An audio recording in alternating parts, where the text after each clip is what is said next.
Test. Hallo?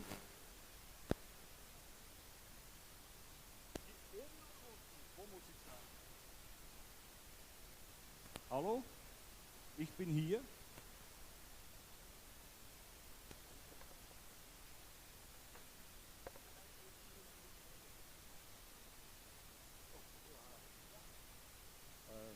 Ja.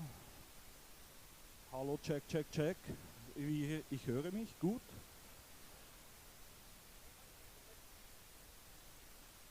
Check, check, Test. Herzlich willkommen. Ich weiß nicht mehr, was ich sagen soll. Gut, passt.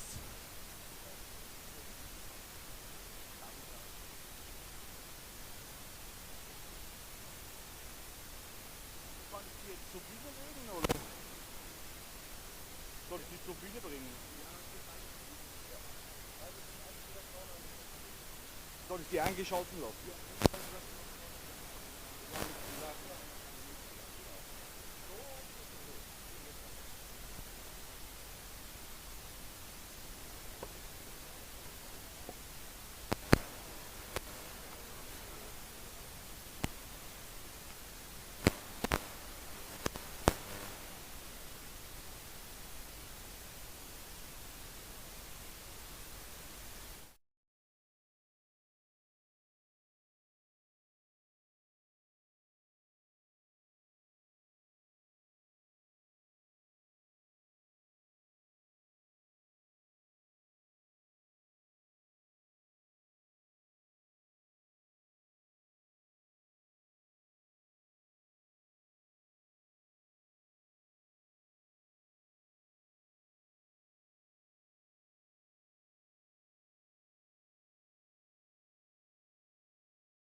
Take two?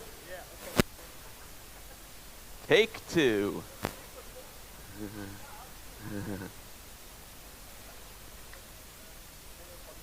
No problem.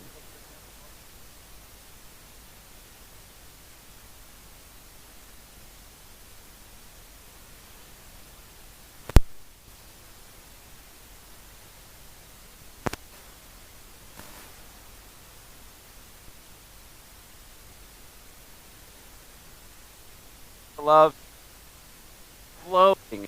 I've never seen an event like this before in my entire life. We have so many amazing Amiga fans here. We got Amiga legends. There's Petro right there. What's up, Petro? You can say hi to so many amazing folks. I see Dale Luck walking around over there. This is just going to be an amazing, amazing weekend, and I'm so honored to be here with all of you. Look at all of these Amigas, people customizing their Amigas. I've seen some incredible Amiga builds right here. We got a transparent Amiga 1200. We got Amigas hooked up to stereo systems. This is unbelievable. And that's what I love about Amiga, is all of the hobbyists, all the people that modify their Amigas. They put so much love and creativity into their Amigas. It's never been a better time to be an Amiga user. Let's start heading up to the main stage. Wow, look at that. Look at all these Amiga fans here. This is incredible. Woo! I think I see Rob Smith right here. My man, Rob Smith. How's it going? Gianluca, what's going on? What's going on, everyone? It's so good to see you all here. It's a pleasure. Kay, what's up, Kay? Hey, we got Jeff Bruette here. What's up, Jeff? Ron Nicholson, everyone. Ron Nicholson. All right. Woo!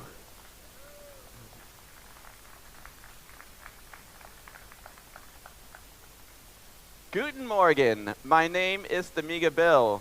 Willkommen bei Amiga 40 Deutschland. Don't worry, I know not everyone here speaks German, so I'll do it in English. Don't worry about it. We're going to use Scala this morning because this is Amiga 40, not Microsoft 40. Yeah.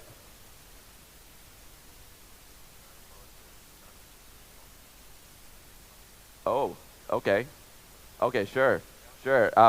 There's still, the Amiga event is so popular, there's still hundreds of people waiting to get in outside. So they want me to kill a little time before we start. I can do a song and a dance. I don't know. Yeah, sing. No, you don't want to hear me sing. You definitely don't want to hear that. But you know, it's really it's an honor to be here. It's a pleasure to be here. I never imagined back in 1988 when I started playing with my Amiga, started the Westchester Amiga user group, that I would, 38 years later, I'd be here in Germany, giving a talk to amazing Amiga fans, talking to the legends that actually made the machine. It's such an honor. I'm so thankful to be here, and I'm so thankful to be part of this community, and that's what Amiga is all about. The Amiga is an amazing computer, but for me, the Amiga is just all about the community and the people that come here. I've made the best friends in my life thanks to Amiga, and it's just I'm just so lucky to be here and thankful.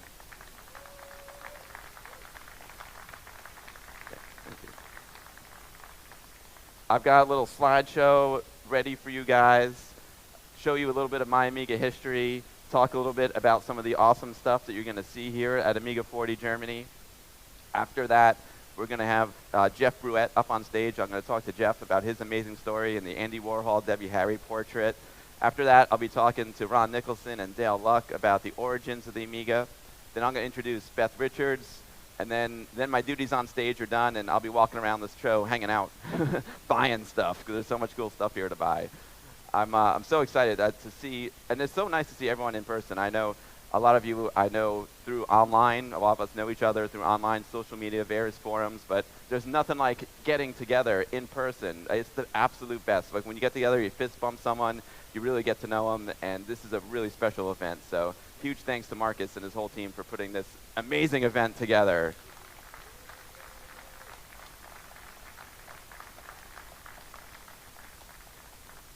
I'm kind of killing time by I'm doing my whole speech already. But we'll wait. We'll wait a little bit longer until Marcus gives me the okay. I don't know. There's so many cool things to see here. I don't want to spotlight too many things because everything here is interesting. But I know just walking around the show yesterday, there's so many cool user groups here. I see we got the Amiga user group of Switzerland here. Love those guys. They're amazing. We got some really cool new Amiga products to check out. I was psyched to see like the Mirari board, and I saw the Home Computer Museum over there. There's so many cool things to see. So many new games. I was grinding it out yesterday on some grind. It was great. There's just I can't believe how many people are involved in doing so many incredible things for the Amiga. The creativity is just like unparalleled. Like all of you all are so talented. I'm just the dude who like talks about stuff, but you guys are the people who actually make the stuff. It's unbelievable. You all give me so much inspiration.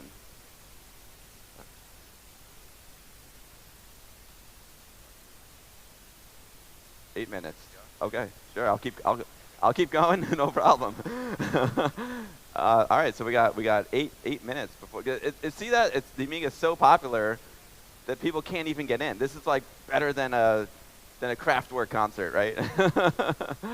Oh man, let's see. What could I talk about? You gotta check out this amazing museum right here, the Commodore Works Museum 2.0. They've got some incredible pieces of history right there. They've got prototype Amiga 1000s. They have Amiga 1000s with the Commodore logo on it before they even put the Amiga logo on it. Incredible.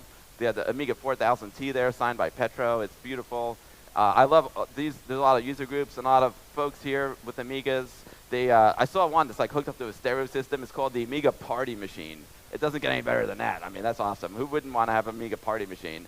The party gets started when the Amiga shows up. It's absolutely beautiful. There's a repair corner there, sponsored by Alinea Computer. Our Amigas are getting a little bit old, and they all need a little TLC, just like we do. Get your Amiga recapped, get that Varda out of there. You can head over to the repair corner, get your Amiga repaired.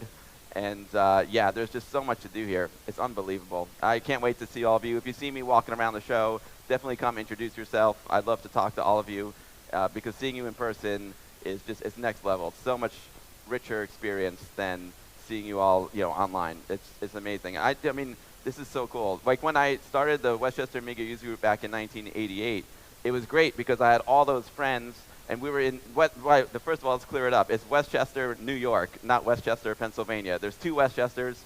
It's very confusing, but we're from Westchester County, New York, and then we were isolated. Like I knew all the people in New York and in my little group there.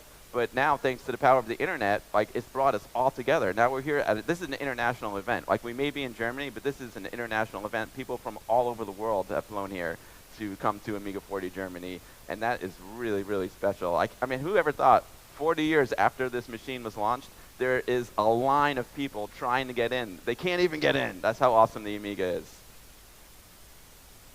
I got 5 more minutes. Kill time. I'm riffing here. I'm doing my best. I see Trevor Dickinson here. What's up, Trevor? It's so great to see you. I can't wait to see what you got. I love my X5000. It's a beautiful machine. The amount of like passion and love in this community has produced so many unique projects like Trevor's project. So many. Oh, look at that. I see Fred Seda, Lemon Amiga right there. But look at that hat. Look at that hat. Lemon Amiga. Get your fresh squeezed Lemon Amiga goodness at lemonamiga.com. I love that forum. I love all the forums. We're so lucky to have so many great forums. Lemon Amiga, EAB, the Facebook groups, the Reddits. I love whenever I want to see anything wild and crazy, I go to Reddit. That's a wild scene over there. I love the Reddit. I see lots of people documenting the event. I'm so excited about that. I love all the Amiga T-shirts. Oh wow, I can feel the energy. I can feel the Amiga love flowing in the air. All right, still got 4 more minutes. What's up, Chris? I love the Boing Ball hat. I love the Commodore football jersey. Awesome, awesome stuff. So, we figured I'd use Scala because Scala is one of the programs that got me started in my career. I love Scala. Like the Amiga was not, everyone thinks of the Amiga for games, right? But it's really just a multimedia powerhouse.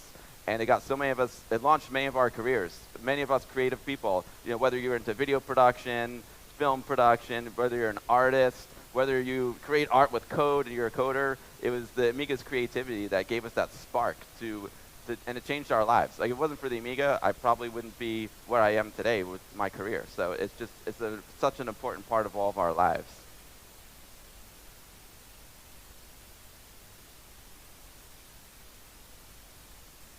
Still killing some time here.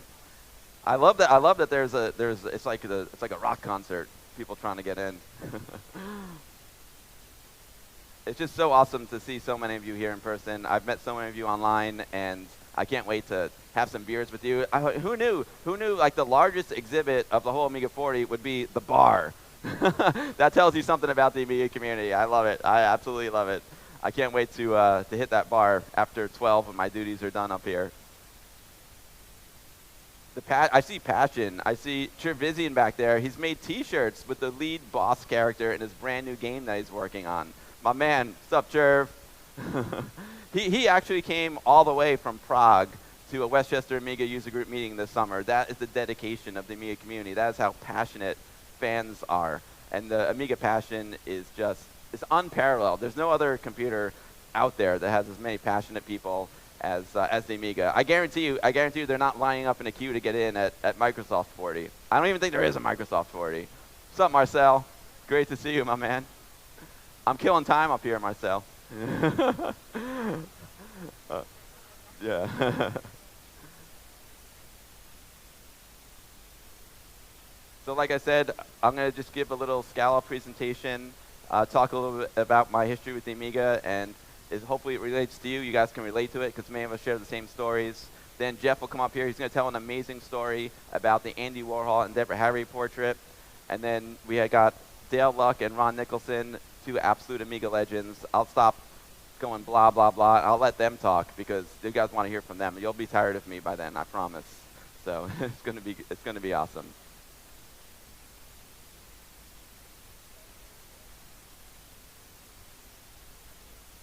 I love the Boing Ball. I love the Boing Ball phone case. Yeah, that's great. All right, good. We got enough battery power for that. Marcus, can I go?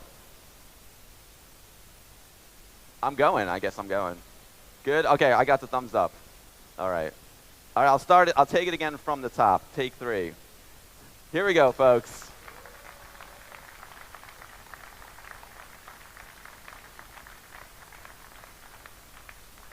Guten Morgen, my name is the Amiga Bill. Willkommen bei Amiga 40 Deutschland. Don't worry, I know not everyone here speaks German, so I'll keep it to English so we can all understand. And we're going to use Scala today because this is Amiga 40, not Microsoft 40. Get that PowerPoint out of here. Scala all the way. And wait until you see the quality of the images. Like, it still looks just as good as anything you'd see on a Windows system. It's amazing. All right, so do you guys want to hear something absolutely unbelievable? It's going to blow your mind.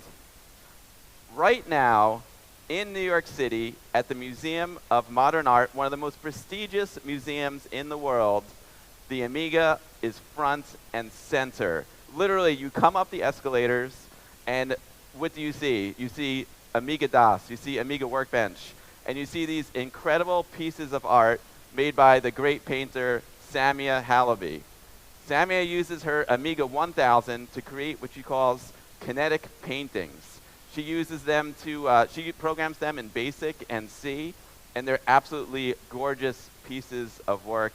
Samia is amazing, and not only is her artwork at the Museum of Modern Art, but it's also in the Moynihan train terminal, the busiest train station in New York City.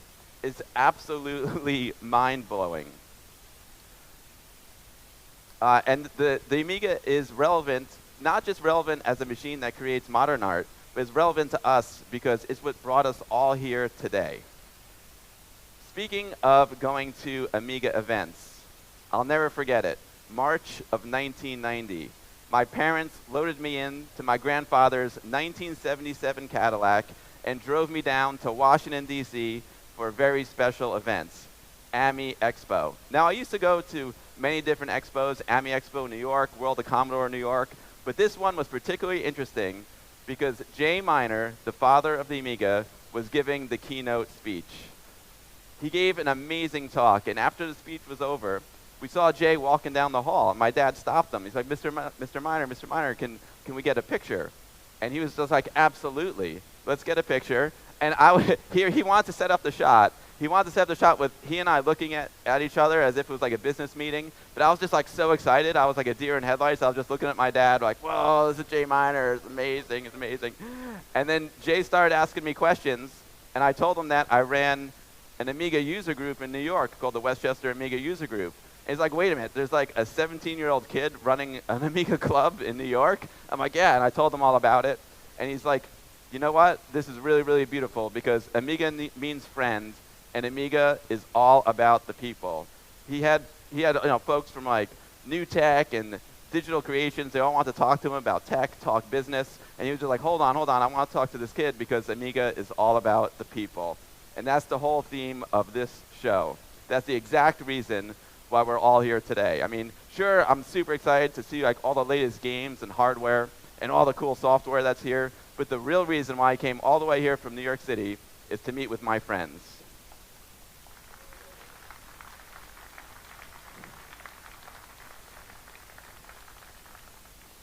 Speaking of friends, my first night here, I get a call from Amiga Belfast in the house, and the Amiga Malta group, and they're like, let's go out for dinner. And look at the look on our faces. We're just here having a great time. That's what these events are all about.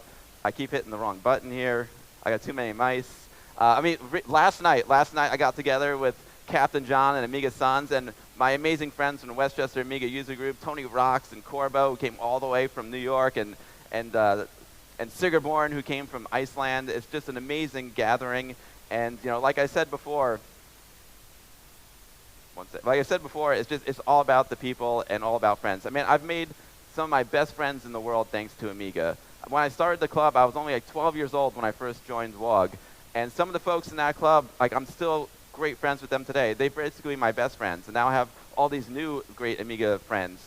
And it transcends the Amiga. Like the Amiga is what brought us together. But the really important part is that these are like true friends outside of Amiga. Whether we have personal problems or just want to talk, need someone to talk to, like I can turn to my Amiga friends because they're literally my best friends in the world. And I'm so lucky to have so many amazing friends that I met through this incredible machine. It's a magical machine, and it's all about the people.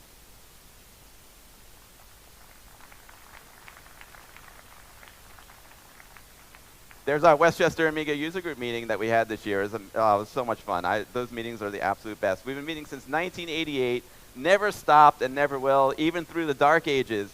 1998, 2000, didn't matter. We still got together because it wasn't so much about the Amiga. It was more about our friendships. Do you remember your first Amiga experience? You never forget your first, right? I'll never forget riding my 1986 Harold Freestyler around my neighborhood, and I hung out with all the other nerds in the neighborhood. I had an Atari 800. Some guys had Commodore 64s. Others had Apple IIes, and we had a joke. Our joke was as seen on the Amiga, because you'd go into the computer store, you'd look at a new game you wanted to buy, you'd look at the back of the box, and of course they showed the Amiga version, because the Amiga version always looked the best. And then you'd bring the game back home, boot it up on your 8-bit machine, and you'd be like, oh man, it doesn't look anything like the Amiga. And I absolutely dreamed of having one. The Amiga wasn't inexpensive. The 1000 was a bit expensive, but then they came out with the cost-reduced Amiga 500. And when that happened, my dad said, you know what? I think we might be able to afford this one. Let's head down to our local Commodore shop, Software Link in White Plains, New York, and check it out. And this is a moment that is just burned into my memory forever. I will never forget walking into Software Link and seeing the Amigas lined up, just absolutely blowing my mind. I mean, they had Defender of the Crown, Jim Sachs's artwork. It still holds up to this day. I mean, that is a beautiful piece of art right there. Absolutely jaw-dropping graphics. His artwork is just absolutely stunning. I'll never forget, they also had Barbarian by Psygnosis up on the screen. It was, oh, I love this game so much. And they, just like the Amiga over there, they had it hooked up to a stereo system with a subwoofer. And at the beginning of this game, that Barbarian lifts up his sword, and you could like feel the weight of the sword. He lifts it up, and then he brings the sword down and cuts the chain in half. And when he cuts the chain in half, there's like thunder and lightning, and like the whole store was shaking. And I was like, ah! And my dad was like, ah! I was like, we need the Amiga. The Amiga is so freaking awesome. And the moment is burned into my brain so much, I still remember the salesman's name. His name was Chris James. Maybe he's still out there somewhere, but I'll never forget it. and he handed us a VHS videotape to take home. It was a promo video for the Amiga 500. I call it I Am the Amiga 500. Oh yeah, there's the Roger Dean artwork, amazing. I call it I Am the Amiga 500, and it was wild, man. It had like Amiga 500s on pedestals, rising out of the smoke. You can see the juggler demo up there, and they had this awesome voiceover that said, I am the Commodore Amiga 500, and I was like, ah. And then it even had stuff like the Superman figure. He'd like rip his shirt open to reveal the Amiga 500 is expandable to 1 megabyte of RAM. I was like, yeah! I was so psyched. I literally watched that video every single day after school. I couldn't wait to get home to watch that video. I got the video probably in the summertime every day leading up to Christmas 1987 when I finally got my first Amiga. That's me. That's Christmas Day. That's Christmas Day 1987. Unbelievable. Big thanks to my uncle for shooting that little video clip that I grabbed it from. I can't believe I have this image. So I know many of you share the same images. I see folks posting pictures of them at their Amigas online, and it just really goes deep. I love it. But the Amiga wasn't just a machine that entertained us. It also empowered us as a creative tool. That's my Amiga 2000. I got a Rock Gen hooked up to it, my Sharp JX100 scanner, DC TV. There's a chroma key up there. I used to use my Amiga to run programs like DPaint, Imagine, AdPro, Scala like I'm doing right now. I would make projects for school. I used to blow them out of the water. I'd bring my Amiga in. People were just like, oh my God, what's going on here? Make videos for WOG. And I even used it to make my portfolio for film school. And I got into film school, and that's eventually what led me to have the career that I have today. I'm in film and video production. And I know many of you share the same story. So many of you here are amazing artists, musicians, game designers, engineers. You work in IT, and it was the Amiga that lit that spark inside all of us. And that spark ignited a fire that's still burning today. Think about it. 40 years after the Amiga 1000 launched, we're still here, not just preserving the history of the Amiga, but also making it. I mean, look, this is incredible. There's over 50 exhibitors here making history for the Amiga. It's absolutely unbelievable. Last year, over 60 games came out for the Amiga. Some of them are like AAA quality. It's mind-blowing. We have hardware developers here with new Amiga computers, new peripherals for your classic Amiga that we only dreamed of having back in the 90s. We have Amiga magazines, YouTube channels, podcasts, live streams. This is a living ecosystem of passion. And that's the magic of the Amiga. It's not just a computer, it's a family. And like Jay Miner told me back in 1990, the Amiga is a friend, and it's all about the people. Speaking of people, I want to give a big shout out to Marcus Tillman for putting together this amazing event.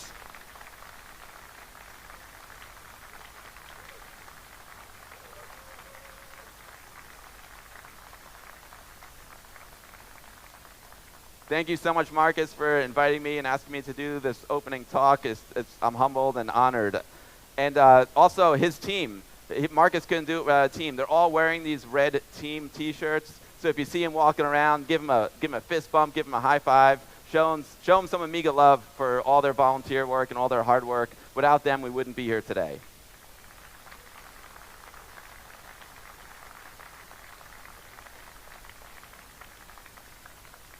Speaking of people, there are some very distinguished guests joining us. They are going to be walking around. Feel free to reach out and talk to them. They actually have VIP cards somewhere. There's like you can collect them all. So in order of the VIP card collection, you'll see today walking around. Some of them will also be up here on stage. We have Simon Butler, David Pleasance, Eric Simon, Trevor Dickinson, Jürgen Goldener, Petro Chichenko, Dave Haney, R.J. Michael, Colin Proudfoot, Chris Hulsbeck, Giles Borden, Ron Nicholson, Hans Ippisch. That's me. I'm not sure what I'm doing on this list, but I'm honored to be there. Stu Cambridge, Tony Warrener, Jeff Bruette, Beth Richard, Mike Daly, Peter Kay, Raven Lourdes, last and certainly not least, Mr. Dale Luck. Now, speaking of Dale Luck, there are some incredible exhibits right here in this room that you're not going to want to miss. Dale brought the original Lorraine prototype and breadboards all the way from California. They are right back there in front of that black curtain. Dale's back there. You don't want to miss this. Huge thanks to Dale.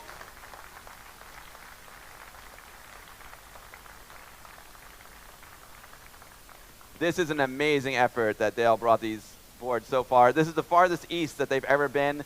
The first, we had, at BCF East, we had the world record for them being the furthest east. Now you guys broke that record, so I'm super, super happy. Dale's going to tell us all about it coming up in a few minutes up here on the stage. And you certainly don't want to miss the Commodore Works Museum 2.0. Marcus gave me a little bit of history behind this museum. There was an old Commodore museum in Braunschweig. I know I'm pronouncing it wrong, but it's the city where they used to produce the Amigas. It was dissolved, and Petro Chechenko and Mario brought most of the exhibits. And now they built a brand new museum called the Commodore Works Museum 2.0. It's right over there. It's absolutely incredible. They've got so many great artifacts. They've got the Amiga MMC, Amiga 500 Ball, Amiga 500 Tiger, Amiga 3000T, the Amiga 3000 UX, the Amiga 3500, and many more. There's that Amiga 1000 I was telling you about with the Commodore logo. I just snapped these shots yesterday when we were setting up. It was awesome. There's also an Amiga repair corner. Our Amigas are they get a little old, but they're trying hard for us, but they all need a little help just like us. Whether you want to get it recapped or you want to get that Varda out of there, you can check out the Amiga Repair Corner. I think it's back there. It's sponsored by Alinea Computer. And of course, this wouldn't be possible without all the amazing sponsors to Amiga 40. Huge thank you to all of the sponsors.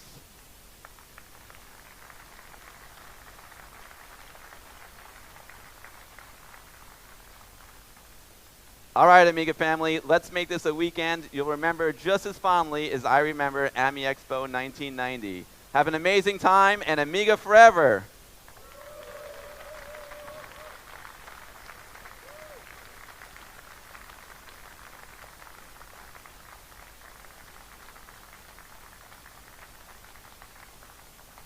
All right, so now there's a little bit of a transition. We're going to go into interview mode. So I'm going to get the computer ready over here, and I'm going to invite Jeff Bruette up. We're going to show a little video, and he's going to talk about a really cool story about the Andy Warhol, Deborah Harry portrait that happened at the launch of Amiga event at Lincoln Center in New York City. Come on up, Jeff. Jeff Bruette. Okay, so I got a microphone for you. And I'll cue up the video. I think you're on. Good morning, everyone.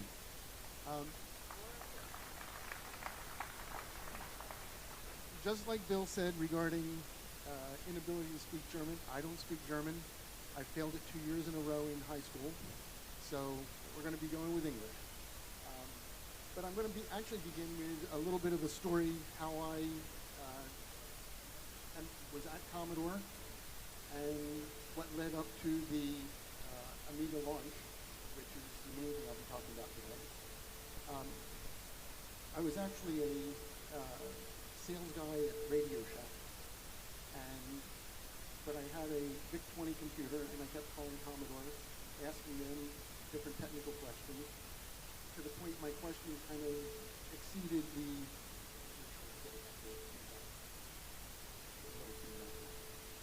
Maybe you can stand over here. Okay. So... No, maybe not. In front of the speakers? Anyhow, so it got to be... Can you lower the stage monitors a little bit? Jeff's getting a little bit of feedback. Is that better? Or maybe you stand back here, Jeff. There we go. Try back here? Okay. All right. So my questions got to be sort of beyond what they would be able to answer on the phone. And they suggested that since I was learning so much about the VIC-20, I should come in and get a job with them to kind of be tech support for other people, and I could research a lot of my questions in-house on my own. Up the stairs. And that's exactly what I did. I went in, interviewed, and 2 weeks later they offered me a job. So I left Radio Shack, went to Commodore, and was sitting sort of waiting for the phone to ring, so I could answer people's questions. But while I was sitting there, I'd also kind of doodle around doing graphics on the VIC-20. And the department I was in was also doing games for the VIC-20. So they saw what I could do with computer graphics and had me start doing graphics for games they were developing, including things like Gorf or kind of a refacing of Pac-Man to become what became Cosmic Cruncher. That led me into actually being a programmer for the Commodore 64. And my probably biggest claim to fame on the 64 was I was the programmer for Wizard of War for the Commodore 64. Commodore then disbanded the games group, and the engineers, our group, most of us ended up in engineering. However, I went to marketing and kind of became the technical liaison within marketing to do graphics for, can't hear? Now they need more volume. Go back here. Hello? Volume up. Hello? I don't know. Okay. So, is that better? Can you hear me now? Okay. Sorry about that. So, I was kind of marketing in the marketing department, doing being the technical liaison. So when they would do commercials or need graphics to go on packaging, that sort of thing, I would create those images for them, or go to commercial, go to the production facilities, making sure that the computer was being represented technically accurate, or making it do whatever it needed to do for the commercial. When Commodore then acquired Amiga, they were having the paint software developed, which was GraphicCraft and ProPaint. And those were being developed by a company called Island Graphics in Sausalito, California. So, volume up. Is that good? Hello? Test. Okay. So I went to Island Graphics. They temporarily relocated me to Island Graphics in Sausalito to sort of be the product manager for the graphics software.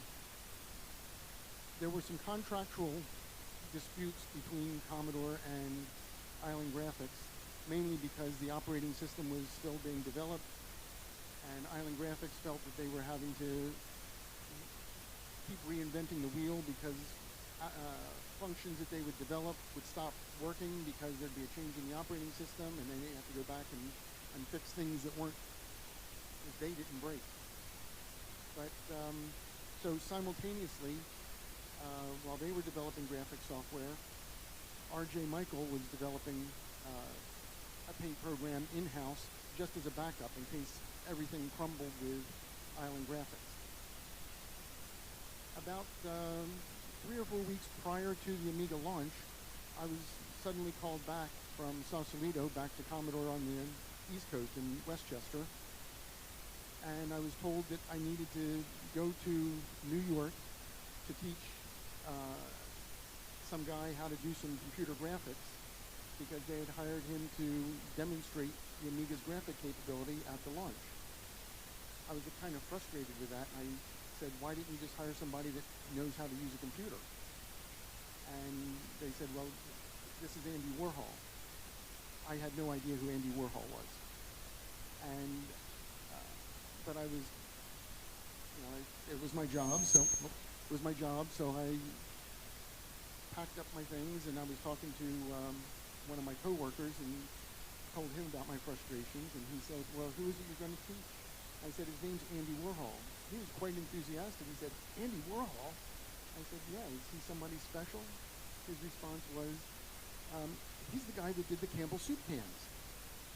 I interpreted that to mean that this was the guy that designed the labels for the cans on the store shelves. And we didn't discuss it any further. I just took it at face value, and off I went.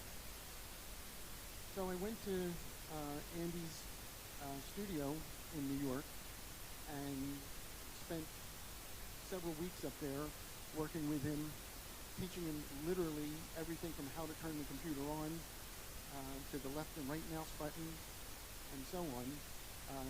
He was very excited about learning. However, it didn't stick with him real well. Even when it came to understanding what program to click to get the paint program to work, we had to rename it Andy, so he would know which program to run so he would have the paint program. So I was actually, even while I was up there, I didn't realize his fame.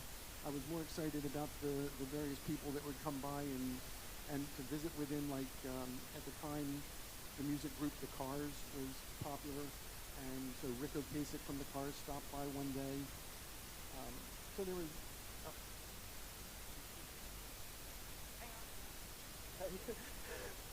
Test, test. Is this better? Okay. Okay. All right. So I was more excited about the people that visited, but his studio was a real interesting place. It was not a clean place. It was very warehouse-like. Paintings leaning around all over the place, people just kind of milling about, doing different things. And even one time is it popping with me or something?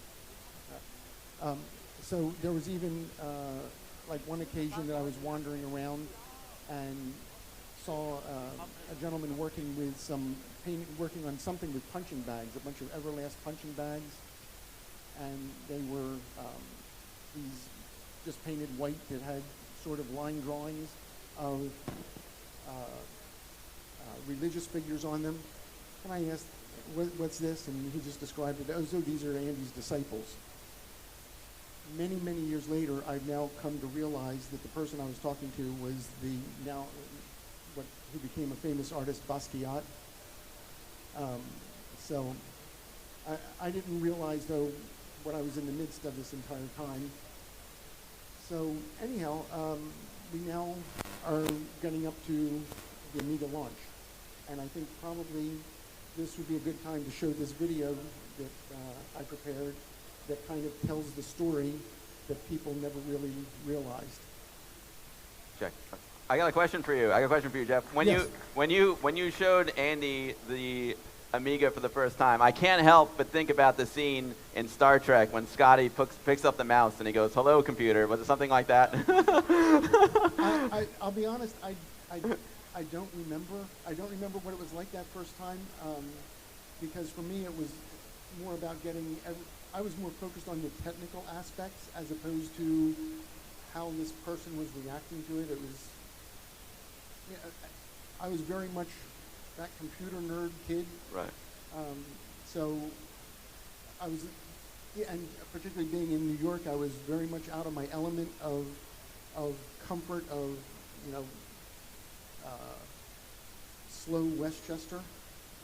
In fact, I can tell this story. Because I was so concerned about being in New York City, I had even brought a handgun with me and had it in my pocket. America. There you go. That's amazing. Yeah, I mean, the Andy Warhol is so iconic, and the art scene in New York was so vibrant back then, and Andy and Debbie hanging out at Studio 54. Did you get to hang out at Studio 54 with them at all? No. I did not. I knew that was the kind of circles he traveled in because he would talk about, MTV Music Awards or doing things for MTV and that sort of thing. But it never really, at the time, did not hit me who he was. Wow, that's amazing. It's good. It's good because then you would have been more nervous if you knew who he was. I think that's actually why he and I worked together so well. Is I wasn't there as a fan. I wasn't asking for his autograph or oohing and aahing. I mean, for me, I was just there doing my job, trying to show this guy how to use a computer. And so let's check it out. The video. This will explain some amazing piece of Amiga history right here, folks. This is the untold story of the digital portrait of Debbie Harry by Andy Warhol. In 1985, Commodore commissioned pop artist Andy Warhol to demonstrate the graphic capabilities of their new Amiga computer at a launch event at Lincoln Center in New York City. Commodore produced a promotional video of the event. The following segment from that video shows how Andy Warhol's demonstration was portrayed of his creating a digital portrait of rock icon Debbie Harry.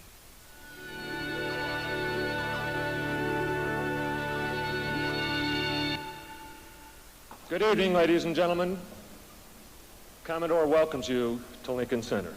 We thought there would be no better way to do a creative demonstration than to invite one of today's most creative minds.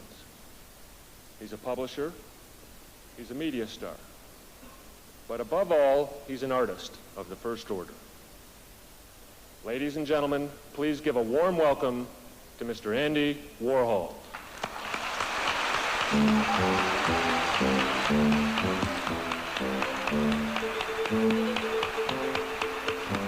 And with him tonight, as a model, is the famous recording star, Miss Deborah Harry.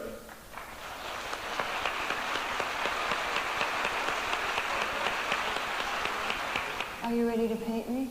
Yeah. Ladies and gentlemen, I'm here tonight to help assist Andy do his first computer portrait using the Amiga computer. First off, Andy is going to take a digital snapshot of Debbie, which is running on this system, and you can see the image up there on that screen. And you just select the image and it comes down. You found it to be very spontaneous, haven't you? Yeah, it's great. It's such a great thing. What more can you say?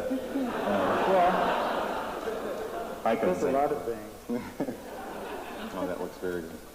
So now we'll do the hair. So we'll go up to color, pick yellow. Andy is selecting from the menu bar, which gives you all the features of the paint system, and he's selecting fill. And this is a slow version of the fill, just so you can see how Andy decides to work. Now this is an instance of a leaky flood fill. Yeah. Well, this is kind of pretty. I think I'll keep it. Okay. Oh, it's beautiful. Warhol original. In reality, this image of Debbie Harry was not created at the live event at all and was edited into their video. In fact, Warhol's diary entry reads, "The drawing came out terrible, and I called it a masterpiece. It was a real mess." The live event image actually looked like this. The Debbie Harry portrait that was used in the video had been created earlier in the day during a dress rehearsal for the event. Luckily, select members of the press were on hand for the rehearsal and video recorded Warhol as he created the famous Debbie Harry digital portrait. Here's some lights on model.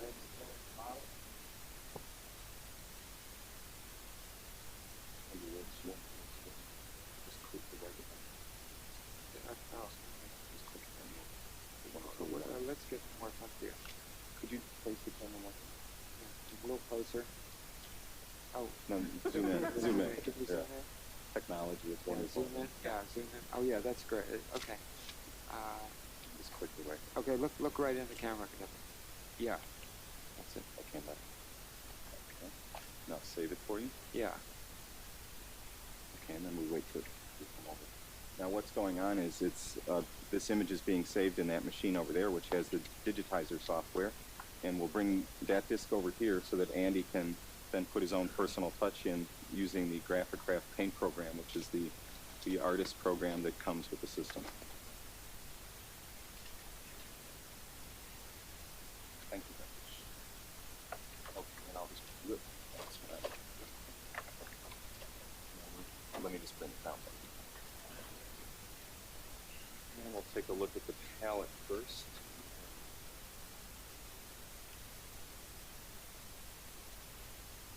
And then we're just getting the file off the disk, which is the image of Debbie that was just taken.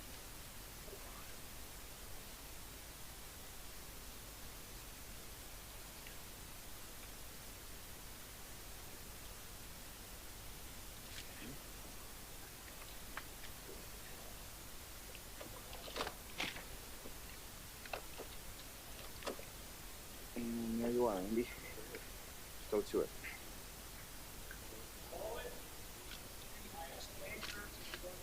Oh yeah, I'm choosing the color for the hair and the shape of the brush I want, or the line I want. And so I take the the color and the left button. Use the left button. It's really incredible how much the images that Andy's done on the computer relate to his previous work in doing silk screens and things. There really is a direct relationship in the appearance of the images. I think it's really natural for his work.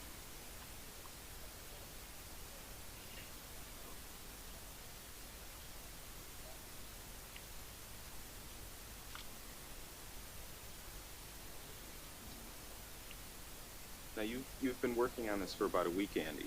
Yeah. You feel it's pretty easy to learn? Oh yeah, it's the only one I've ever wanted to work on. It's really easy.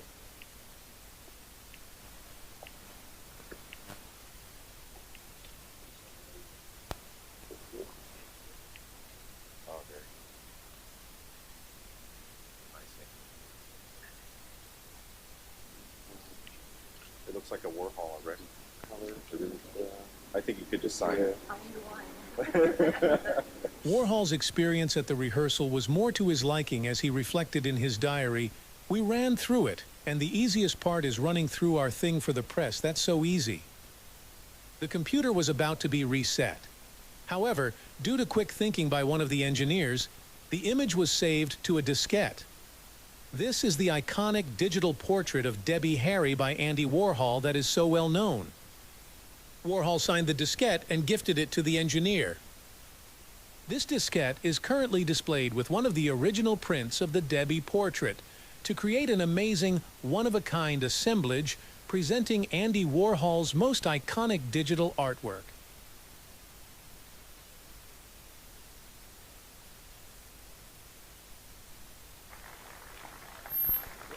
Hello. Okay. So, as you can see, what was been known for so many years and thought to be created at the Amiga launch event actually was not. And I've known this because I'm the engineer that's referenced in this. And Whatever possessed you to save it. That's an amazing, amazing moment in time there. And it was all coincidental. In fact, the reason I saved it was not because it was Andy Warhol, but because it was Debbie Harry. And I thought that Andy would want to have this portrait that he had done of Debbie Harry. That's why I took the disc out, saved it, hunted him down and said, "Andy, here's the disc of Debbie." And he said, "You can have it." And for whatever reason, I can't tell you why, but for the first time I said, "Oh, will you sign it?"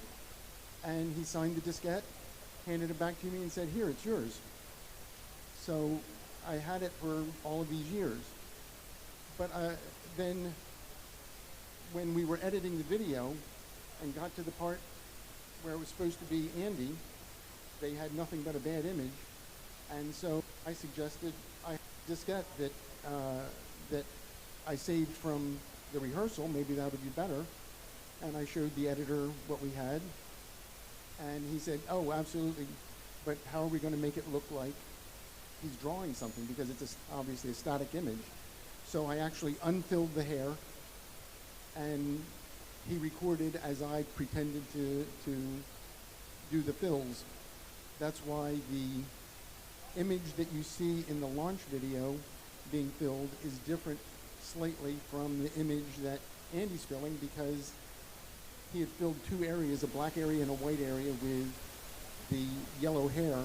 But when I unfilled it, of course, all the yellow went to black. So when I filled it again, it went yellow. But the image that's saved on the disc that I have is still the original that he created. I obviously didn't save over top of it. So that's the video that has become so well known. And another. The magic of film production. A little movie magic happening right Fix it there. in post-production. Yeah, exactly. So what did Andy, I mean, Andy is an accomplished artist. He does painting, but he also loves multimedia. Like, he also makes films. So he's very versed in technology and different mediums. What did he think of the Amiga? He loved the Amiga, loved everything it could do. His one complaint over and over again was wanting to be able to print. Because for him, he was very much a businessman. while he liked art, he was wanting to get the output in large format because he thought if he could figure that out, he'd be able to crank out portraits of people and not have to go through the whole screen print process. He just wanted to do it on the computer, send it to the printer.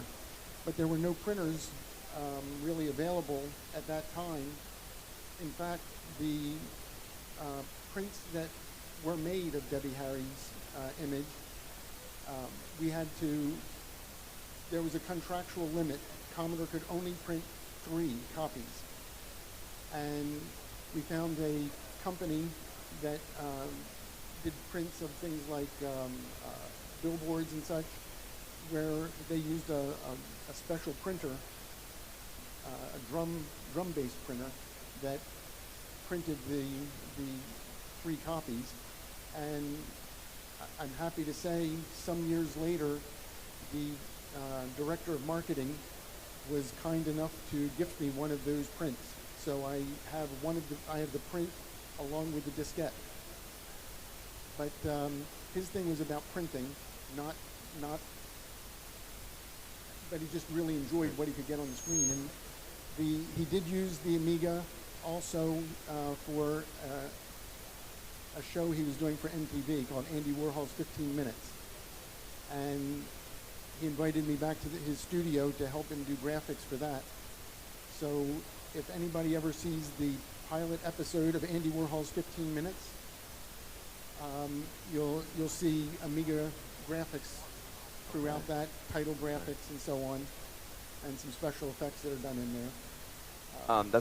That's amazing, Jeff. I want to show one more of your videos. You've got another video here, and it's just an interesting concept how Andy Warhol wanted to print the images. I found that interesting because the artist I talked about in the opening, Samia Halaby, she said that the Amiga is the art. So she programmed the Amiga, and it's like the Amiga is actually making the art, so the Amiga is part of the art. So when she exhibits it, she wants to have her Amiga 1000 there, because she's like, I just give the Amiga commands, and it is the one that's actually making the art, not me. So it's an interesting contrast. Right. This next video that Bill's going to be showing, I was asked to come to help Andy when he did the interview for Amiga World magazine. You may have seen it. The cover is like a digital photograph of Andy, mostly purple. I think it's one of the first Amiga World. Yeah, it's one of the most iconic covers of Amiga World magazine ever. And so I was kind of lucky enough a few years ago to get the actual photographs that were taken throughout that day, and I also had the digital images that were created throughout that day. So this little video is going to show some of those images and the photographs of him working in the studio.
Those are amazing, amazing images, Jeff. And it's really interesting to me how Andy turned the monitor 90 degrees. He was doing, vertical images before TikTok, way before TikTok. He was thinking ahead there. The Amiga, even before TikTok. I love it. It's actually surprising how many people have not noticed that the cover of the Amiga World issue, if you look, the monitor is actually turned so it's no longer landscape, it's portrait arranged, which meant when Andy was working with it, he had to turn the mouse 90 degrees and move the mouse thinking sideways, I guess is the way to put it. And he successfully did that.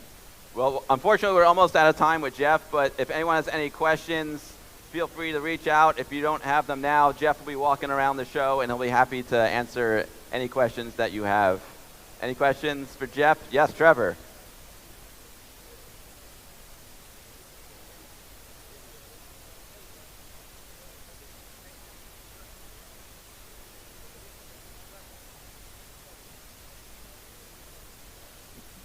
The comment was how sometimes you see the graphic craft, sometimes you see pro paint, and that probably depends on whether the picture was just being loaded up to be photographed, like for example in the famous Debbie image that Alan Tannenbaum took. That's kind of the one that goes around with Debbie leaning on the monitor, and so that was loaded back up just for that purpose. And I actually do want to mention, this segment was supposed to be both myself and RJ Michael, and I kind of stole the whole segment here from him. And so, but RJ is here, and he's going to be, I don't know whether he's going to be stationed at a table, but he will be doing meet and greets throughout the day. Definitely wanting to see people and say hi to people. I saw him back there somewhere a few minutes ago. I don't see him now. But RJ is here and is looking to meet with people. Jeff, thank you. Oh, one more quick question. Yeah.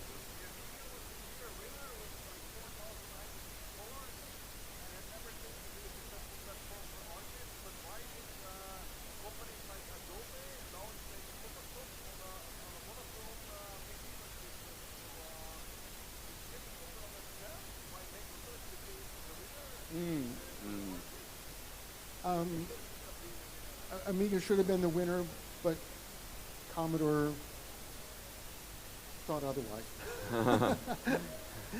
Yes. Oh, okay. I'm being asked about the flood fill function and the storied about. RJ was very concerned that the flood fill was going to crash. And there is some truth to that. To try to quickly explain it, as I mentioned, there was two versions of the paint program being done. There was the one at Island Graphics, and there was the one that RJ was developing. And RJ, of course, had total insight into the one he was developing. And but Island Graphics, once I was back east, they were constantly sending, FedExing new versions to the Commodore's New York office, so I was getting fresh versions. One of the things that makes the flood fill, no matter what version it was, kind of susceptible is when you capture a digital image, you can end up with lots of little speckles of pixels, because that's just the way the video captured it. And when you go to do a fill, every time as the routine hits one of those little pixels, it has to remember that position. So as it continues on filling, it has to come back and catch that spot that it missed. If there's lots and lots of pixels, there can be lots and lots and lots of coordinates, which means the stack of coordinates can ultimately be more than the computer can handle, which could lead to a crash. I know that I was confident with we were using from Island Graphics. And so I think RJ was just particularly concerned about that possibility, not knowing if that could be a problem when the image was grabbed. But once you had the image grabbed that didn't have lots of those speckles, it was kind of clear sailing. Jeff, thank you so much for sharing your incredible story. It was an absolute pleasure. Thank you for making the launch of Amiga video even better. Yeah, and I want to thank everybody for even caring about this, because I hadn't really kind of been on the Amiga circuit, I guess you might want to say, because to me this was just a story where so many of you are into the hardware, the updates, the new development software, and I just guess I didn't really think anybody cared about the once upon a time story. So that's why this story really hasn't been out there for years and years and circulating until just the past couple years. Well, I'm so glad that you found your tribe, Jeff. Thank you, everyone.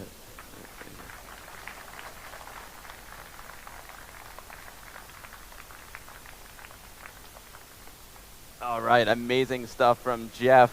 I'd like to now invite Mr. Ron Nicholson and Dale Luck to the stage to talk about early development of the Amiga. Come on up, Mr. Ron Nicholson. I see you there. Dale's getting mic'd up. Ron Nicholson, everyone. Come on up, Dale. All right, it's great to see a crowd like this. It's amazing, right? It's absolutely amazing to see so many people here. Well, welcome, guys. It's an absolute pleasure and honor to have you here. The folks have heard enough from me. They really want to hear from you guys. We're so lucky that you guys made the trip all the way out from the States. Thank you so much. So why don't we start with Ron? I know you have a very unique Amiga story. Your name is inscribed in the case of the Amiga 1000 and also the Mac. Can you tell us a little bit about that? Actually, I was the one who told Jay Miner that Steve Jobs asked us to sign a piece of paper that might show up at the inside of the case at the Mac. And when I told Jay Miner, he says, well, we can't let only Apple do that. We're going to do that as well. Good, Jay. All right, Jay. That's right. So the story about how I met Jay is actually, Steve Jobs doesn't like mediocrity. He only appreciates really good engineering. And when I needed to find an engineer who could teach me something about ASIC design, he gave me a business card and said, this is the best ASIC designer I have ever met and know of, and that was Jay Miner. And that's how I got introduced to him by Steve Jobs.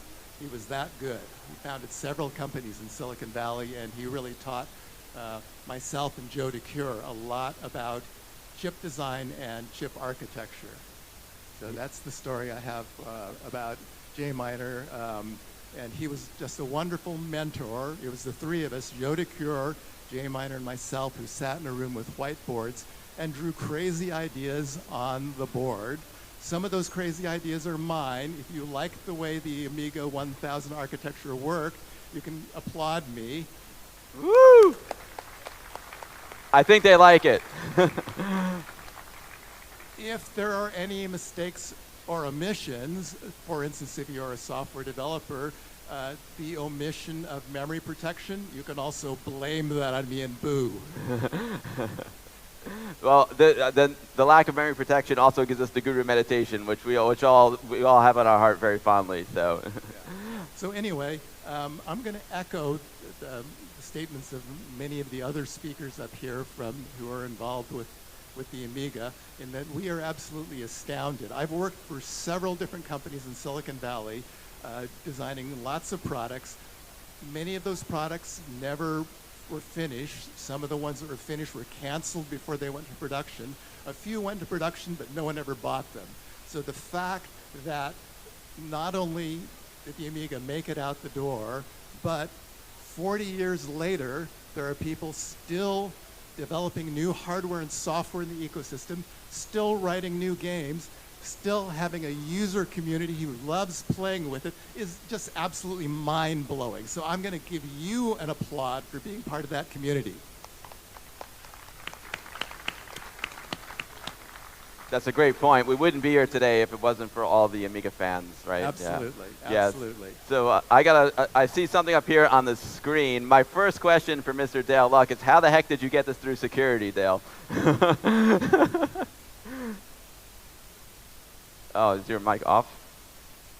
I think it works like this. Test.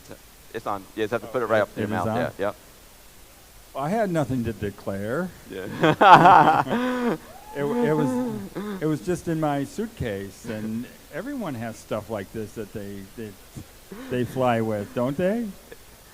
So I mirror what Ron said about it's amazing to see as many people who are still, following the Amiga, doing new stuff with the Amiga computer, and 40 years ago, more than 40 years ago.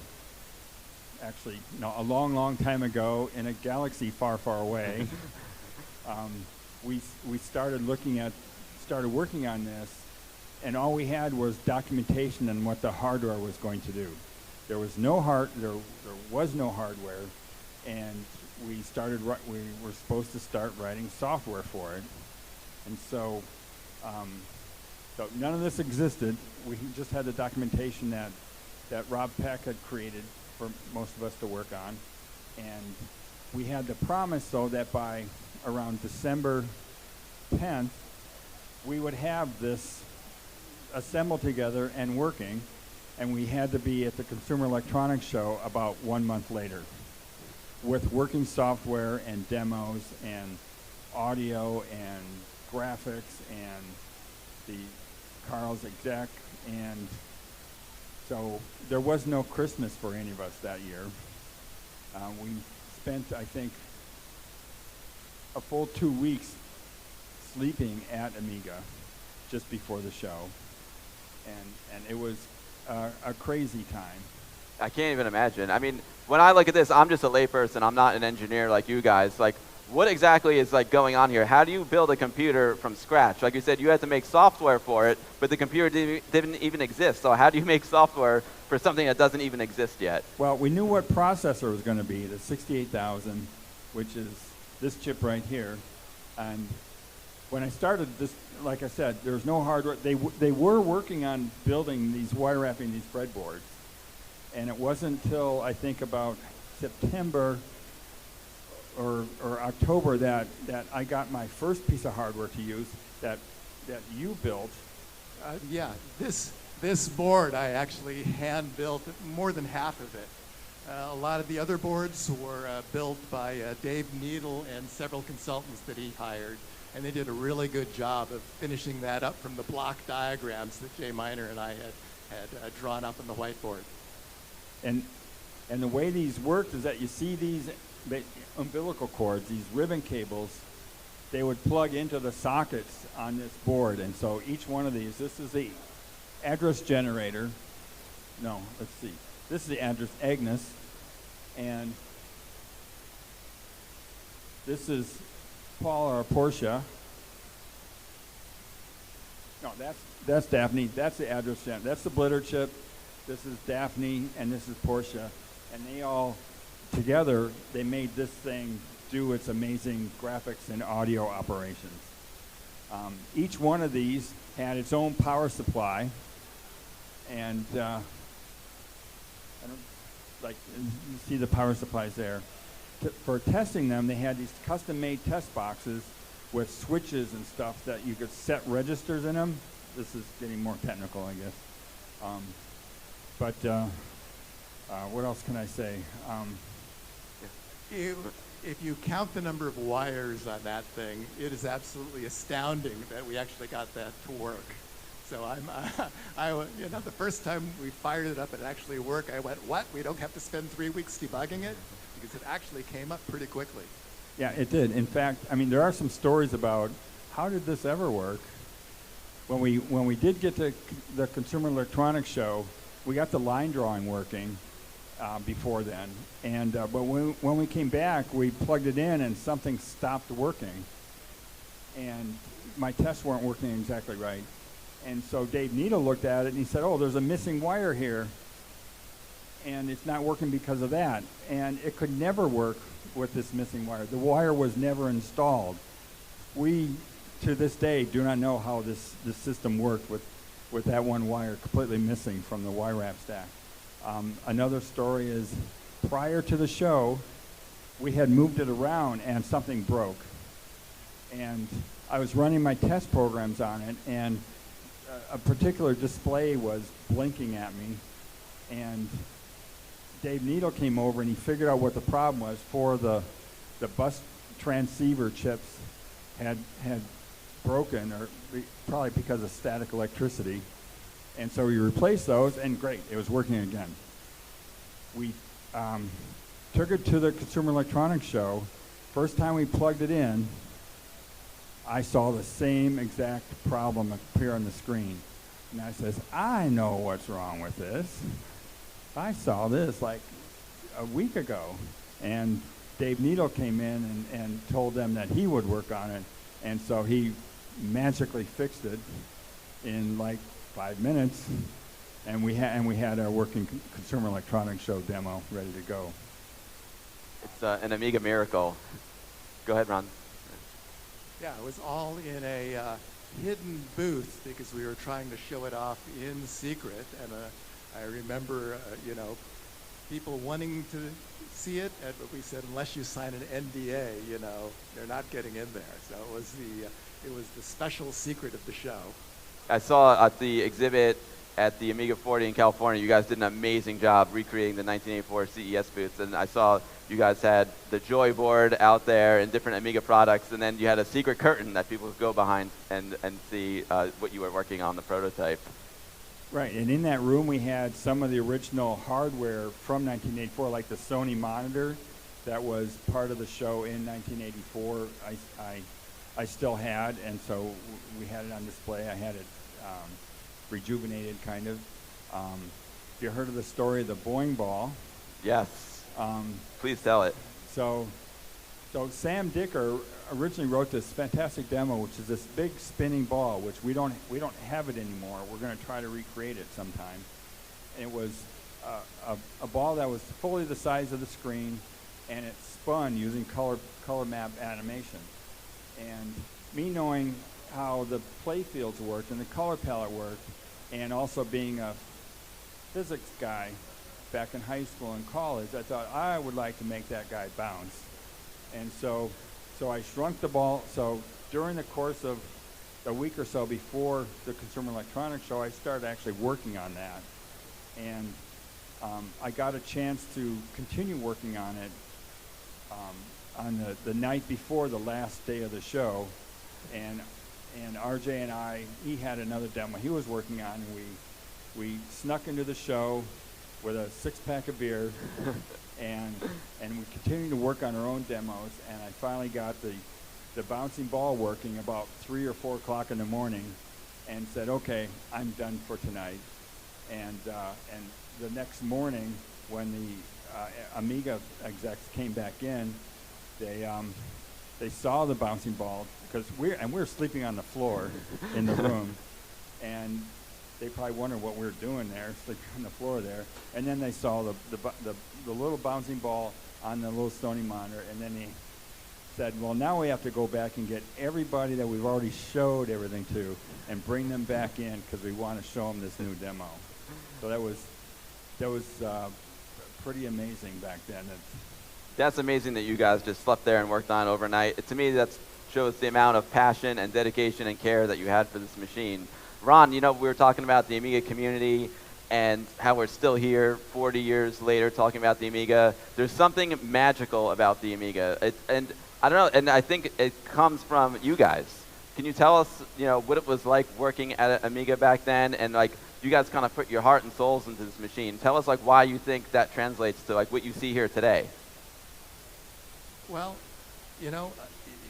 I'd actually have to say a lot of it is we made some really lucky guesses and the lucky guesses turned out surprisingly really well. I have an interesting story to tell about strange phenomena that happen. Just when the Amiga was introduced, Jay Miner gave me an early Amiga prototype. I didn't have a good monitor to show it off, so at that time I was working at HP Labs. I brought it into HP Labs, set it up on the bench, and it was playing some of the prototype games on it. And these two engineers come up and say, "What are you doing?" I say, "Look at this, this is a graphics chip that, just came out. Look at all the cool games and stuff it could do." And these engineers look at it and go, "Wow, that is something that really, is really cool." And I find out a few weeks later they've left HP. Now, I'm famous for 3 things that I've worked on: the Mac, the Amiga, and I did a little bit of work on the Nintendo 60 at SGI. But guess what happened when I went and started working at SGI, and I found out who was the CEO and director of engineering? Those 2 engineers that I had demoed the Amiga to a decade back and left to do something else. What else did they do? The graphics workstations at SGI.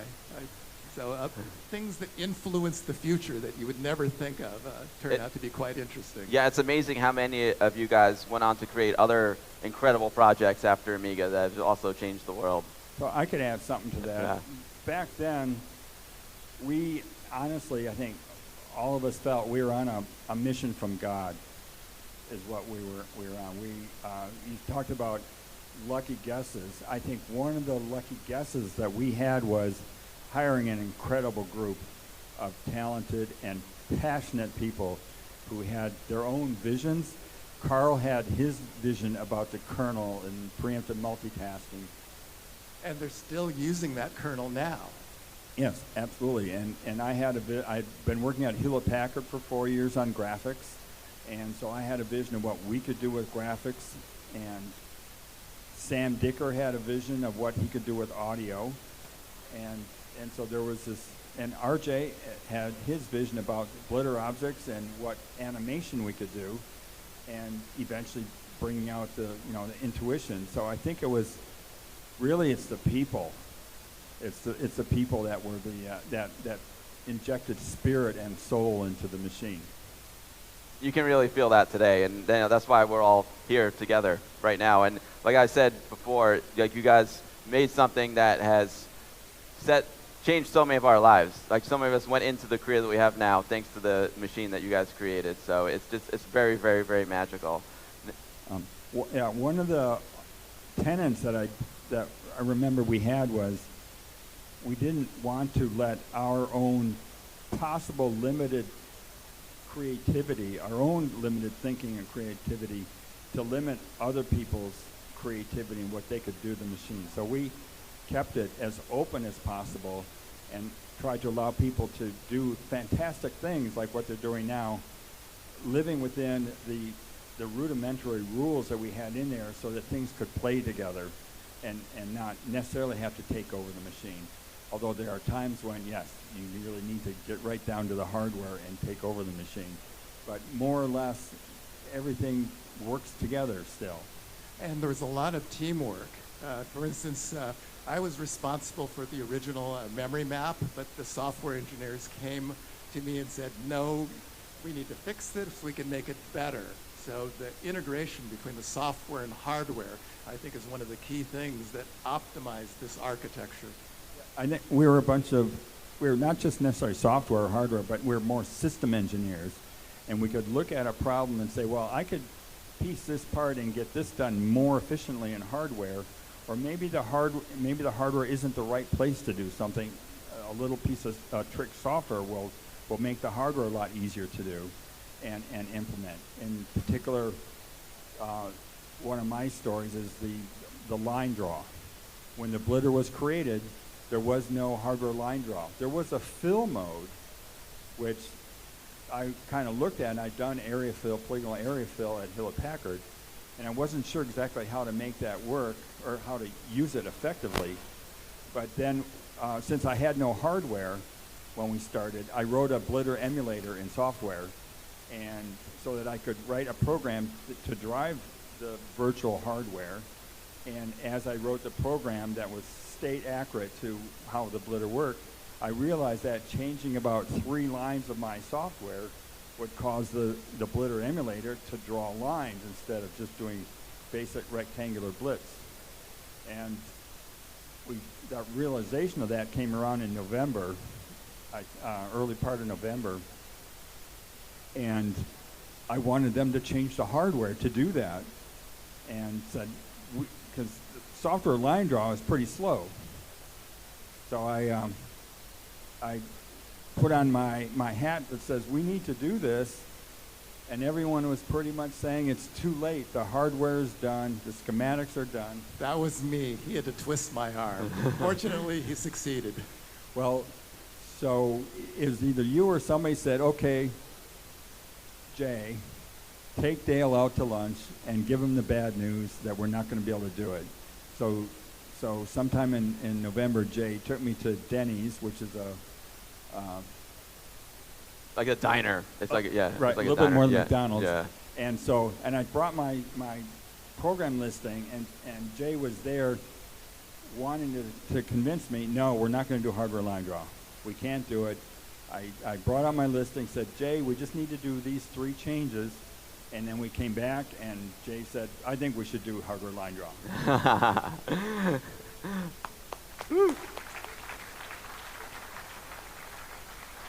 Don't take no for an answer. Just when you believe in something in your heart, you just got to go for it, right? Well, when you got a good idea. Yeah, when you have the good idea. Champion it. When you believe in the idea, you go with it.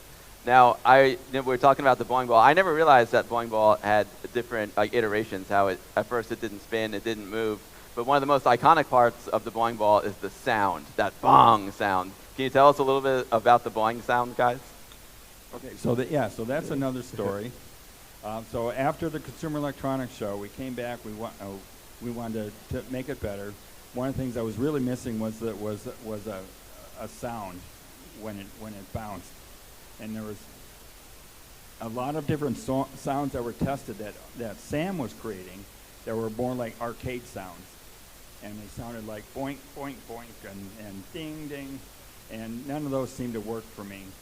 So Sam used his Apple II with a digitizer, and we started hitting things in the office and to see if that would be the right sound. Eventually, we had these, Bob Pariseau took one of these foam bats that we had used for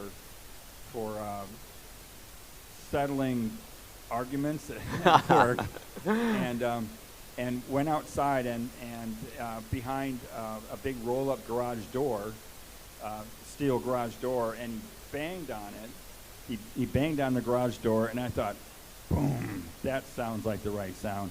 So Sam digitized that, and then that's where the bouncing ball sound came from.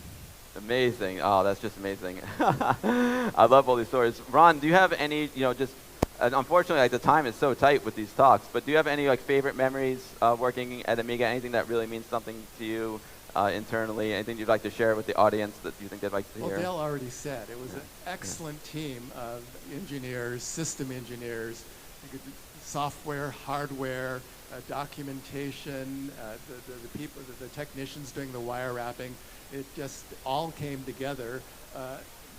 Again, given the number of wires there and stuff like that, it's pretty much an amazing effort that we accomplished this, and we couldn't have done that without the great team of people that Jay and Bob Pariseau and Dave Morse put together. Yeah, completely agree. It was the team. It was like a family.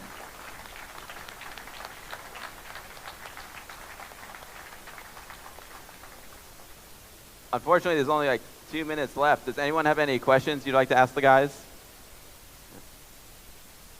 So the prototype, there are stories that you also used this computer from Sage computer technology for getting to port the Tripos operating system. Was that just in the early days, or that to get the operating system up and running, that there was also computer used, third-party computer from Sage computer technology. Right. The Sage was used. It was running a Unix, Unix-like operating system, and Tripos was not part of the concept at that time. Tripos didn't come around till after Commodore bought Amiga, but we were basically Carl was working on there was no disk floppy system or file system that was being worked on at the time. But no, the Sage was just used for cross development and doing 68K development, and then we downloaded code into the prototype and then ran it there. No Tripos at that time. Question. Do you want to talk? Yeah. You're talking about the great experience with the team and they're working good together. You're talking about the Germania team. What happens with the Commodore team? Is this a mixed team at this time? Yeah, this is all done.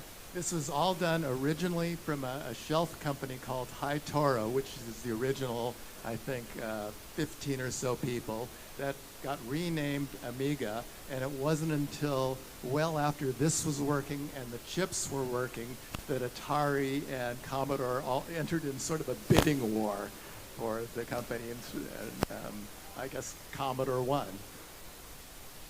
How did you guys feel about the transition, from Amiga to Commodore, West Coast going to the East Coast? Well, this badge is actually wrong. It says I worked for Commodore. They gave it to me. I actually left before the Commodore purchase, so Dell will have to answer that. Well, there's several parts to that. When Commodore first, when we first merged with Commodore, which was about between August and October of 1984, there were mixed emotions that we weren't able to complete the Amiga on our own, but we were also happy that we would continue to get paychecks, and all the work that we had been doing would not be lost, and in particular, it would not get disassembled at Atari and just pieces pulled out for whatever they were going to do. Commodore was committed to actually let's bring out this computer. Commodore needed something after the C64, and so I feel that what they were thinking is that they were rescuing Amiga, but at that time Commodore wasn't doing that well either. There was the bottom was falling out of the personal computer market, and I actually had a T-shirt I was wearing that was the Commodore Rescue Team was my T-shirt, or my take on it. So I think it was I think both camps, Commodore and Amiga, knew that there was something that was synergistic, that we could work on this together, and Commodore allowed us to go from the 5.25-inch floppy drive to a 3.5-inch, go from a HLS color palette to an RGB color palette. So they also allowed us to each get our own 2 computer instead of 4 guys sharing a Sage. And so yeah, Commodore, there would be no Amiga, especially as you have it now, without Commodore entering the picture. It worked out to be a great partnership. But I have to say that when I heard that Commodore had purchased the Amiga and brought it out, it was mixed emotions, because Commodore essentially funded them so they could finish the product and bring it to market. But I did not have a good impression of how well Commodore was, how well they ran the company, and that turned out to be the major issue. But even though Commodore essentially destroyed the project, guess who kept it alive? You guys. Yes, absolutely.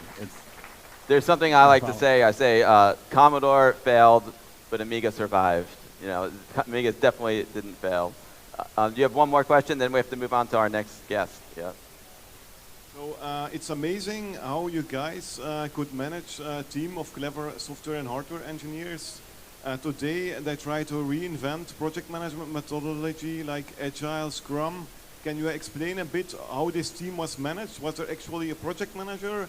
And did you use kind of an agile way of developing hardware and software at the time? Or did your team manage yourself? You think this team was managed? Yeah, no, there was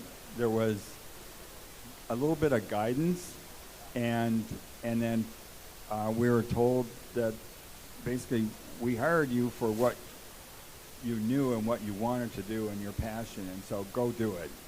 And these are the people you'll work with, and everyone had the same philosophy. All the hardware people I worked with and the other software people I worked with, they're all wonderful, talented, and caring individuals, and so we all came together. It was just the synergy of the team. We made it work. Dale stated it very well. Amazing. Thank you guys so very much. We appreciate your time. It's an honor to have you here. Thank you both so very much. Thank you to all of you. If you guys have more questions for Dale and Ron, you can see the breadboards back there by the black curtain. They'll be happy to answer any questions. Oh yeah, these breadboards I brought from California. They're all in the table back there. And if you see me, hopefully I've answered most of those questions now about what they are. And so I'll see you soon. Thank you guys so much. It was a pleasure. Thank you. Thank you. Thank you. All right, my time up here is about over, folks. I appreciate all of your attention. It's just been an honor to be asked to speak here today. The last thing I'm going to do is introduce our next presenter. I'll be walking around the show, hanging out. I'd love to meet all of you in person. So without further ado, you're going to set up your laptop. Great. Let me just look real quick here. Where is Beth?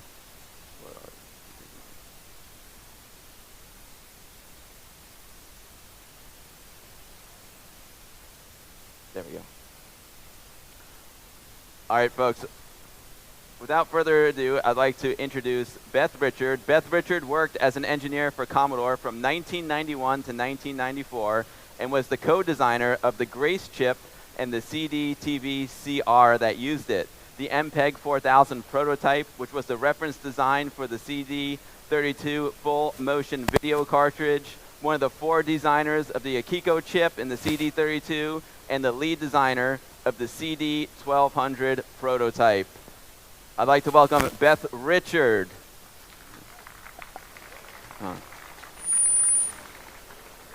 Hello there. Yeah. She's just going to, Beth is going to hook up the laptop. I'll disconnect. Do you have full size or USB-C? Or whichever one you want. Full size is here. USB-C.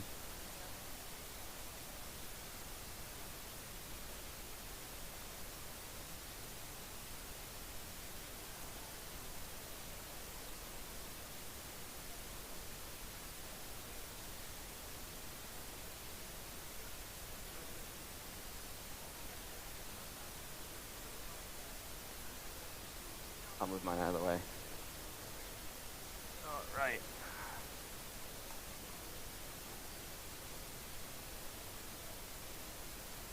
Honey, stop moving the mouse.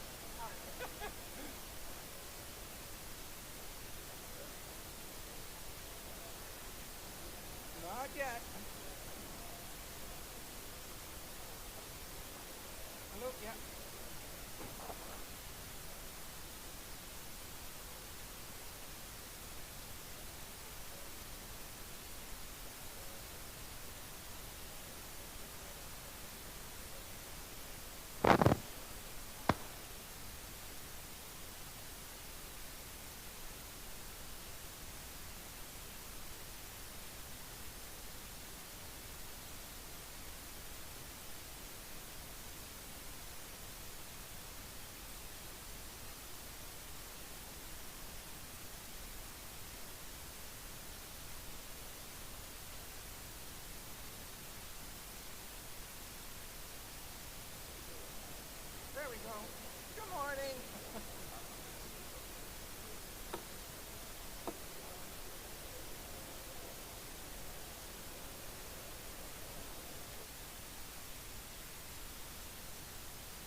that now?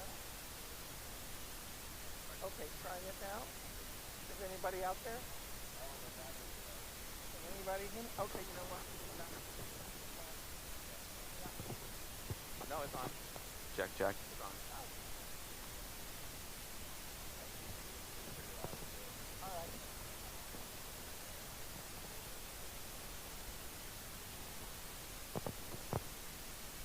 Huh? I think I am on. There you are, you're on. I am on.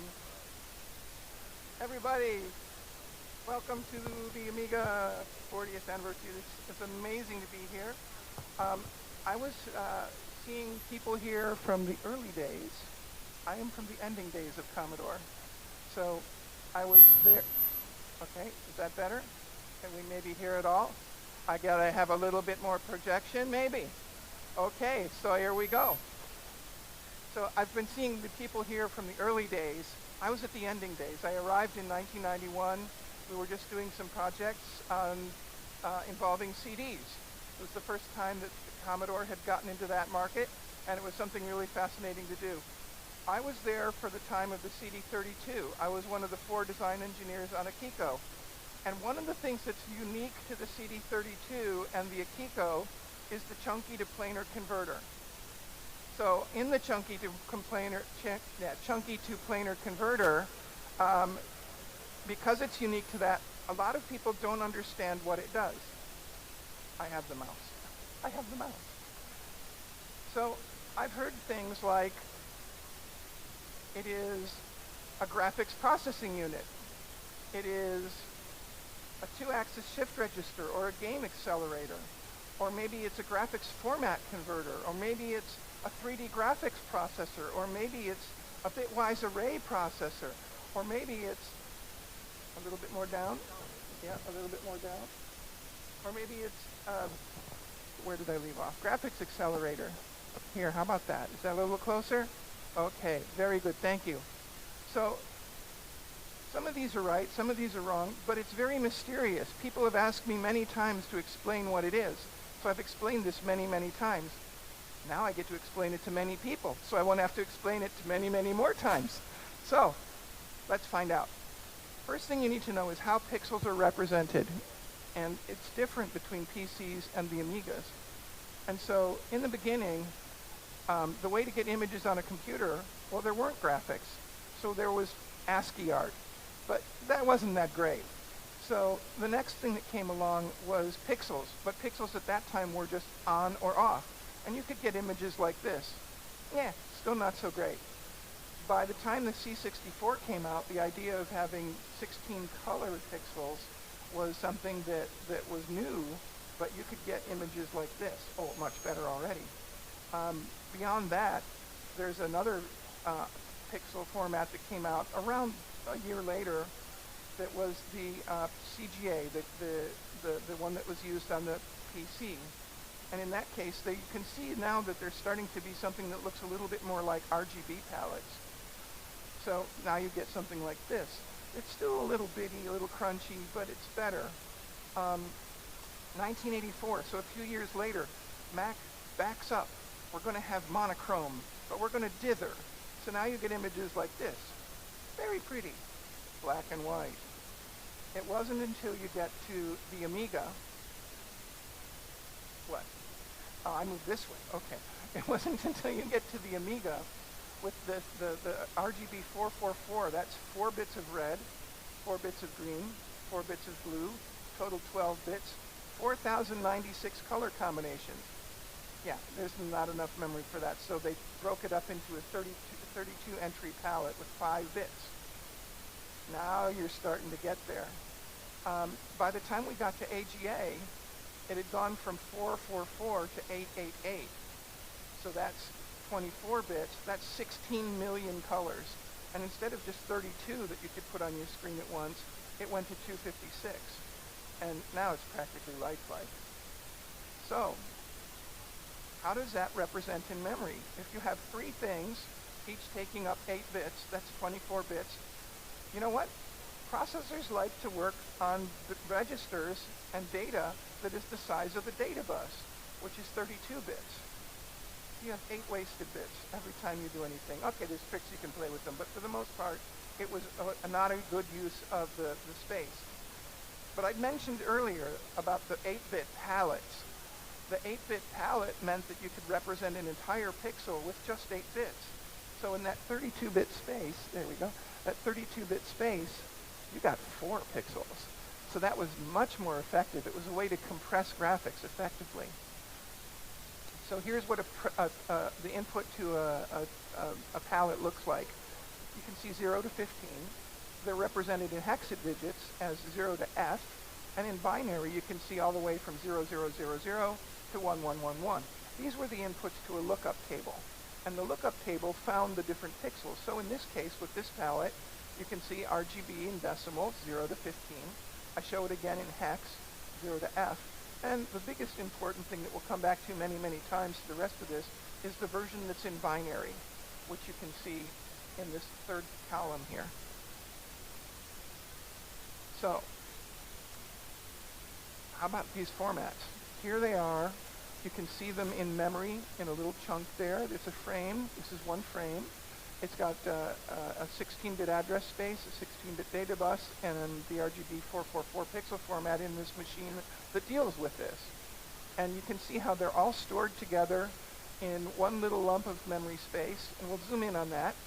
And so you can see that there's a base address, and then there's 16 bits, 2 bytes, so the address increases by 2, by 2, by 2.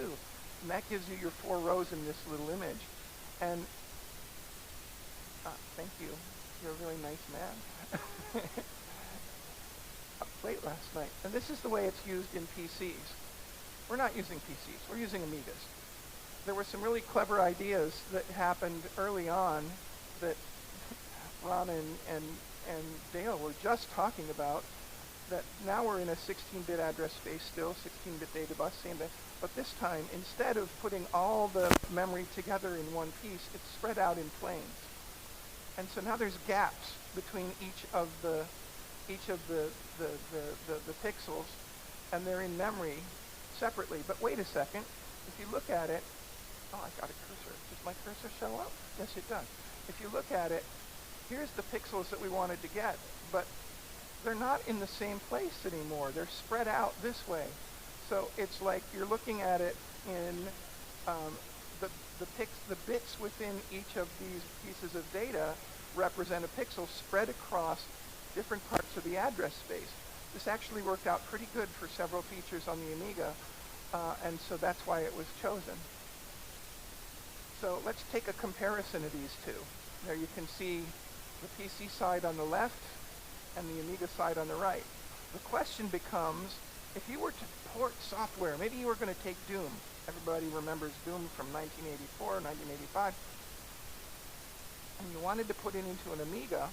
How do you get from these chunky bits over here to these planar bits over here? So now I'm going to tell you a tale of 4 engineers, a couple of sandwiches, some time at a picnic table over lunch, and how we do it. Well, the first person to talk about here is Ken Dyke. So Ken, that's a picture of him from 1993. He was a graphics software engineer at Amiga at the time, at Commodore. He is now a senior distinguished engineer at NVIDIA. And he was very frustrated. And the reason is that in order to find software to do this, the first thing you had to do is load in those 32 bits, covering 4 pixels. But they're not in the right direction. So you had to copy. As you watch, you'll be walking across as this process goes on, you'll be watching us walk across these bits in this register 4 here. So you had to copy that bit, copy that bit, copy that bit, copy that bit, copy that bit. You can see this is getting tedious. Copy that bit. Okay, that's pretty tedious. Let's just, keep going here. Copy, copy, copy. We'll jump ahead. Okay, so we're almost done with the first line. We've made our way over to this area in here.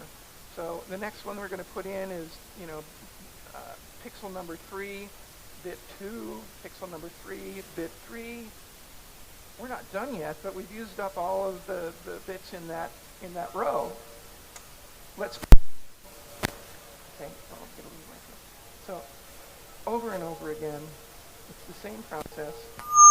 I've got to find a way to reduce the feedback, and maybe our audio friends can help. Okay, well, I'll do my best. So again, we do the same thing over and over. You know what? Let's skip ahead. Let's go all the way to the pixel 3. We're almost full. We're almost full. Pixel 2, pixel. So that took, if you look, we're up to 68 steps at this point on the column on the left there. But we're not done, because now it's just in the processor. We have to put it in the memory where the chips can get to it. So there's a write back for the first set of bits, the next set of bits, the next set of bits, the next set of bits.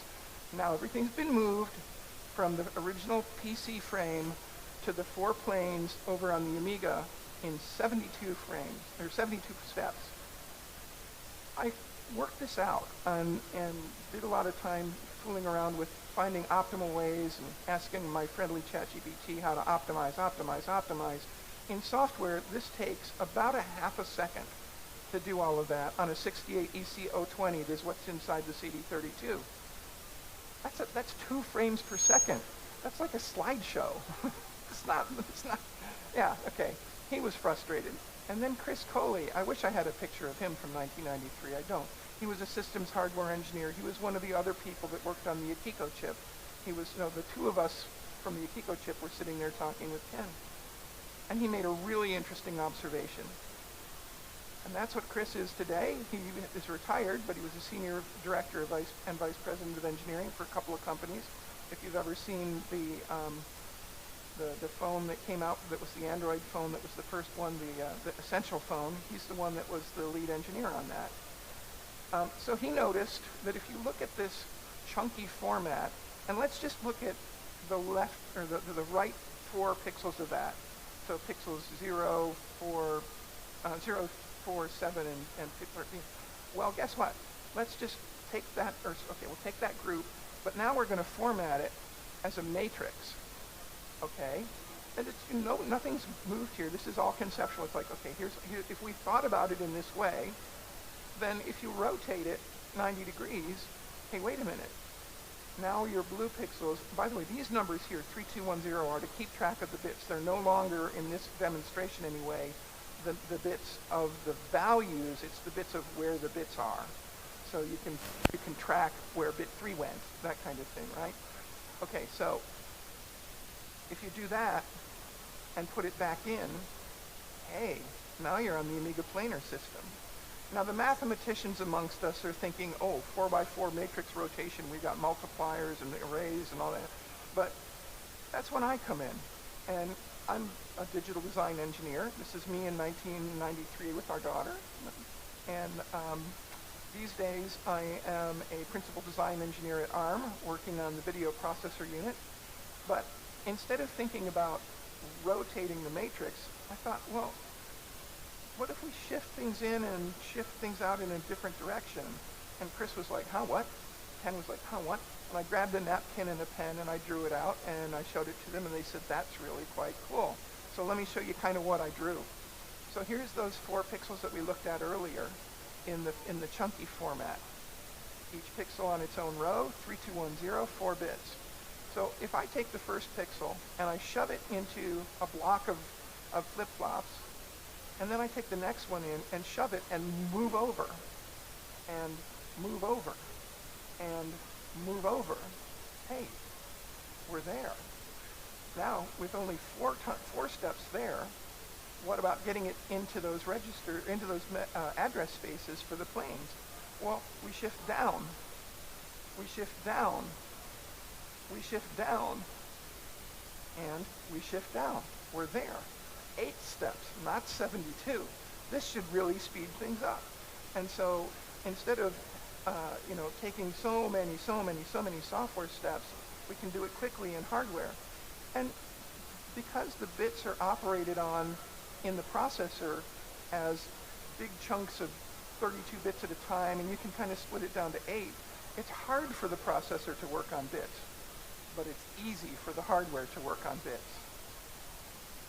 8 steps. So we took this over and showed it to our lead designer of Akiko. So we brought in the third of 4. And he's also the manager of the multimedia hardware engineering team. I don't have a picture of Hedley Davis, but you might recognize this picture from Hedley's fame with the Hedley Davis Memorial floppy drive. And these days, he's recently retired and living the good life. Best job ever, right? So he came up with something that solved another problem. The problem is, I only worked on 4 bits at a time in 4 registers at a time, but that's not what processors want to work on. They want to work on full 32-bit registers, full 32-bit memory reads. So he took 4 of my blocks. Well, I should say that at the first time that I presented this to him, me and Ken and Chris, his answer was, no, this is a dumb idea. Let me see the paper. This is a good idea. Let's go build this. So kind of parallels what Ron was just talking about with J minor.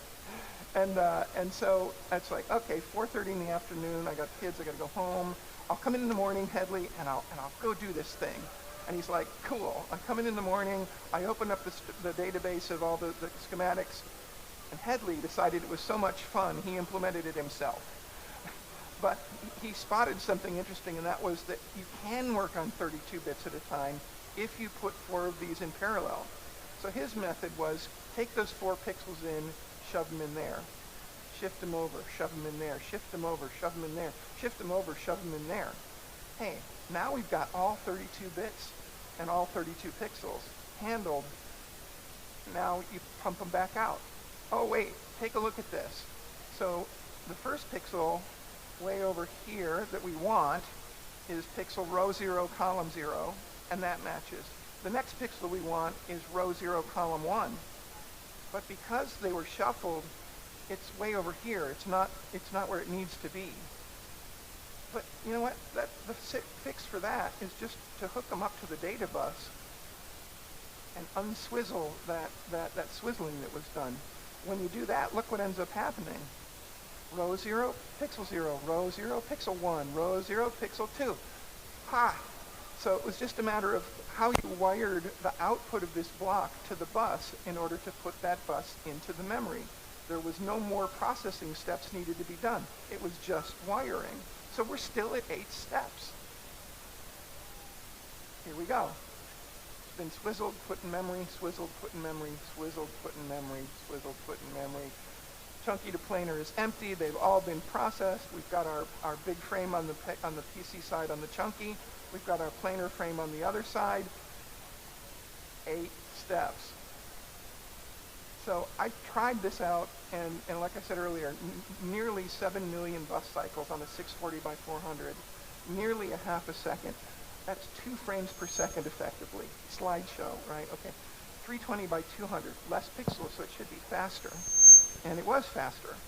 It's only about 1.6 million bus cycles to get it done. And on the ECO20, that takes 0.121 seconds, roughly an eighth of a second. So now you're up to 8.25 frames per second. Massive increase. Anybody want to guess how much the increase was going to the hardware method? The corner turn memory did it in 640,000, not 6.7 million bus cycles. That only took 0.04 seconds to do. Now we're up to 22 frames per second. 22 frames per second is really close to the film standard of 24 frames per second. This might be a little bit crunchy video, but it's video. It's not a slideshow anymore. Finally, I did it again on the smaller frame, 320 by 200, the normal non-interlaced frame on the Amiga. 160,000.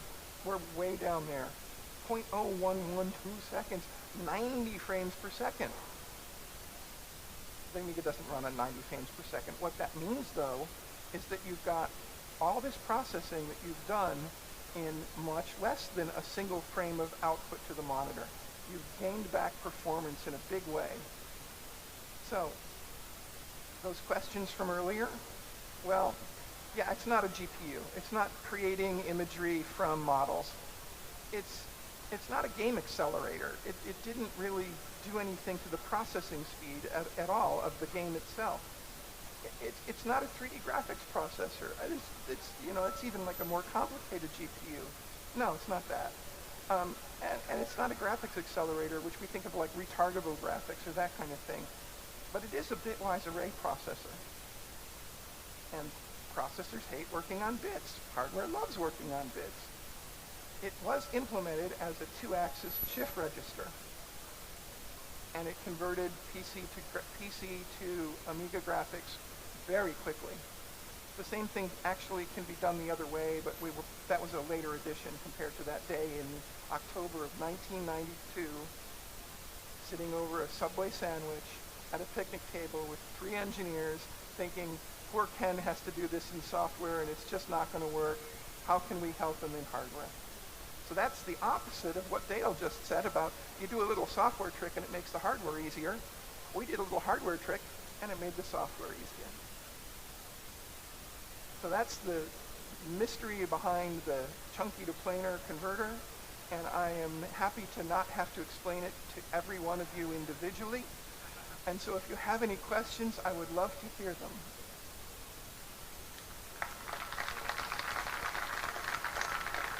Okay, thank you.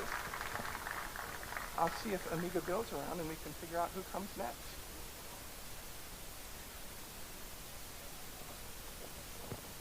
Oh, question. Here, let's do questions. Yeah. Here, let's see if that will be questions. Okay, thanks for the presentation. I have a question. Why you haven't used the DMA, which is embedded on Akiko chip, to avoid the CPU doing the work of loading from chip RAM, then Akiko, then from Akiko again chip RAM, which halves the if you put if you put the PC here, maybe I'll get that to keep the feedback. If you put the PC frame in chip RAM, which you can, then you're right. The DMA will make those transfers for you, and the processor doesn't have to. But still, the DMA engine works on data bus widths. So when I did the metrics for finding out how fast the hardware did it, I did use the DMA for that.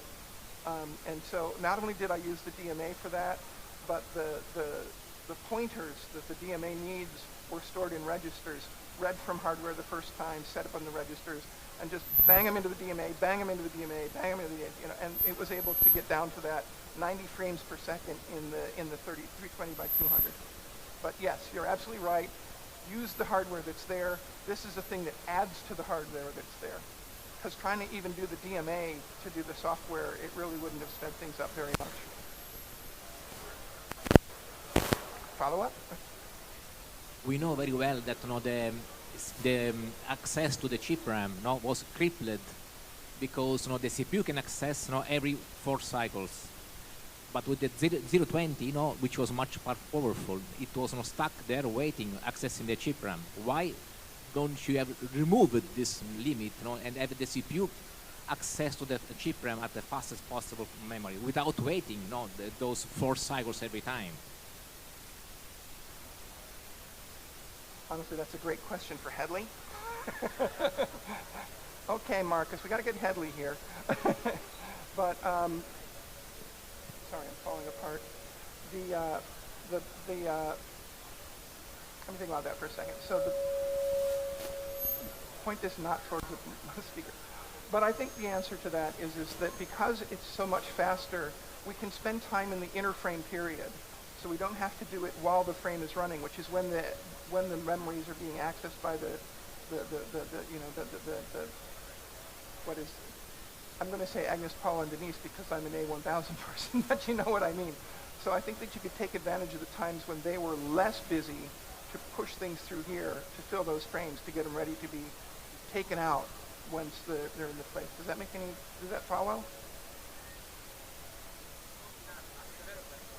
Okay, not enough, yeah. Any other questions?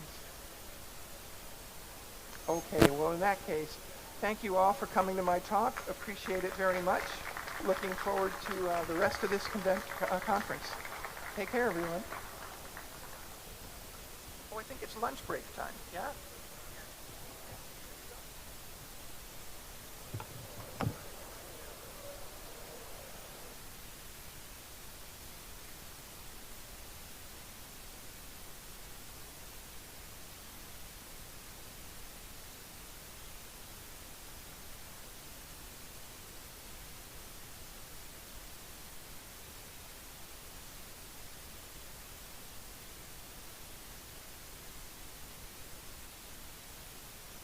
2, 3, 1, 2, 3. Schau mal, wenn man den richtigen Knopf findet. Okay, so können die Kollegen aus dem Stream-Team mir sagen, ob euer Ton jetzt besser ist. Uns ist gerade was eingefallen, was das Problem sein könnte. Seid ihr glücklich? Ich habe Alicia noch nie so tanzen gesehen. Super, Applaus für Alicia bitte, wenn noch ein paar Leute da sind, die applaudieren, die freut sich. Gut, also. Wir sind nicht verantwortlich, wir haben nur geholfen. Also bitte keine Tomaten auf uns. Aber dann stellen wir es auch. Das heißt, Alicia, wir testen jetzt den zweiten Sender auch. Und wenn der auch funktioniert, müsstest du jetzt ein besseres Signal kriegen. Und alle Menschen zu Hause müssten auch besser hören. Hoffen wir. So, Achtung, ich nehme mal das zweite.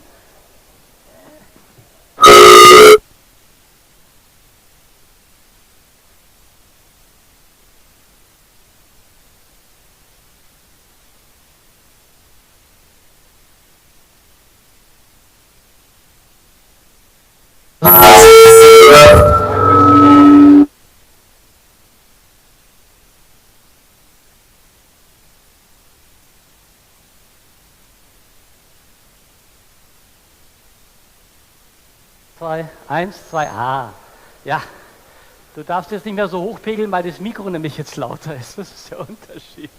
Okay, also, das heißt in anderen Worten, Alicia, das ist das zweite Mikrofon, auch glücklich, super. Dann haben wir auch das erledigt. Beide Mikrofone laufen, die Handkeulen sind auch hochgeschaltet. Die Welt ist gut, ihr werdet heute Nachmittag, da sind wir dann als Dinosaurier auch auf der Bühne, uns besser verstehen. Das freut uns ja schon mal alle. Tut uns leid. Wie gesagt, wir sind nicht verantwortlich, wir haben gedacht, wir helfen mal. Bis später. Okay.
Ich bin Peter vom Vintage Computer Club, der das Vintage Computer Festival 2025 in Zürich organisiert hat. Am 8. und 9. November sind wir im Technikmuseum Enter in Derendingen bei Solothurn mit einem Vintage Computer Festival. Ihr habt richtig gehört. Das Team des Vintage Computer Festival Zürich organisiert zusammen mit der Technikwelt Enter das Retro Computer Event des Jahres. Die Kombination von über 10 Jahren Vintage Computer Festival und Technikmuseum bietet dem Besucher am 8. und 9. November 2025 nicht nur die gewohnte Ausstellungsqualität des VCF, sondern auch die vollständige Ausstellung der Technikwelt Enter in Solothurn. Anschauen und anfassen. Erlebe alte Technik in voller Aktion im Bereich der Vintage Computer Festival Ausstellung. Nutz die Gelegenheit und mach dein Vintage Computer Festival Zertifikat. Löse dazu verschiedene Challenges, die sich wie eine Questreihe in einem Adventure-Game zum Thema Technik spielen, aber in Real Life. Höre spannende Vorträge aus dem Bereich Retro Computing. Diesmal stehen sogar 2 Vortragsräume zur Verfügung. Schau dich im Museum Enter um und entdecke noch mehr Computer- und Industriegeschichte. Ein Vintage-Computer-Flohmarkt versorgt dich auch gleich mit dem ersten Stück deiner Sammlung. Oder du findest dort noch mehr coole Sachen, die du deiner schon viel zu großen Sammelleidenschaft hinzufügen magst. Und wenn dir dann auch noch Autos oder Filmgeschichte liegen, gibt es keinen Grund mehr, sich den 8. und 9. November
Irland lud wieder zum jährlichen Amiga-Treffen ein.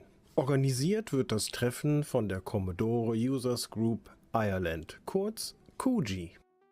Bevor wir darüber sprechen, was es alles auf dem Event zu sehen gab, erklärt uns einer der Veranstalter mehr über die Hintergründe der Amiga Ireland.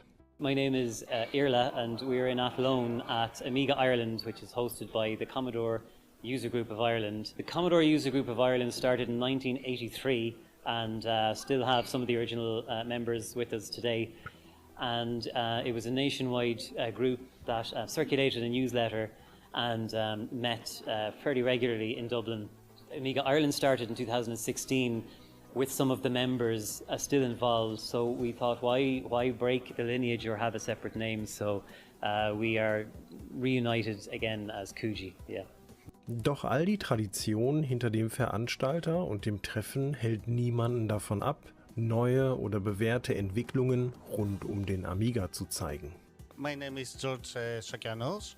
I'm coming from Greece, Athens, and I'm participating here with my Amiga next generation A1222 that is going to be released soon, and I wanted to give the visitors a chance to test it. I have it in my possession because I am a beta tester for Aeon and Hyperion. It is a good chance for someone to test it before they go and buy it, or if they have questions, we can discuss about them and see how the computer behaves, if it covers their needs and all this stuff. My name's Ben.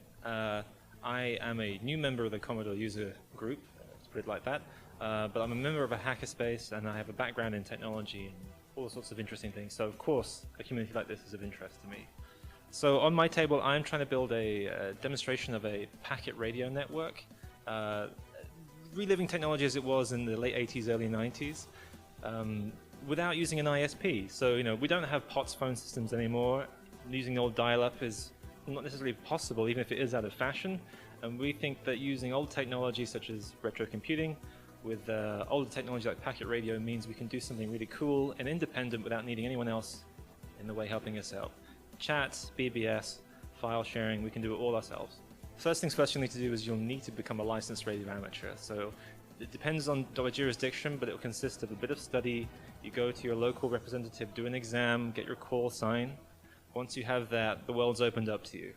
To get started with packet radio, you'll need something like an old taxi radio on 2 meters or 70 centimeters, relatively easy to find in the likes of eBay or other small groups, and a terminal node controller is usually a piece of hardware. You can do it in software on Linux with things like Direwolf, but that's basically what you need. A Raspberry Pi is kind of all you need computing-wise. You don't need a lot of power, but specialist boards, they're pretty cheap. I'm using one called a Nino TNC. It comes in kit form. And for 200 or so euro, you can have a really cool independent station running with what you need. So if you're interested in packet radio, there is a group online, we are on Discord as well, called the Online Amateur Radio Community. We're not a club, we're a community across many jurisdictions. We've got members in Sweden, Switzerland, Germany, UK, and Ireland. We are trying to build this network for the radio side of things. From the computing side of things, there's the Commodore User Group of Ireland's website on both Gemini space and the main internet. And then the TOG hackerspace in Dublin is our main hackerspace. TOG.ie, we are open most days of the week, and we have meetups for people to do electronics, hardware, software, you name it. Well, hello, my name is Ricky Sickinger. We're working on a game called Rollcrafts, and our company is called Badger Punch Games, and I am the programmer on this project. And yeah, I'm Henning Ludvigsen. I'm the artist in Badger Punch Games. Yeah, we're working on a game called Rollcrafts, which is an Amiga game, and we're hoping to release it early 2024, maybe in a couple of months' time. It's a roguelike, turn-based roguelike, which means roguelikes have this thing where you procedurally generate levels. It's a random generation, so every playthrough is different. And being a roguelike, you only have one life, so you try to get as far as you can in the game, and then at some point you either die or you win the game, which is a pretty interesting experience. And also some of the abilities, and you can pick up potions and stuff, and these are randomized for every game, so you never know what you're starting with or what you get when you start the game, which makes it an interesting experience.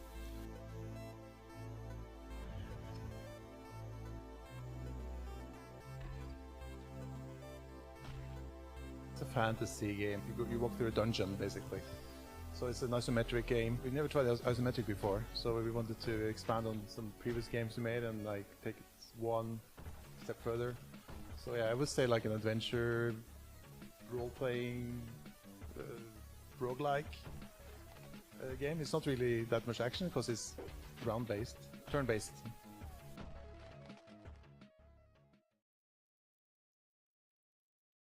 So we just announced our publisher, which is Thalamus, which is the old publisher from back in the days, which is still active and still has an ongoing history, which we're very proud of to be part of. So Thalamus will be releasing it on their store. So my name is Stephen Leary. I go by Terrible Fire on forums and discords and things, but yeah, that's I make old computers go slightly faster, make hardware for the Amiga, some software as well. So other people produce commercial cards or better cards. There are definitely better cards than my stuff out there, but mine is designed to be built by somebody at home in the simplest possible way, and it's meant to be as cheap and easy to produce at home so that it can be mass produced and so that everybody can have it. It's like democratization of Amiga hardware, and that's really what I wanted to do. I didn't want to make a lot of money out of it because I made no money. I didn't want to maybe be the best, absolute fantastic card with all the features. So this is the latest one I've actually let go of and released. It's called the TF1232. I had a previous version of this without the FPU, but this one I've finally given in and put the FPU on the 1232. So it's a pretty cheap board, and it can actually run at both 50 and 25 megahertz. So that means you can use some of the older, cheaper chips on it. You can probably produce a card like this for under 130 euros, and that was becoming the sort of territory where 8 megabyte RAM cards were at a few years ago. So I'm really proud that we've got some really, really low-end cheap options for people. And this is one that people may not know about. It's it's an 060 card for the CD32. It's a card that can make your CD32 perform like an Amiga 1200, a high-end Amiga 1200. Neben den Dingen, die man auf den Ausstellertischen entdecken konnte, wissen die Besucher aber noch anderes zu schätzen auf dem Amiga-Event in Irland. I think that the Amiga Ireland is one of the best events for Amigans, because it is based on the community, and everyone has their own passion for that, and present all the things that they like to develop on Amigans and how they use it. It's not that big like the event of Germany, but it is less commercial, and that's what I loved for Amiga Ireland, the event. I think I've been to events like Amiga. I was at Amiga 37, and I go to Revision usually. Those are very different events with bigger names, a lot more activities. Here it's more low-key socializing. This is kind of like a scaled-up version of the Scottish Amiga user group. We have those in halls in Scotland. I think we could maybe have like last year we had Ron Nicholson here, and it was really amazing to meet Ron Nicholson and talk to him. Some people like that coming and just having maybe a keynote speaker. That's all I would change here. Nothing else. If you have an interest in retro computing, I mean, why wouldn't you come here? I mean, this is everyone's history now. I mean, no excuse not to.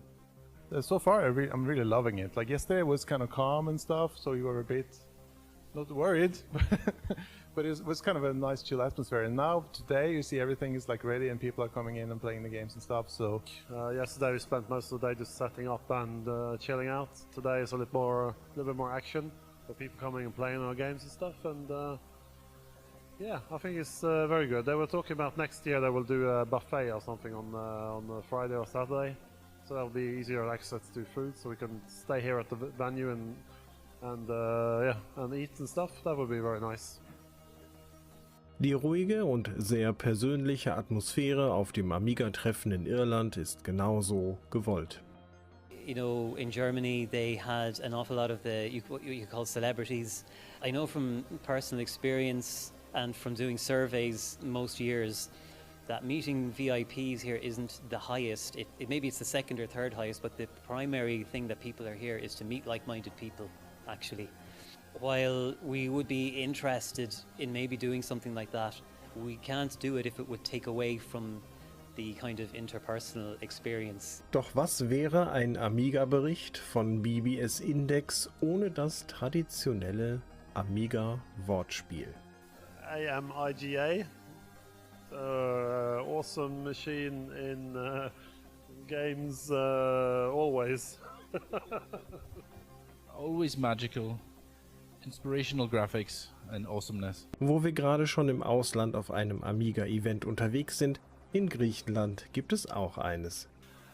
Amicab is the annual event that we organize in Greece, in Athens. Mainly in Athens because most of the visitors are from there. The biggest amount of our communities live in Athens, so we do the events there. Amicab is the biggest Amiga event in Greece, and it's dedicated to Amiga. We don't have any other retro computers. We gather all together with our computers there, and we discuss about the Amiga, the community, and how we can do things with these computers, and how we can cooperate to create different stuff depending on what anyone wants to create. Zu all den Amigas mischten sich nicht nur Besucher und Aussteller, sondern auch die weltbekannte Cosplayerin Raven Lourdes. Diesmal als Bobbin Threadbare aus dem LucasArts Adventure Loom. Am Tag davor nahm sie die Rolle von Jumping Jackson an. Die freundliche und ruhige Atmosphäre zeichnet das Amiga-Treffen in Irland gewollt aus. Doch benutzen Amiga-Fans auch andere Computersysteme? We used the ZX Spectrum recently to prop up a projector, actually. We needed an extra few centimeters.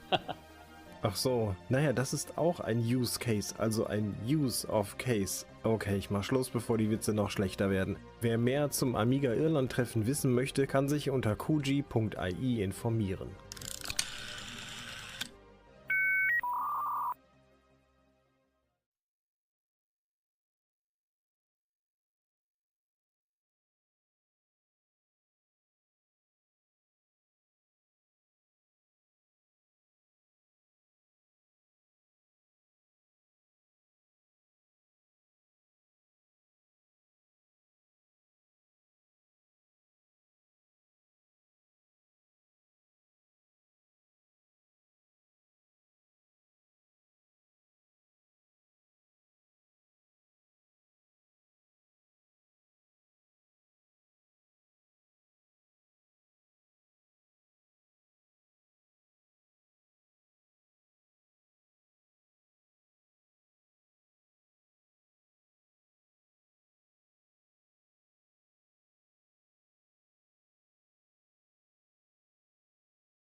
Good afternoon, ladies and gentlemen. I hope you enjoyed your lunch. This is the 10th anniversary of David and myself talking together. We talked at Amiga 30th here in Neuss, and this is the first time since that date that we've again talked together. In the 92 to 95, we were joint managing directors of Commodore UK, and that was Commodore Middle East and Africa. So we actually did have sales in Africa at the time. David took care of sales and marketing and building his famous packs, and I took care of the back end of the business, the finance and accounting. So this is not a technical presentation. This is a presentation of some stories of the business. Because one of the questions we get asked regularly is, why did Commodore go bust? And the answer to that, there's lots of answers to that, but I'm going to tell you a story that typifies what was happening at Commodore. And when I've run through a couple of stories, David is going to talk about his Commodore experience and the new Commodore that's recently arisen, which is, again, what we are both involved in as the new Commodore project. So back in 1993, Commodore International had announced that they were in difficulty financially. And that meant there was a potential of insolvency of Commodore going bankrupt and Commodore UK going bankrupt. I was the legal director, the only legal director of Commodore UK at that time, and under UK law, I was personally responsible to the creditors of Commodore UK for any decision that Commodore made, and if we made bad decisions, I could be personally sued by creditors. Now, in 1992, Medi had done a deal with SCI, the manufacturing company, to make Amiga 1200s in Scotland. So all our Amigas in 1992 came from SCI. We had a successful year. We sold something like 400,000 machines, and Medi didn't pay the bill. So Commodore owed SCI $8 million by the end of 92, and Medi wanted SCI to build machines for Christmas 1993. So he did a deal with SCI that said, you build machines, we'll ship them to the UK, the UK will pay you the price of the machines plus $50 off the debt for every machine they sell. That way they sell 400,000 machines again, you'll get your $8 million back. And one day this contract arrived on my desk, a contract between Commodore International and SCI. So where we were going to send them money. I immediately sent it to my lawyers and said, this is disastrous. How can we pay an extra $50 when we, Commodore UK, don't owe that money? My lawyer said, don't worry about it. Commodore UK is not a party to this agreement. You're not bound by it. It's only with Commodore International and SCI. So we come to the Christmas season, we start selling machines, and I start sending money to SCI, counting my debt, which is only the value of the machines. Everything was going well for about a month, and I got a call from Medi and said, I need you to send $500,000 to New York. I said, so if I do that, we can't pay SCI. Don't worry about SCI, that's my problem. So I send the money to Commodore, I write it off my debt, and we come to the day where we owe nothing to anybody in Commodore or SCI because we've paid for all the machines we've bought. So out of courtesy, I call SCI and say, we're not going to send you any more money because we don't have any more debt. SCI said, you can't do that, that's illegal. That Sunday, I got a call from Mehdi Ali, and the chairman of SCI, and said, you've got to pay SCI more money.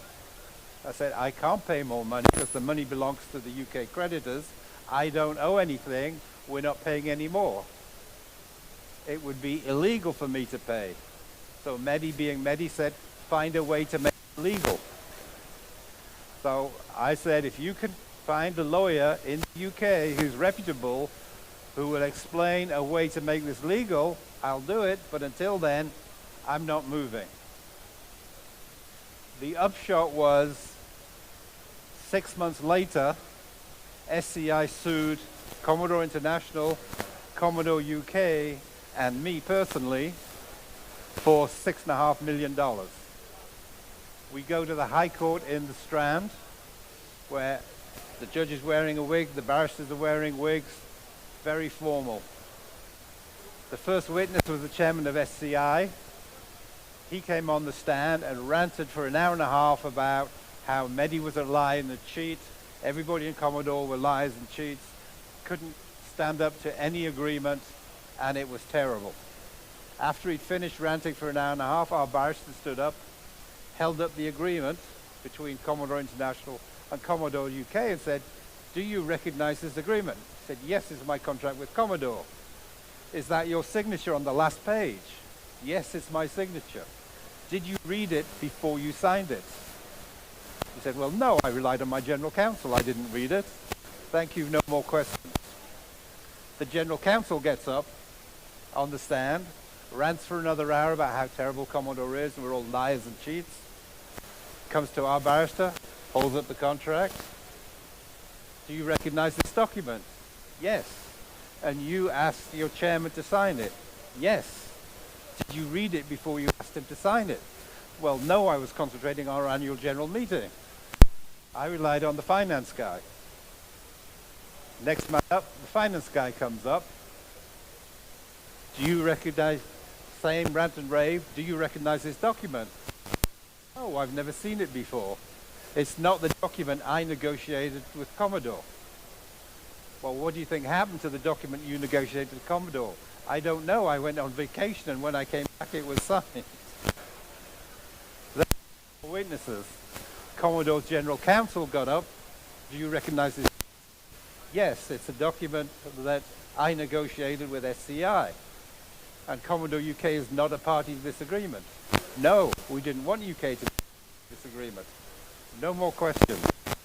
At lunchtime, on this is the third day, at lunchtime, their barrister came to our barrister. What will it take to get out of this lawsuit?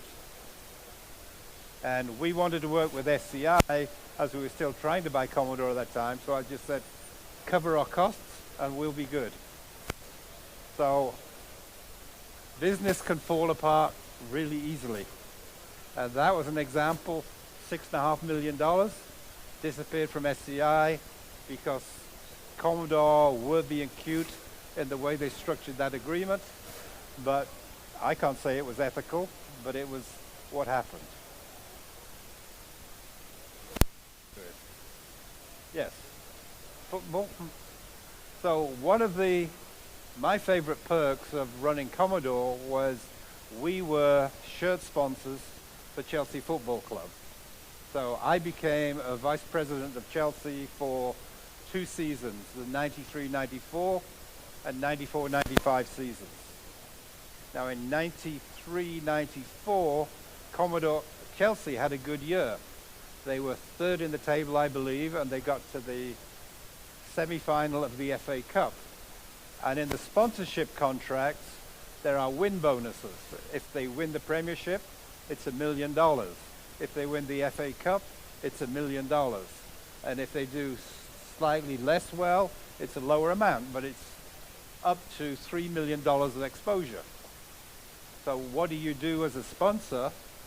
You go to Lloyd's of London and get insurance cover to insure you against paying out in the event that Chelsea do well.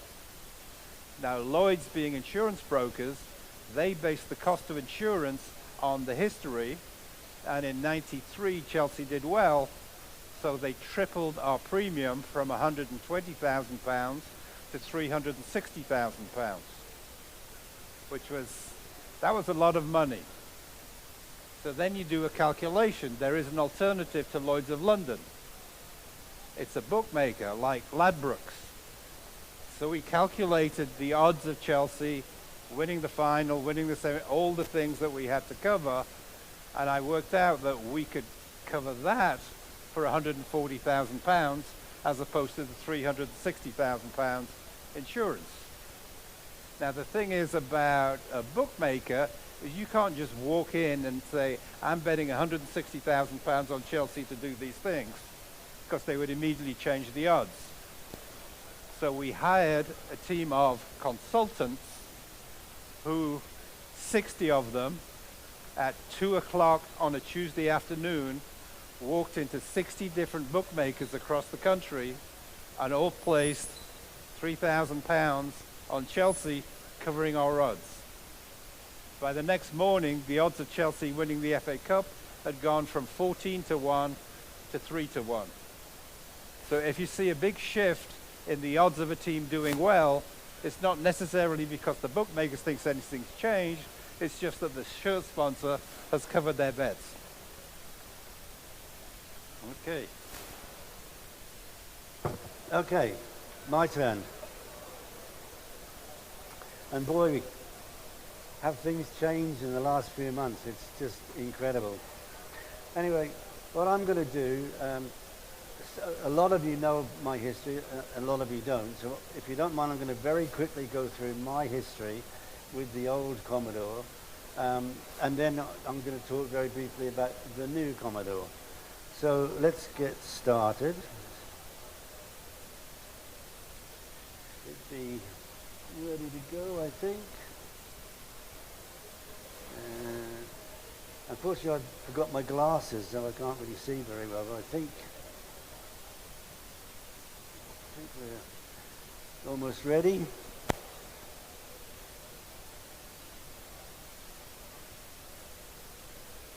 Come on, open up. Open up, you devil. Hate technology. It's not opening up for some reason. Oh, it is opening up. I have to say. There's a couple of videos on there. What's this?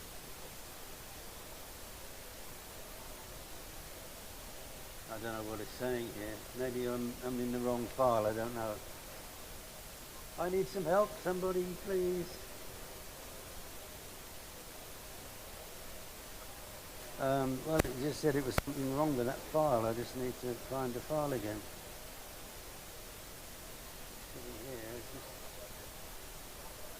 Yeah. I'm sure it's this big file here because there's a video on it. Oh, sorry, ladies and gentlemen. Please forgive my amateurism. I wish I'd got my glasses. I can't really see a damn thing. What does it say?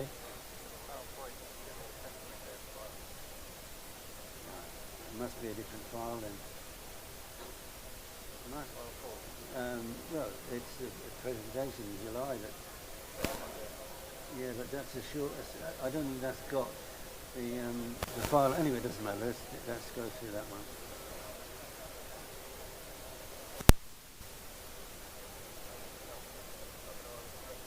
Let's do USB it then. It should be on the USB. No, I know it is on the USB, definitely.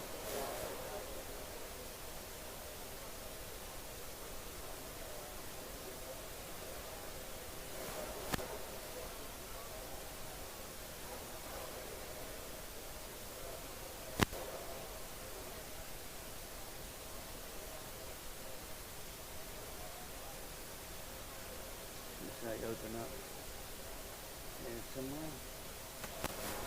No, this is embarrassing.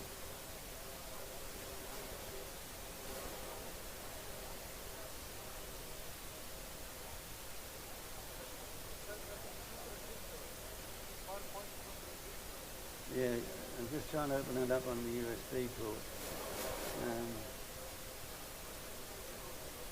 I want to open up my this USB file.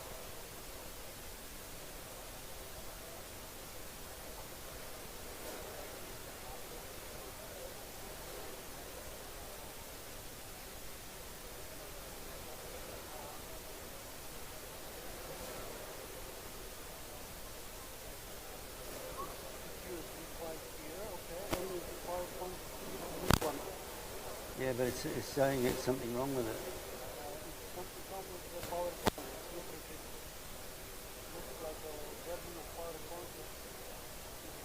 That was working a few minutes ago, so it is licensed. Of course it is.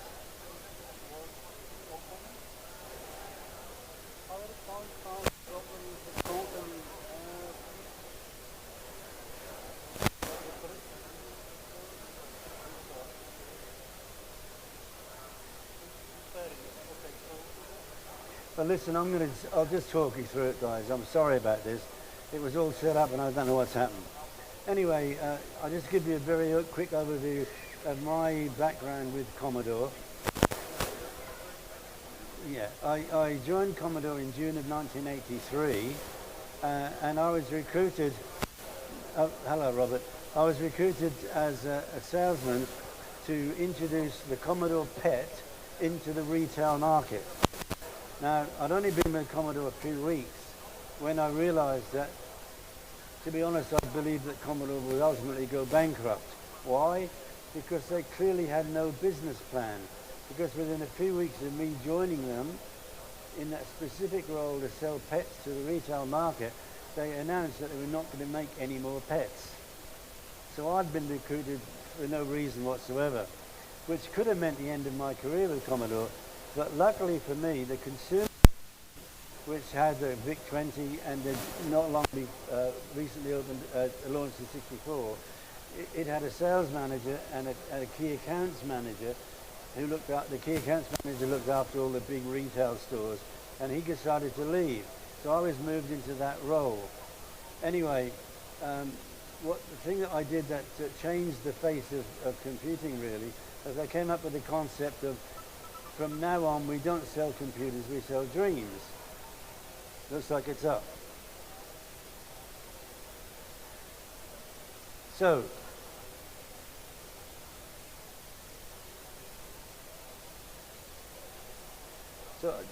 the idea of selling dreams was that if you try to market a computer, all it is a piece of plastic with some keys on it.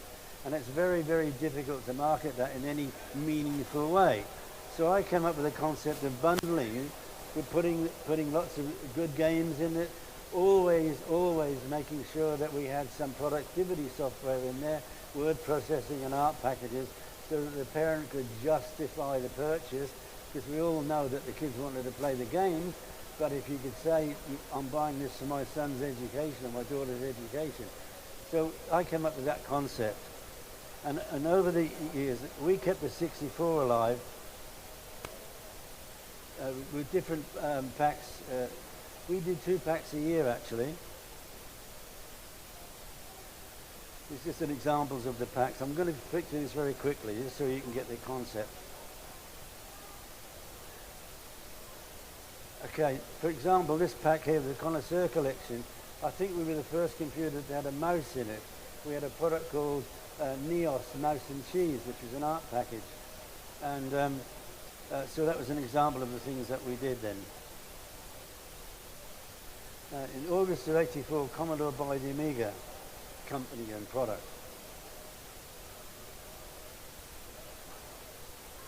The core team, design team, people like Jay Minor, RIP, RJ Michael, who's here today, Dale Luck, who's here today, and several other people who are part of the design team are actually here today, and I'm sure they'll be glad to chat with you.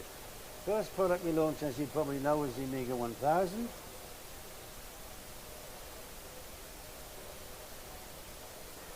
Then in 1989 we launched the Amiga 500, which was the first time that we had a product which was competitive and had superb technical advantages. And our only competition actually then was the 520 ST from Atari.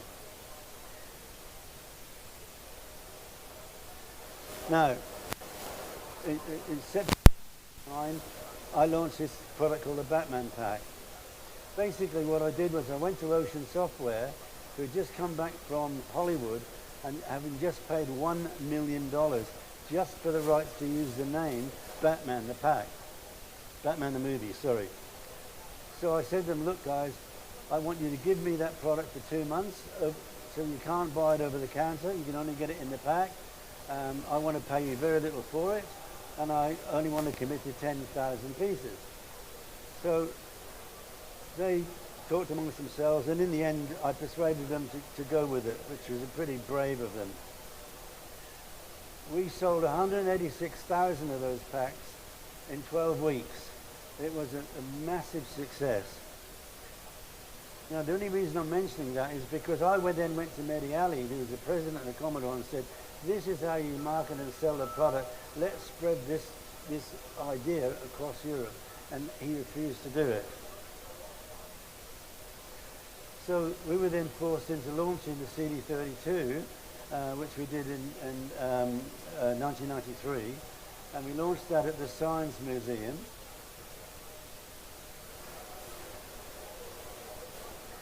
We used a TV presenter called Chris Evans, who was a really up-and-coming TV presenter at the time, to co-launch the machine. Very slow to say. Anyway, just before the launch, now this is really, really important. Just before the launch, there was an interview, printed interview in PC Week with Tom Kalinske, who was the worldwide president of Sega. And the journalist said to him, what about 16-bit CD-based consoles? And he said, sorry, 32, but he said it can't be done. If anybody could do it, it would be Sega. So that was all in print. So I thought this is too good an opportunity, knowing that we were launching within a few weeks.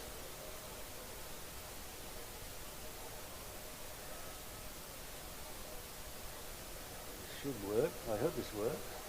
At that time, Sega's advertising, quite clever, terrible advert, but quite clever advertising, was to be this good takes ages, to be this good takes, spin the word round, Sega. I'm going to skip that. So we thought that was too good an opportunity to miss, so we did that. And if you notice, it's right outside Sega's head office. Because I was able to say it, because Sega themselves had said it. To be this good will take Sega ages. We also did that after Sega's new baby, Amiga brings you the mother. Okay. Now, after that, very quickly after that, Commodore went bankrupt. And in 2015, I was invited to be a speaker at the Amsterdam Amiga 30 celebration, and I've been out of the industry completely for all those years. Sorry. Anyway, it's a curveball I did not expect.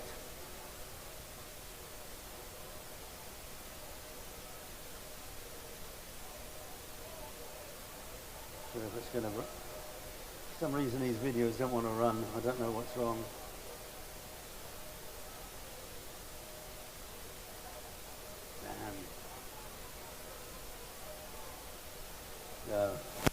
Sorry. Should close that down. Anyway, so let's talk about the new Commodore. Quite an interesting story actually, because the guy who's led the whole resurgence and buying back Commodore is a guy called Perry Practic. His real name is Christian Simpson. Anyway, I never knew of him. I'd not met him, or I didn't even know about him. And he sent me a message and said, can we have a video conference? And I said, yeah, sure, not knowing anything of what he was talking about. So on this conference, he said, David, he said, we're in the process of buying Commodore back. Would you give us the honor of endorsing us? And I said, no. He nearly fell off the chair. Why are you saying no? I said, I'm not going to endorse you. I want in. You cannot have a new Commodore if I'm not involved, because I am Commodore through and through. 12 and a half years with Commodore, the most successful division of the company, and I work for Commodore in America and in Switzerland. Anyway, cut a long story short, I am now involved, very much so, with Commodore. It went between different things, but my role now has been finally decided, and I'm the brand ambassador for Commodore, which means I can come to events like this, as I do all the time anyway, and get paid for it, which is rather nice.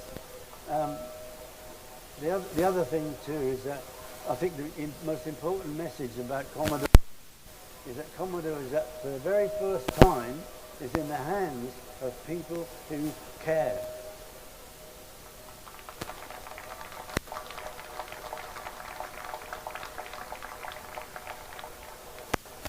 Now, I know a lot of people are going to ask about new projects and things. Seriously, guys, I can't talk about what we are planning to do next year because there's a lot of things happening, a lot of good things happening. As you probably know, we launched 3 updated versions of the C64, the 64 Ultimate. We've sold in excess of 11,000 of them already. And I have to tell you, there isn't a day goes by when I don't get messages on my Facebook from people I barely know saying, we've just heard Commodore's back, we've just heard that you're involved, is there anything we can do to help? And it's coming in drones, day after day after day. And in this event today, there are many, many people who are involved in the new Commodore, including, for example, Leonard Tramiel, who up until this time, anything anybody wanted to do with Commodore, he's been very negative about it.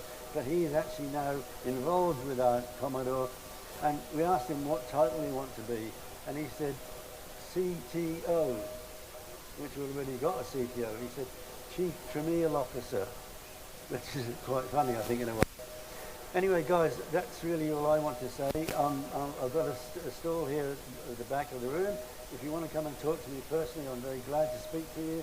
Happy to sell you something. I've got my 4 books on sale and other items and stuff. But anyway, for me, it's been fantastic to be reunited with Colin. Colin is involved in the new company. Thank you and God bless. Is that all right? Yes.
schon hören kann. Man kann mich schon hören, ja, okay. Immerhin, ihr könnt mich schon hören, das ist schon mal viel wert, ne? Ja. Wir sind ein bisschen später dran und darum sind wir auch noch ein bisschen später dran gewesen, weil es hieß, die Kollegen brauchen ein bisschen länger, aber dann machen sie schneller fertig und bis ich alter Mann es dann auf die Bühne schaffe, das dauert dann halt ein bisschen. Diese nächste Veranstaltung wird auf Deutsch sein. So, the next session here is in German.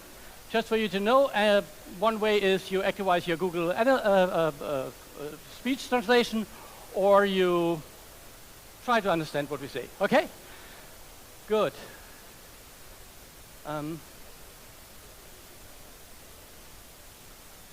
Alles klar? Machen wir erstmal den zum Einpegeln. So, pass auf, ich mache jetzt nochmal einen Soundcheck, weil ich würde ein Mikro dabei haben. Wundert euch nicht, wenn es gleich pfeift, dann pfeift's. Das ist nicht, weil mir irgendjemand hinterher pfeift. Die Zeiten sind lange vorbei. Das ist nur, damit die Kollegen herausfinden, ob irgendwo, wenn ich hier rumlaufe, weil es könnte sein, dass ich zu euch komme, dass die Kollegen mitkriegen, ob es hier pfeift. Es pfeift nicht. Das ist schön. Jetzt bin ich. Okay. Hier haben wir ein bisschen Aussetzer. So weit hinter darf ich nicht. Aber hier sind wir wieder zu Hause. Wir hören. Und wir hören auch hier. Entschuldigt bitte, ich muss hier nochmal gerade ganz kurz durch. Und dann hör auf zu arbeiten, André, ist schlecht für dich. So, und hier auch. TV stations embrace the theme with computer show and computer club on the screen. And thanks to those who build museums with care and host great shows for us to share. You bring the past to life anew and inspire what we love to do. We're the Digistars, keep it real, sharing retro love with timeless zeal. To our friends who cherish the past, let's make sure the memories last. Thank you, friends, for all you do. You're the heart of this retro crew, with joy and pixels shining through. We're Digistars thanks to you.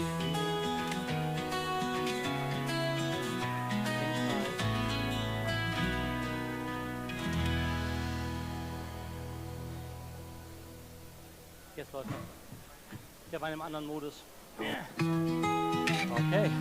Gib mir einen Augenblick.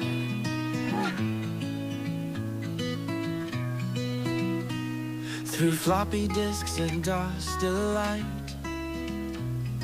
the retro magic shine.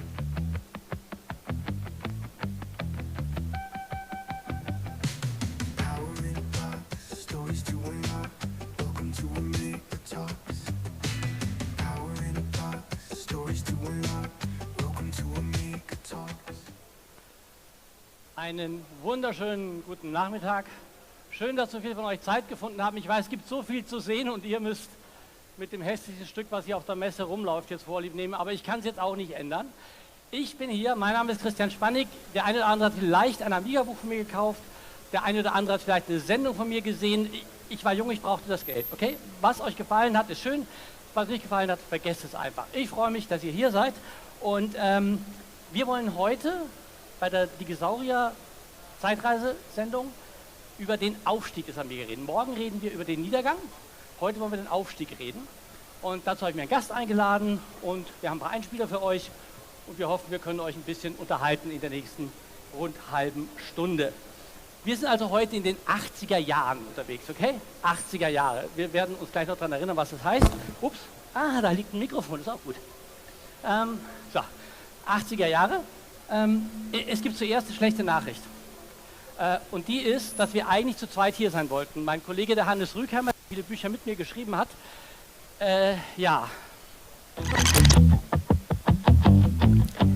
Liebe Amiga-Gemeinde, ich wäre so gerne bei euch gewesen, aber mich hat's erwischt. Ich liege hier mit einer heftigen Erkältung da nieder.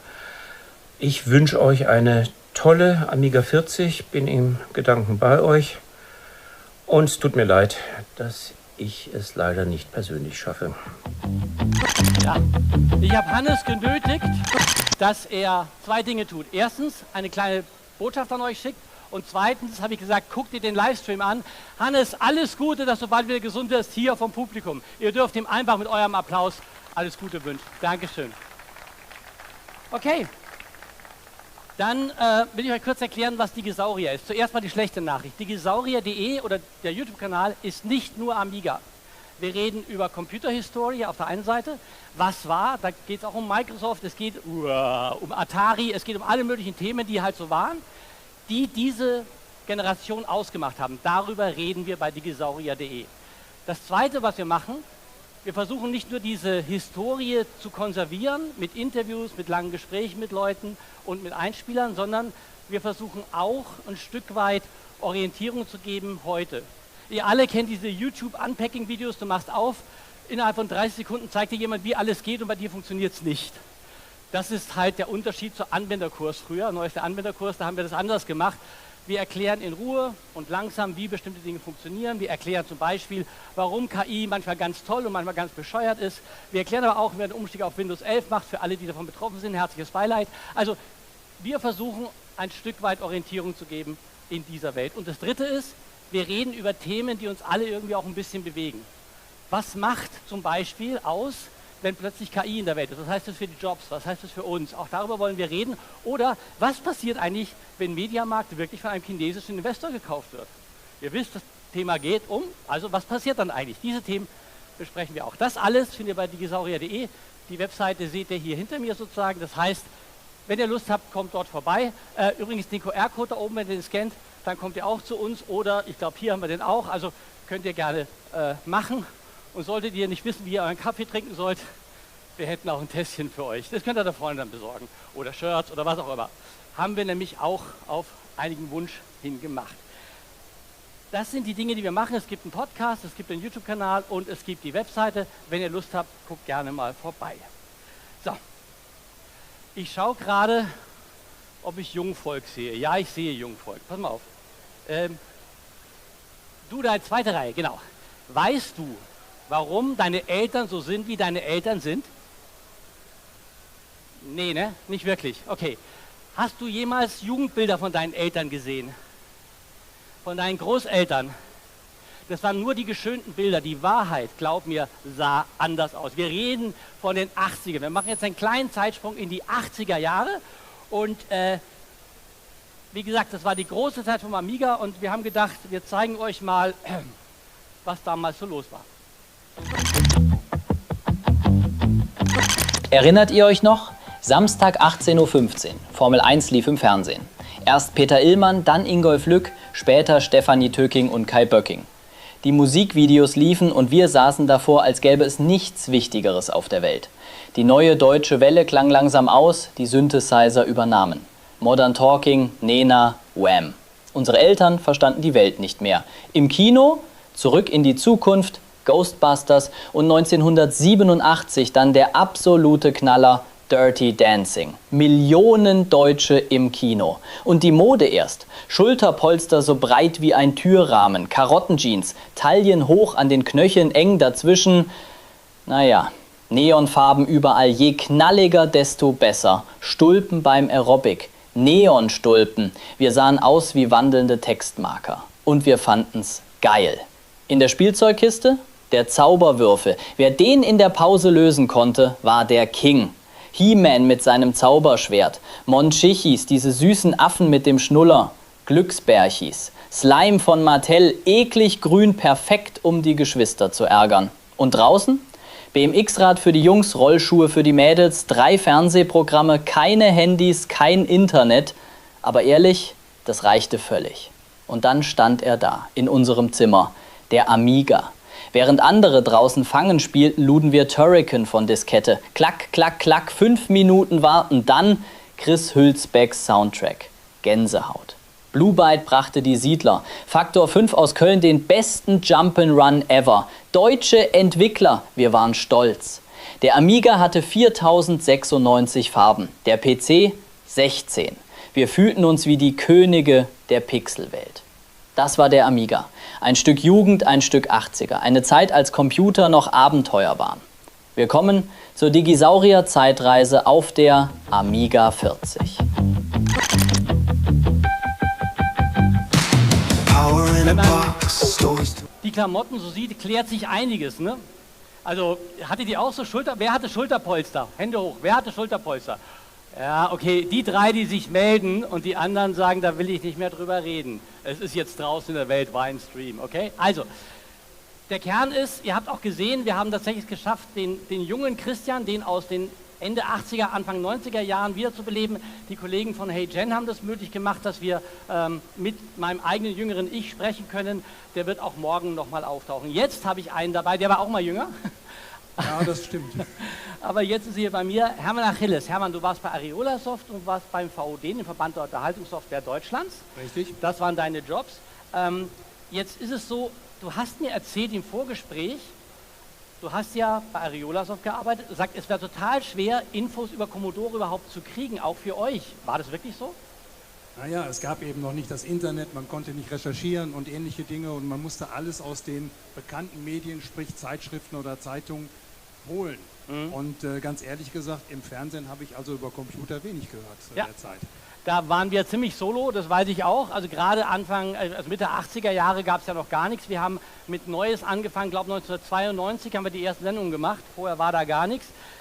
Aber jetzt mal ganz ehrlich, stimmt es, dass du nie selber privat einen Amiga besessen hast? Ich habe nie einen Amiga besessen, nein. Ich bin vom C64 direkt zum PC gegangen. Okay, und ich habe richtig verstanden, du hättest beinahe ein Atari-Kind gekriegt? Ja, meine Tochter ist auf einer Atari-Messe geboren worden, also nicht auf der Messe, aber zu dem Zeitpunkt. Und dann habe ich die Messe verpasst, musste wieder zurück. Autotelefon hatte ich noch nicht zu dem Zeitpunkt, also musste ich erst von da aus. Das heißt, du bist nicht auf der Atari-Messe gewesen? Ich bin bis in der Halle gewesen, habe dann angerufen und bin wieder zurück von Düsseldorf. Okay, er ist rechtzeitig davon gekommen. Herzlich willkommen bei uns auf der Bühne, Hermann Achilles. Dein Applaus. Ich will auch eine kleine Geschichte erzählen. Wer hat, keine Ahnung, mal das große Amiga 2000 Buch, wer hat das noch? Okay, 1, 2, 3, okay, alles klar. Guckt mal nach, welche Auflage, ja genau, guckt mal nach, welche Auflage ihr habt. Ich kann es nachher signieren, habe ich versprochen im Vorfeld. Wenn ihr hinten in dem Stichwortverzeichnis nachguckt, könnte es sein, wenn ihr die richtige Auflage habt, dass da drin steht Rauhaardackel. Und dann ist die Erklärung dazu, kleine krummbeinige europäische Hunderasse, die überhaupt nichts mit Computern zu tun hat. Wie kommt das in ein Amiga-Buch? Ganz einfach.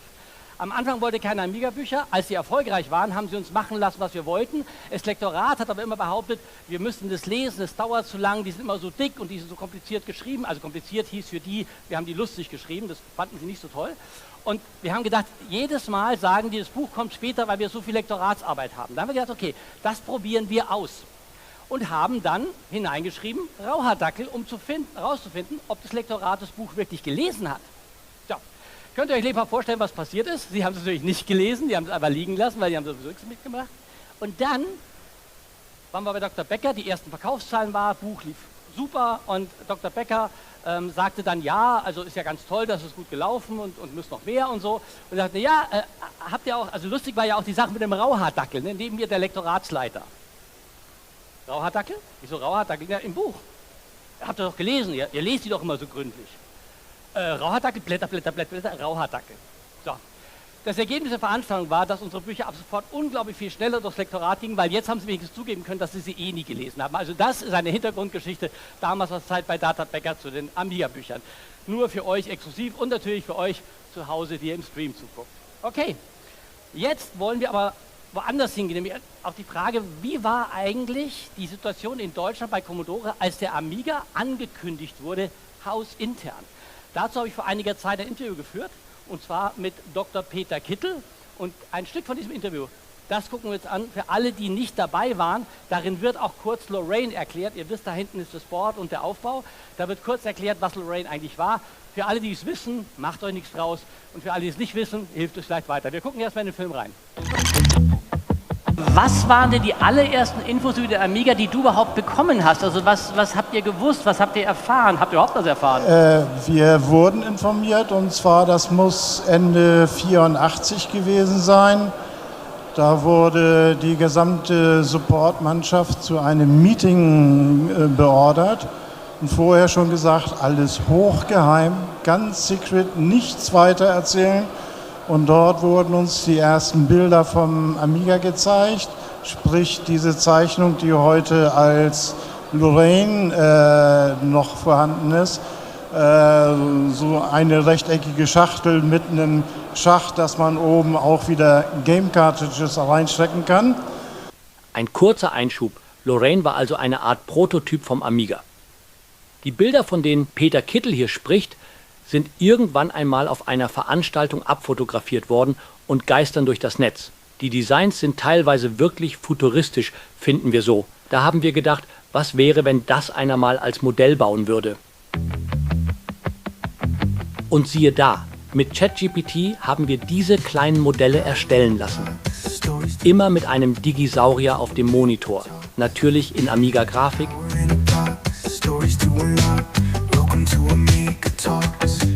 Und als Spaß haben wir dann noch gesagt, wir würden gerne ein Bild haben von einigen Amiga-Entwicklern, wie sie um einen Prototypen vom Amiga herumstehen. Bitteschön. Und jetzt geht es weiter mit Peter Kittel und seiner Geschichte. Und vor allem hat man uns da gezeigt 2 Videos. Das eine Video waren so die Demos, die man später auch auf der Extras-Diskette hatte, also mit diesen Flächenfüllen und ich glaube auch schon mit dem Bouncing Ball. Alles sehr eindrucksvoll für die damalige Zeit, weil ich hatte mich mit einem Kumpel zusammen, der sich mit Grafik beschäftigte, schon mal mit Flächenfüllen beschäftigt und was es da alles für Komplikationen geben kann. Und das Ding machte das in Hardware und fürchterlich schnell. So, und wie gesagt, das eine Video waren diese Demos und dann gab es ein zweites Video, was daraus bestand, dass jede Menge Firmen mit einem Vertreter dort auftraten und der alle mit warmen Worten sagten, wie toll sie die Maschine fänden und was für tolle Produkte sie für den Amiga dann eben produzieren wollen, inklusive Microsoft, inklusive IBM und alles, was damals Rang und Namen hatte. Und dummerweise waren das Videos im U-Matic-Format, für das es kaum Abspielmöglichkeiten hatte und die verschwanden nach diesem Meeting wieder in einem kleinen Koffer, der also fast mit Security-Personal dann zum nächsten Vorführort bei einer anderen Commodore-Niederlassung weiter transportiert wurde. Also wir haben es leider nie wieder gesehen. Das verschwundene Amiga-Video. Also, IBM hat gesagt, wir machen was für eine Commodore Amiga. Dann hat Microsoft gesagt, wir machen was für eine. Wart ihr auf dem Video drauf als Ariolasoft damals, Hermann? Das kann ich dir gar nicht sagen, das weiß ich nicht. Aber ihr habt ja wirklich was gemacht. Was waren die Produkte bei Ariolasoft, die ihr damals für den Amiga so in der Pipeline hattet, die ihr gemacht habt oder die ihr oder übersetzt habt? Es kamen ja die meisten Produkte aus UK oder England und ich erinnere mich so an verschiedene noch. Meistens waren es irgendwelche Raumfahrtspiele oder sonstiges. Einige Adventure waren auch dabei. Und Schach wurde auch übrigens vermehrt gemacht. Und es gab natürlich auch deutsche Produktionen. Was war das? Das war zum Beispiel Fußballmanager. Oh, der war kompliziert, oder? Ja, der war schon kompliziert. Weil es waren mehr als 2 Disketten, wenn ich richtig weiß. Ja, wir hatten da später Spiele, die hatten 34, 36 Disketten. Überlegt euch das. 34, 36 Disketten und Diskette 33 sagt Read Write Error. Kennt ihr? Ne? Das war Spaß für die Anwender. War für euch auch nicht so schön, ne? Nee, das war nicht schön, weil es gab immer wieder Reklamationen, dann wurden die ganzen Sachen ausgetauscht, das ging hin und her. Das war sehr, sehr kostenträchtig. Ja. Also wir reden von einer Zeit, wo wir noch kein Internet hatten, wo es nichts zum Downloaden gab, wo der Vertriebsweg eigentlich vor allem ja klassischer Handel war. Über wen habt ihr denn damals die Sachen unters Volk gebracht? Also Hauptvertriebswege waren damals die klassischen Kaufhäuser und kann die ja mal nennen, Horten, Hertie, Karstadt, Kaufhof. Wer kennt diese Namen noch? Ja, okay. Der Junge ist gegangen, der sagt, nee, ist gut jetzt, ne? Das ist in Ordnung, kommt er nochmal zu mir. Nee, verstehe ich gut. Der will zocken, ne? Das ist auch in Ordnung. Gut. Es gab natürlich auch schon einige Spezialhändler, ja. Ganz klar. Es gab aber auch ein Problem, zum Beispiel Quelle war ja auch ein großer Versender, die viel verkauft haben, aber da konntet ihr nicht so einfach was machen, ne? Naja, Computerspiele waren im Gegensatz zu anderen Medien, wie zum Beispiel Musik, Produkte, die kein Verfalldatum hatten. Obwohl sie eins hatten, es stand aber nicht drauf. Ja. So, Quelle musste ein halbes Jahr im Voraus, musste der Katalog bestückt werden, dann kam die Auslieferung und innerhalb von 12 Monaten war so ein Produkt schon längst überholt. Da gab es nämlich schon das nächste. So, und dann wurden die nicht verkauft und dann gingen die wieder zurück und dann hatte man Altware. Und dann hört man ja auch, dass das eine oder andere Spiel nicht ganz so rechtzeitig fertig geworden ist. Also ich habe heute von einem gehört, das mit 29 Jahren Verspätung kommt, aber war bei euch nicht so schlimm. Aber wenn es nicht fertig wurde, konntest du ja auch nicht in den Katalog, ne? Das war ein Riesenproblem, weil dann durfte man Strafen zahlen. Ach, das war richtig teuer? Klar, der Katalog war gedruckt, ich glaube, das waren Millionen Auflagen. Ja. Und wenn dann das Produkt, was da drin ist, nicht da oder nicht verfügbar war, das war schwierig. Okay. Jetzt muss man kurz über solche Veranstaltungen wie diese hier reden. Es gab damals, ich weiß, wer war schon mal früher auf der Commodore Hausmesse, auf den Amiga-Messen? Wer von euch war da schon mal? Auch viele. So. Und jetzt pass auf, jetzt erzählt euch der Hermann, warum diese Messe für die Games-Branche so wichtig war. Hermann, warum war sie wichtig? Ja, es war überhaupt erstmal das Schaufenster für den Amiga überhaupt in der Öffentlichkeit, weil dann kamen ja die Medien zusammen, haben darüber berichtet. Und ich kann mich daran erinnern, dass in Köln die Halle 10 einmal am Samstag geschlossen wurde, weil 50.000 Leute in der Halle waren. 50.000 in Halle 10. Ihr kennt das heute noch von der Gamescom, so heißt sie, glaube ich. Ja. Und dann wisst ihr, was das bedeutet, wenn 50.000 Leute auf einmal in eine solche Halle sind. Und jetzt muss man sagen, diese Gamescom hat ja einen Vorläufer, die Games Convention. Und dieser Vorläufer hat eine gewisse, wie soll man sagen, Elternschaft von den Amiga-Messen, oder? Erzähl, wie es war. Sag's uns ganz ehrlich. Also im Grunde genommen ist die Idee der Games Convention entstanden aus den großen Amiga-Messen, die wir in Köln hatten. Und wir mussten einen Partner suchen, der da mitmachte.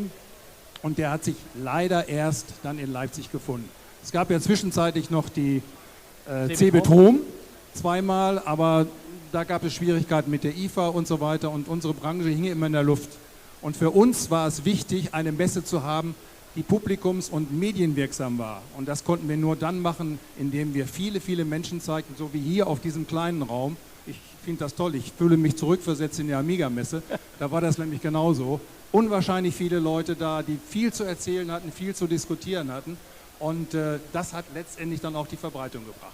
Ich meine, da setzt einen doch auf den Arsch, oder? Die Games Convention hätte es wahrscheinlich so nie gegeben, wenn es nicht die Amiga-Messe gegeben hätte. Da seht ihr, was unser Lieblingscomputer alles so angestellt hat und was daraus geworden ist. Finde ich eine sehr, sehr schöne Geschichte. Hermann, du hast mir noch erzählt, ihr hattet als Publisher, da warst du beim VUD, das Thema mit den englischen Originalversionen, die immer viel früher da waren. Warum bracht euch das so in Stress? Naja, der deutsche Anwender, der hat immer ganz gerne ein deutsches Handbuch dabei. Und die englischen Produkte waren fertig, die standen schon zum Shipment bereit. Und da gab es natürlich verschiedene Händler, die Parallelimporte machten. Dieses Wort ging damals immer, war nicht so beliebt.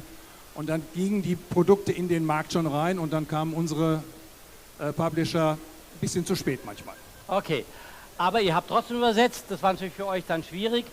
Letzte Frage, bereust du heute, und du kannst es jetzt so unter uns sagen, bereust du, dass du nie eine Amiga gehabt hast? Im Grunde genommen schon, ja, aber die Zeit ist einfach fortgeschritten und wir sind heute da.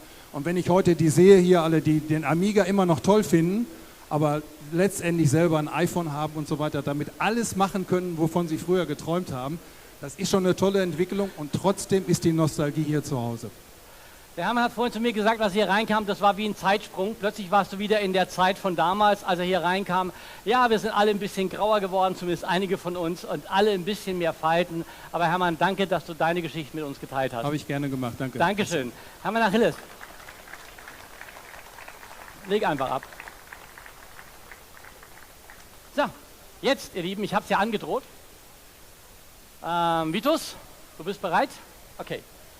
Wer von euch hatte einen Ur-Amiga? Wer hatte einen wirklichen Ur-Amiga? Also wer hatte einen Amiga, ich sag mal 500. Wer hatte einen 500er? Okay. Hatte jemand einen 1000er?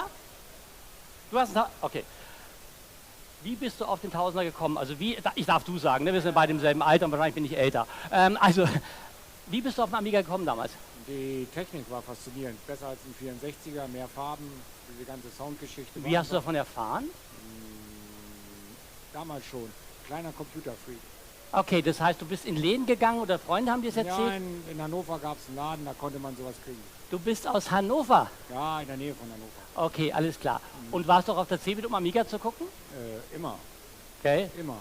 Ich kann mich erinnern, auf der CeBIT habe ich mal erlebt, wie ein älterer Herr, also so wie in unserem Alter jetzt, mit dem Amiga was machen wollte. Dann hat er die Maus genommen, die lag ja da, dann hob er die hoch und schüttelte die so lange, bis der Cursor dahin ging, wie er wollte. Bis irgendjemand freundlicherweise ihm die Hand runterdrückte auf den Tisch, was auf zurück. Ah, ihr könnt euch gar nicht erleben, was für ein tolles Erlebnis war. Wer hatte noch einen Amiga 500?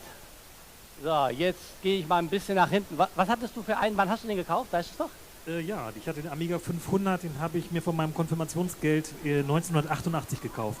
Gibt es noch ein Bild mit deinem Konfirmationsanzug? Sage ich nichts zu. Okay, alles klar. Keine Klamottenbilder. Wer hatte dann ein Amiga 2000? Ein 2000er. Ja, du hast ja auch ein Amiga 2000 Buch. Du hast den aber vorher schon verstanden. Unser Buch hast du nicht gebraucht, oder?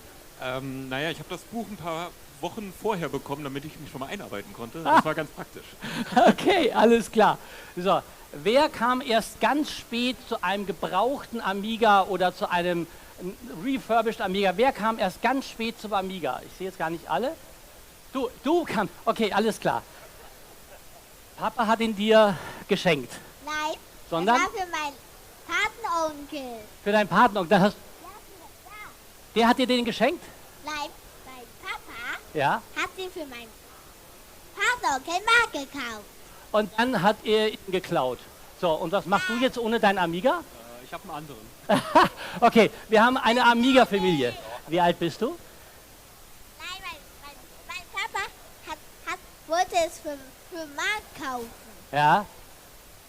Okay, Also du hast ihn nicht das geklaut. Du eigentlich willst sagen, schon. du hast ihn nicht... Nee, alles klar. Es ist ein ganz ehrlicher junger Mann. Der hat ihn nicht geklaut, der hat ihn einfach nur gekriegt. Ist in Ordnung. Dankeschön für diese kleinen Geschichten von euch, damit wir ein bisschen was auch von euch hören und nicht nur Fall mir nicht Vitus, weil dann wäre die teure Kamera kaputt. Wäre ja ganz schlecht. So, jetzt, ihr Lieben, wir haben hier einen aus Hannover da. Haben wir ein kleines Rätsel noch für euch. Mal gucken, ob die Zeit noch reicht. Ja, geht gerade noch so. Also, wir zeigen unser Rätselbild. Das ist der berühmte Eingang Nord der CeBIT. Was an diesem Bild, der Gewinner kriegt 100 Gummipunkte, was an diesem Bild ist falsch? Ja, jetzt bin ich gespannt. Was rufen wir zu? Die Jahreszahl nein, 86 stimmt. Auf der CeBIT 86 hat nämlich der Gerald Lang den Amiga das erste Mal gesehen und hat danach bei Commodore angefangen zu arbeiten. Also 86 stimmt. Was ist falsch? Es ist schwer, ich gebe es zu. Aber leicht wäre ja dann jeder. Was ist falsch an diesem Bild? Was ist falsch? Du weißt es garantiert nicht, junger Mann. Wer weiß es?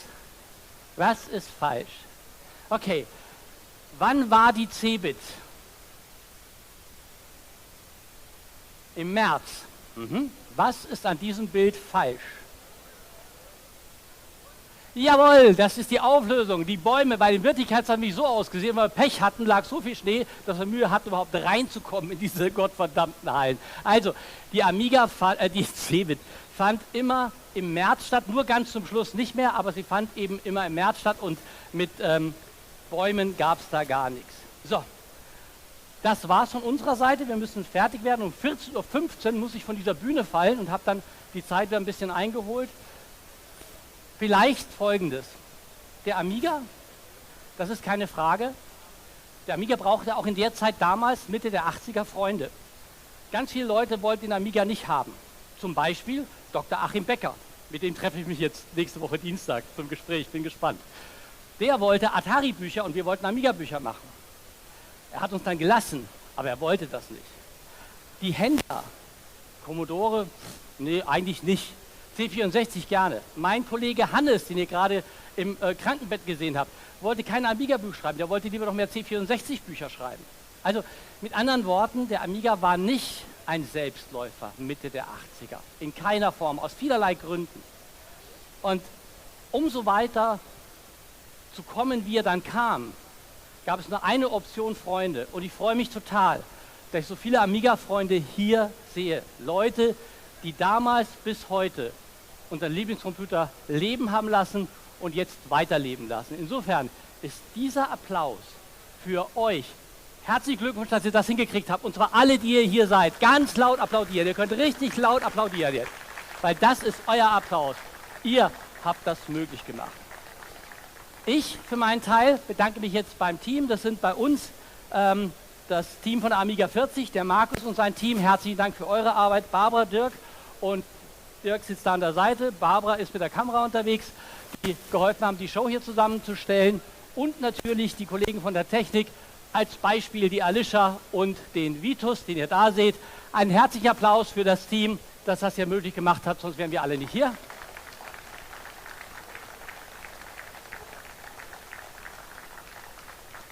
Ich bedanke mich für eure Treue, dass ihr zugesehen habt.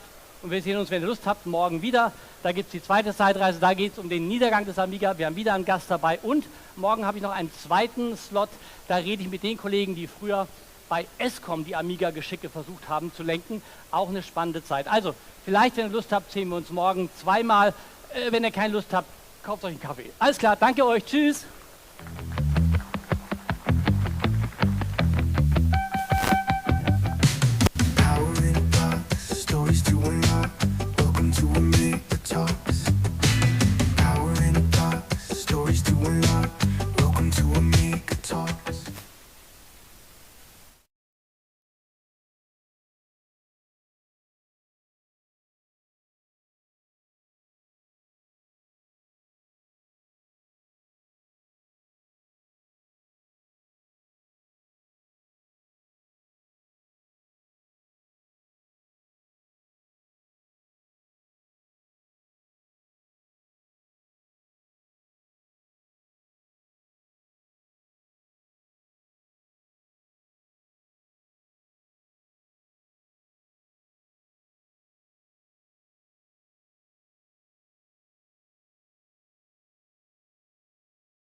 Hello everybody, how are we doing? We're having a good time, yeah? Well, this is a crazy Amiga event. Look at how many people we've got. I can't believe it's this big. And I'm Ravi Abbott, if you're wondering who's talking at the moment, and I'm from the Retro Hour podcast. So we've done a podcast every single week, and we've just hit 500 episodes. And, oh, thank you. And we absolutely love to interview people. And today is no exception. We have Eric Simon here from Phalion. Some absolutely amazing games that really push the Amiga to their limit. So we're going to do half an hour interview now as well, and just kind of get into the history. How are you doing, Eric? You okay? Pretty good, pretty good. Maybe a bit too much partying last night, but that's nobody's fault but mine. What do you think of this event, seeing so many people here? I must say I knew in theory the numbers, but seeing the crowd is absolutely astonishing. So that so many people are interested in what made me start in the industry and even remember some of our old games. It's absolutely amazing. It's my first time at a retro event, so that's why I'm just flabbergasted. Well, just talking about that, where did you start then? How did you get into the whole kind of demo scene as well? Because that was an early roots and aspect of Phalion.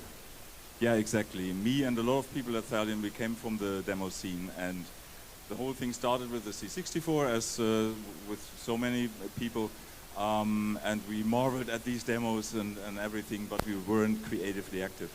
And then the new home computers came out, like the 68,000 based systems, Atari, Amiga, and well, we all didn't have that much money, to be honest. So me and my friends, we were going for the Atari ST route, and there we discovered that it's much more fun to do something creative on the computer than just to copy and play games. So that's where we were coming from. And a certain mindset of getting something out of a platform that it's not even meant to do, that comes from the demo scene. Later we were just going down the professional route, and that's why this whole divide between Atari ST and Amiga that we were playing with when we were young, that wasn't relevant anymore. That's why we moved to the Amiga. It was just the more viable platform. So you were very Atari ST based though, previously? Yes, yeah. From our demo scene roots, we came from the Atari ST. And what was that like in Germany as well? Were there lots of parties, copy parties as well that you went to? Oh, certainly, certainly. Actually, the Atari ST scene was, from what I can tell, much more friendly, much less competitive than the Amiga demo scene, where we competed with each other, but we were all friends. We had these parties, demo parties, where we copied a lot of games, but the thing was really doing something creative. Was for all of us, it was absolutely forming to see, hey, there are people from France and from Sweden, and they come from all over the world to the demo party, and we all became friends and worked together on something creative that was for all of us a absolute formative experience. So what was your handle then, and what was your group called? Oh my God, my handle was so bad because it's just is, which is it in German, and it's my initials. Yeah, so much for keeping a secret low profile. But our demo crew was called the Exceptions on the Atari ST, and we were probably not writing the best demos, but we were writing the earliest demos, and that's why our group was and still is very famous on the Atari ST, because we were among the ones who started the whole thing. And there's that kind of philosophy in the demo scene of pushing machines beyond their limit. Do you think that kind of went into games development, and also some of the people that you were working with as well? Did they have all individual skills to, you know, like push graphics forwards and special hardware tricks? Yes, that's that's the whole mindset, and that's what became very, very useful later as professional game development people, is not to accept the boundaries of any given system. Back then it was the hardware, the video chips, and all of that. But you can apply these skills to any boundary that you have, up to budget boundaries. You always, when you come from the demo scene, you always have that mindset of, okay, we want to do this, this is basically impossible, but then you don't stop. You go like, okay, how can we fake it?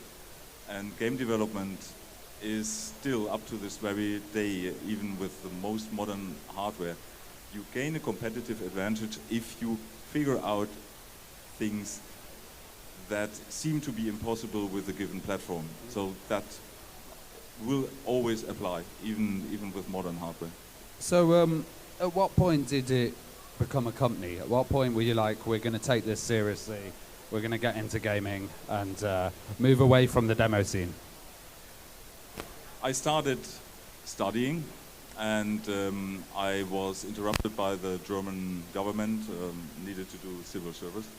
And I started, together with a friend of mine, a role-playing game called Dragonflight. And we thought, hey, we do something like Ultima. We do something like Ultima, and just with modern 16-bit graphics. And we're doing that on the side with 2 people, and we will be better than a whole company called Origin in the US. So yeah, that was an excellent plan. But we didn't want to give up. So at some point, there was the decision to be made, either to give up the project and just learn some trade that makes money, or to stop anything else and focus on developing that game. And for me, it wasn't a question. It was just like, okay, I'm gonna do this. I couldn't explain my parents if we could ever earn money with that, because it wasn't clear in the middle of the 80s. That was like 86 or so. And I went for it, and I never regretted it for more than 2 weeks in a row. So it was, is that feeling that you had, that you could do it better, and that just drove you forwards? And doing it better, yes, but ultimately it's that at some point I realized, as much as I like to play games, but what I like more is to actually develop games, and that's still the case even now when I'm over 60. So, what influence were you taking from other titles as well? So, Karateka was one.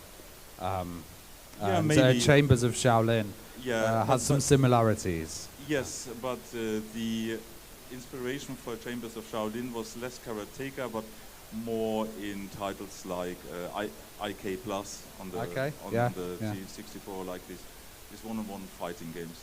I played Karateka on the Apple, and I was amazed about the fluid animation and such. But these 8-bit games were more of an inspiration for that one. And it had amazing music, from what I remember as well. Very a nice tune. How did you then get different people to get involved with the company? Were you taking them from other companies, or were you poaching them from the demo scene? It was mostly the demo scene. So even Jochen Hippel, who is I think quite popular still now, we were just a bunch of guys that met in a computer store in Mannheim, and we were all from little Palatian Pfälzer villages, and we magically came together, and that was the core of our demo group. Completely unlikely, and we discovered that we all have talents that work well together. This demo group came into the demo scene, and that's where we draw on when we founded Italian.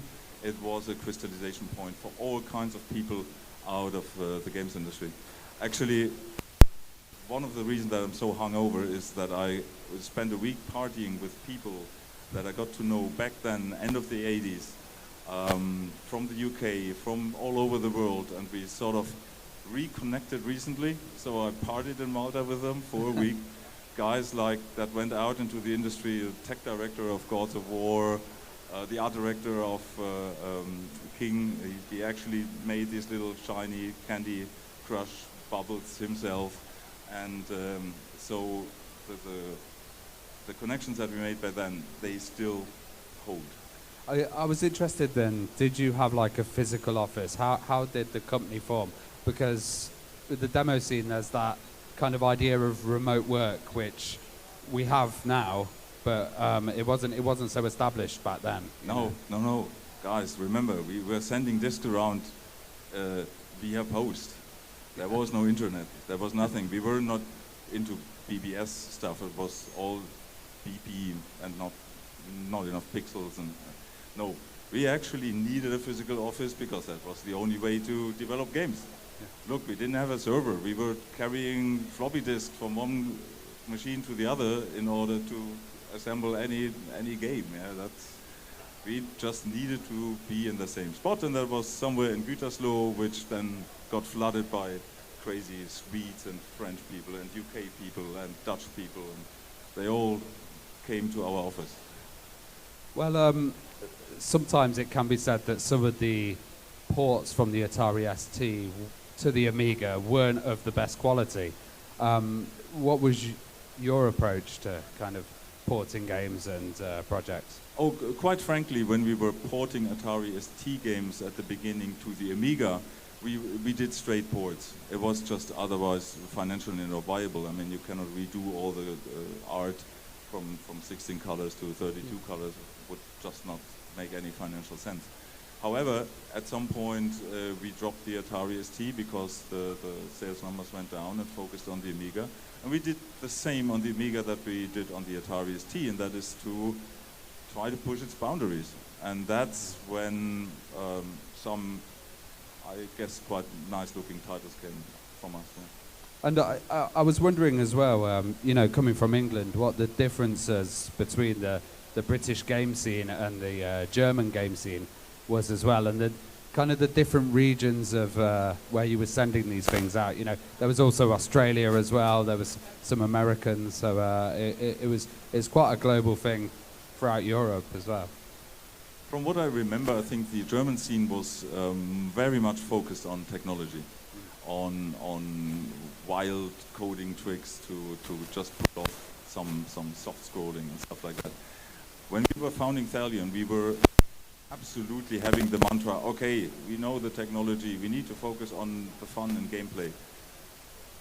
But in hindsight, I think we still sort of put too much work into the technology, and in UK and in the US, well, these games ran on half our frame rate, but often they were just better games. Yeah. I was wondering then about No Second Prize as well, because that was just beautiful. The 3D work on there, and also the speed and the frame rate that it ran at. It must have been a huge effort to kind of get it to that standard. That's solely the credit of a Swiss guy called Christian Jungen, who was an absolute amazing coder, but it was very hard to get him to finish anything. And the reason that these routines are so optimized is that he spent half a year on some core polygon drawing routine, rewriting it 150 times. And he would have spent 10 years of his life without ever releasing anything if I wouldn't have physically threatened him to finish anything. So it just took a lot of time for these 3D routines, and that's all of the magic. He was so into optimizing that he couldn't stop optimizing, and what came out of it was then mind-blowing. Yeah, it was beautiful, but also when people had accelerators or they had more memory in their Amiga, it would actually run smoother as well, where other ones would just have that kind of lock in there. Yeah, although I remember the Amiga show where we had run No Second Prize on a perfectly vanilla A500, and we actually, after half a day, needed to put up a big sign that like, this does not have any turbo cards or whatever. It is a vanilla Amiga, because we got asked like 150 times. People looking in the trapdoor to see if there was any trickery. Yeah. Well, talking about that as well, because a lot of the titles were aimed for the kind of A500, and then you had the 1200 come out. What were the differences, and was it kind of going for that lowest common denominator, the system that everyone was going to have, the A500, and optimizing that was your priority? Actually, we always tried to just get amazing stuff out of the lowest hardware platform, with one exception. If my memory doesn't fail me, guys, it's like 35 years ago, cut me some slack. But the Ember Moon 3D routines, these actually could use the 68020, and they did some extra stuff on the Amiga 1200. Yeah. So with our last games, yes, we actually used optional better hardware, but that was in the very last days. Yeah. Which is really good to have that kind of, you know, optimizations for a different system, put it in and it runs better as well. And then you guys came around to releasing Lionheart, which is just an absolute technical marvel. Could we get a round of applause for Lionheart? Because I just think it's such a nice game. How did you go about creating that, and how long did that project take? I knew that I still remember we failed one deadline, but I think we only needed one extension.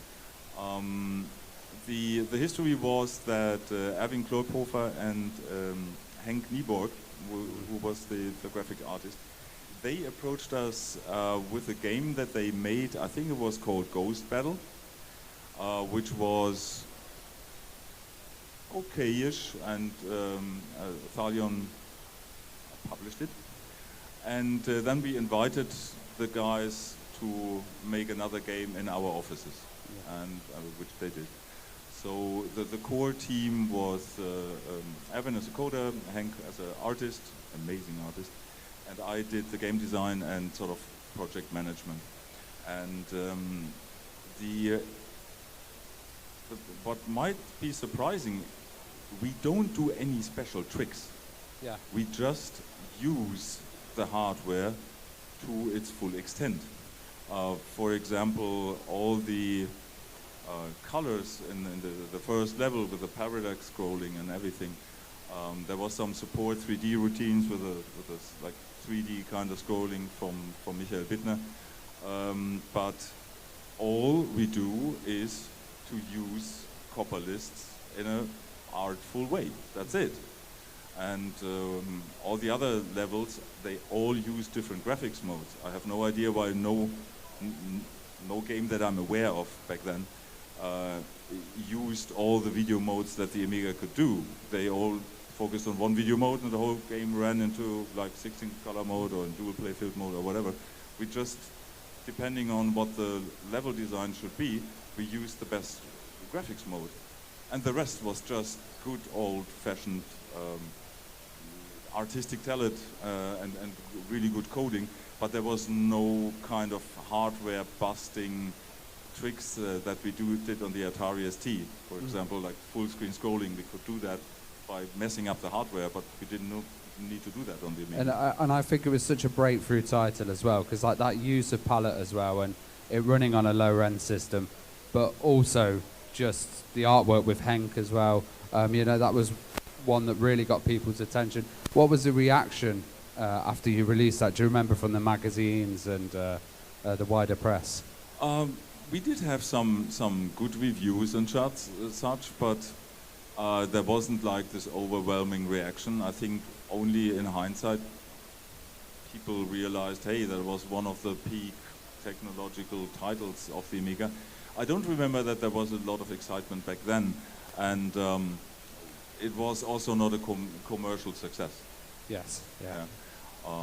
One of the things that we, coming from the demo scene, coming from the cracker scene, we were very aware that there is no such thing as a protection that works for a longer time. So we just did not protect the game at all.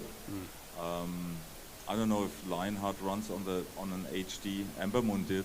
No, we actually took great care that you could copy at least Ember Moon on a HD, so that it ran from an HD. no protection whatsoever. Like, okay, here guys, that's the best we can do. Either you buy this or we move to the PC. Well, we moved to the PC. Yeah, and inevitably that was happening with a lot of Amiga companies as well, and some of the releases that were happening later on, and you know, trying to fight the copy protection back then was probably a pointless endeavor, or a little challenge for some people. Talking of the Amber series as well, the trilogy, what was it like doing the specific improvements for that as well? Because I know later on it got really, really big with the amount of levels and choices and options in those games. The Amber series had one special approach, and that is that Carsten Köper, he is the main game designer. He wrote a complete editor system in BASIC, basically, that prepared all the data for the game, which was later, much later, called data-driven game design. We didn't know that this was a thing. It was like, for us, it was a bit weird. We had this guy who had a really cool role-playing game written in BASIC. It looked very bad, but there was such a lot of amount of options, and we got like, okay, we take this, we write a front end in assembler that looks and performs well based on this data set, and that was such a good experience, because we could we hard-coded our games back then, and this was not a hard-coded game. This had a front end, and then with the editor you could make content in a very short time. So we accidentally sort of discovered data-driven game design before it was even a thing. That's why these games are still so deep and have so much content. Afterwards as well, then, you know, Falion weren't in the Amiga scene anymore, and you moved on to Blue Byte.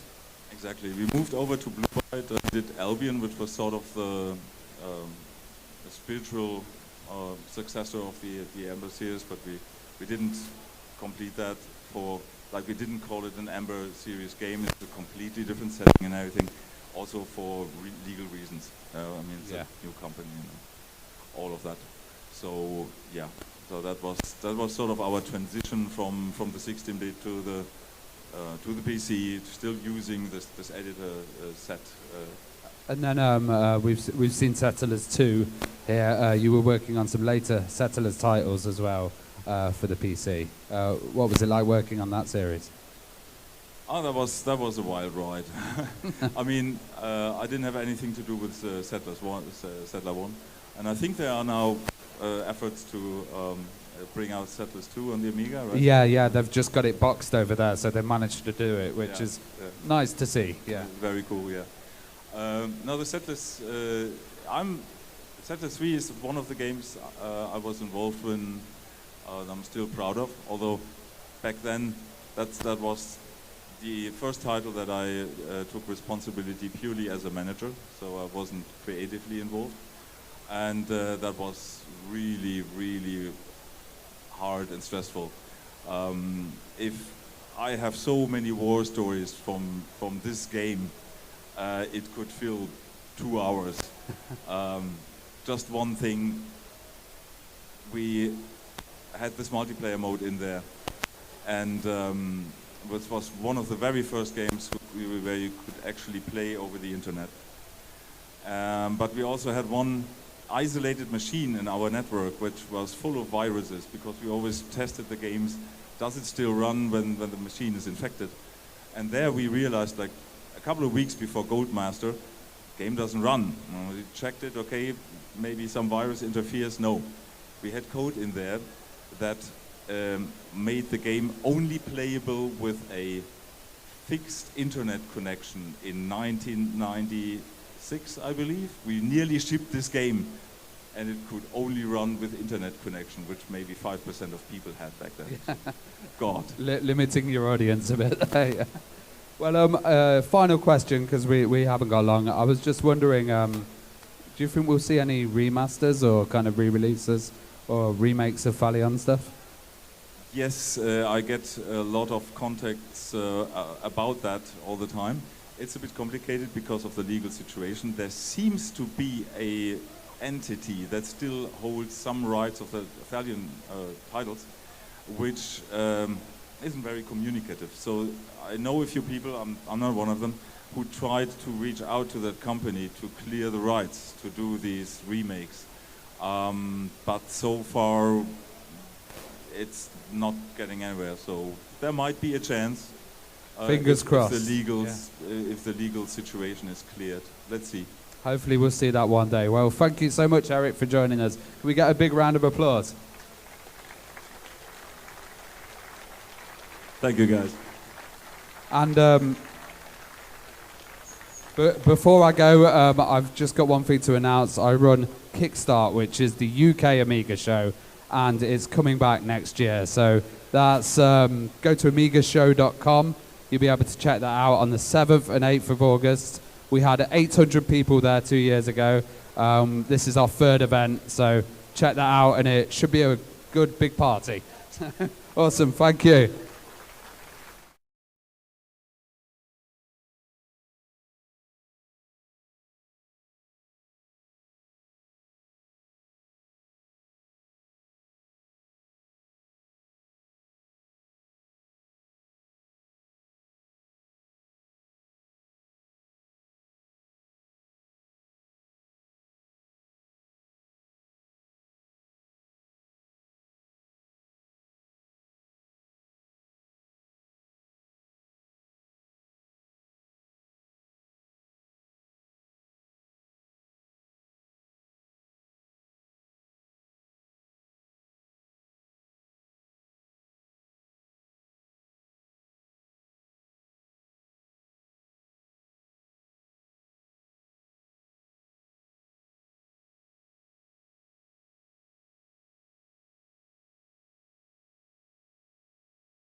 Yes, now that Simon is done with signing autographs, I think we can get started. I don't have any autograph cards, so that won't be an issue for me.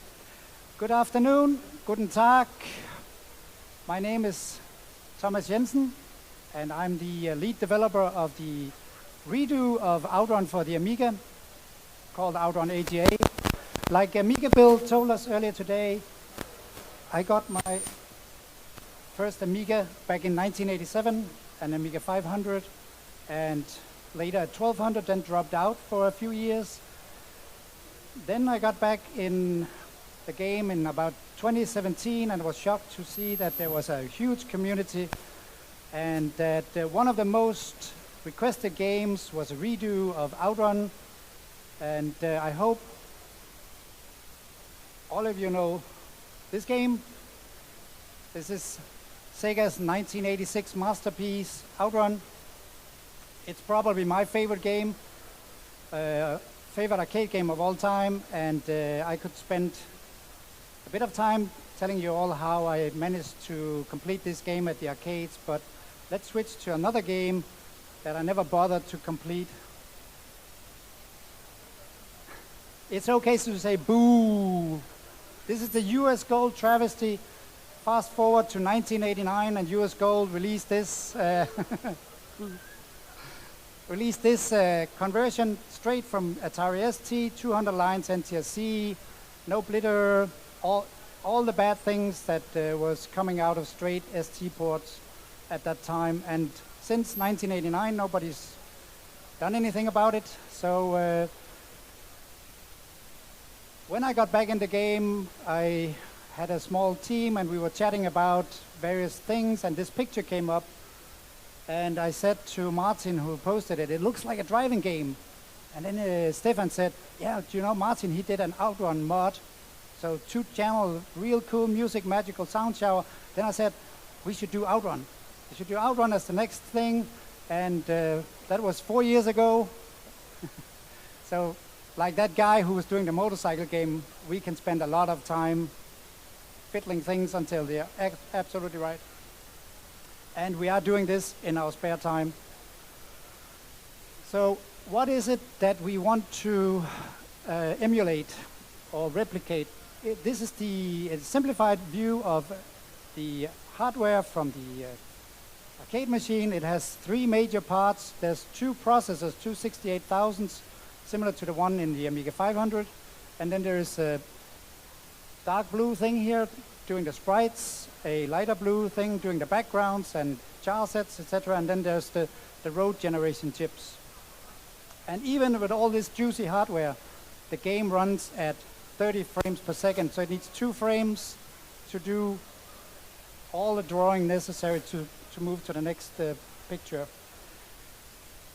So when we're talking about this, we wanted to do the dual roads with the split and merge of the Outrun arcade, because no driving games has 2 roads, and the US Gold version certainly didn't.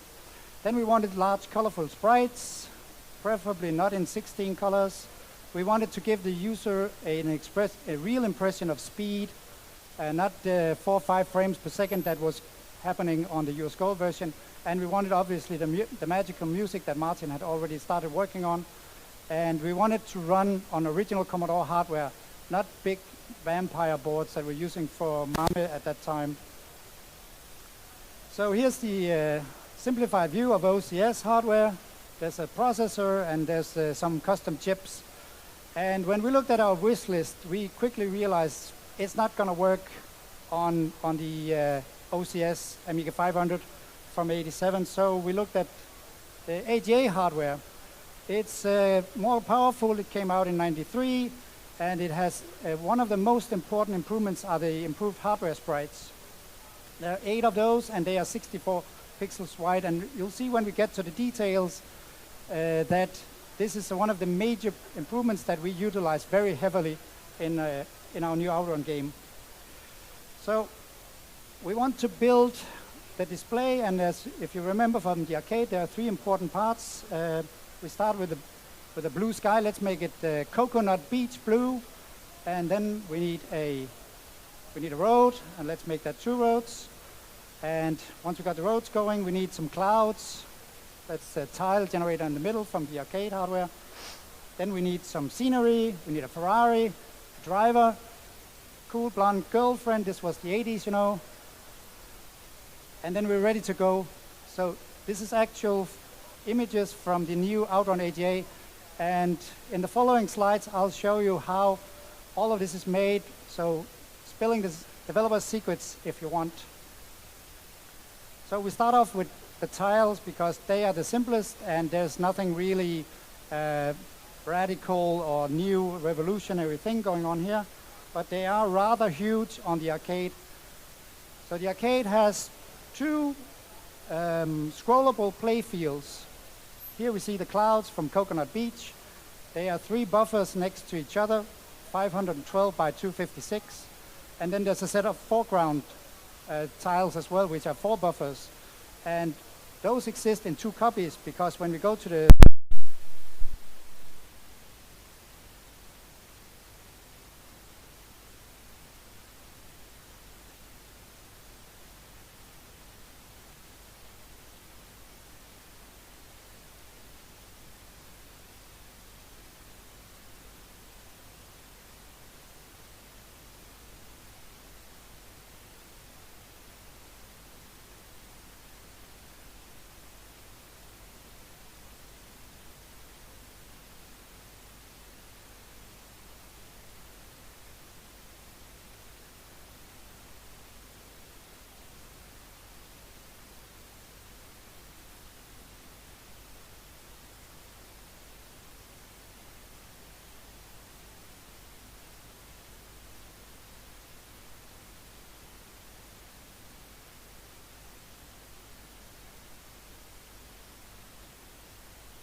this was all the tricks that we did, and unfortunately there's a bit of bad news.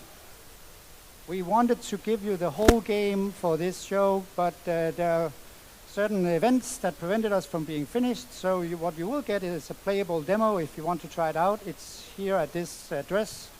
I'll leave it on for a second so you can take a picture.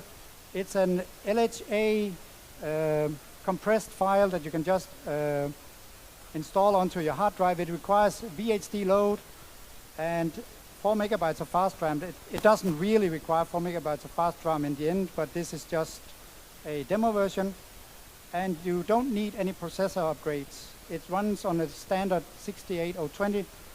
It has only stage 1, it has only the magical sound shower, and it runs in 25 frames per second, which is the same as the arcade's 30 frames per second, and certainly way better than 4 or 5 frames per second of the US Go version. I'll leave you with footage of Outrun AGA running on a 68020 As I said, it will have all 15 stages, all 5 goal sections. It will have sound effects and music. And it's time to do a bit of credits. I didn't do all of this by myself. Present here also this weekend is Stefan. We've got Adrian here, we've got Jesse, we've got Michael. A couple of people couldn't make it, but if you see some of us, come over and say hi.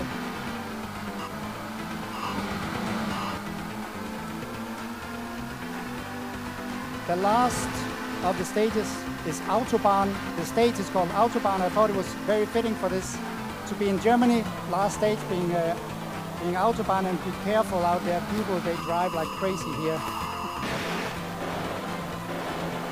So, thank you.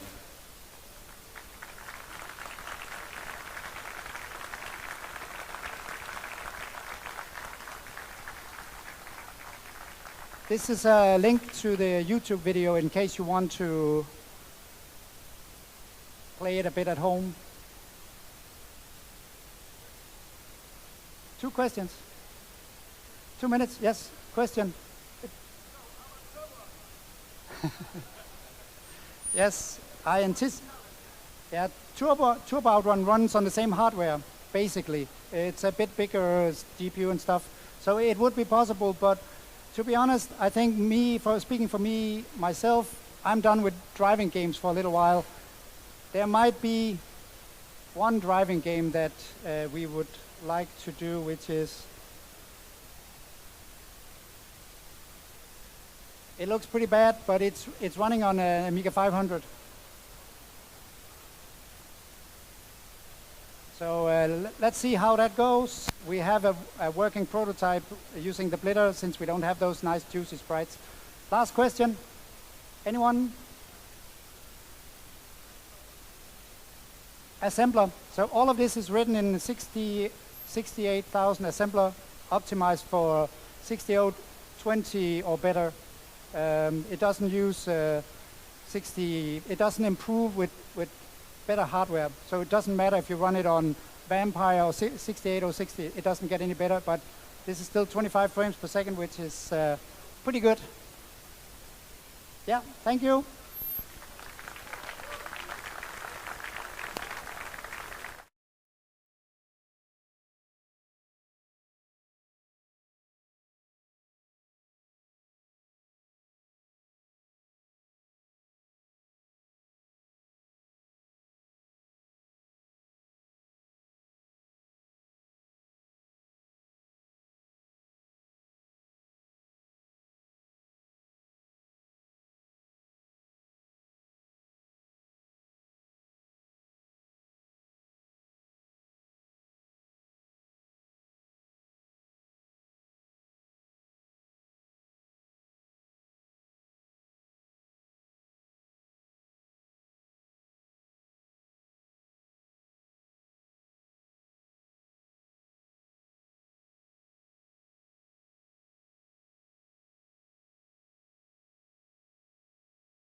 1, 2. Now you can hear me? Yeah.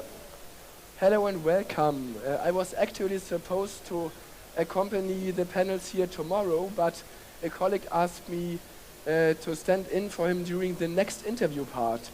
Since I already had the 3 participants in my podcast, I hope I can make this an exciting conversation for you without so much preparation.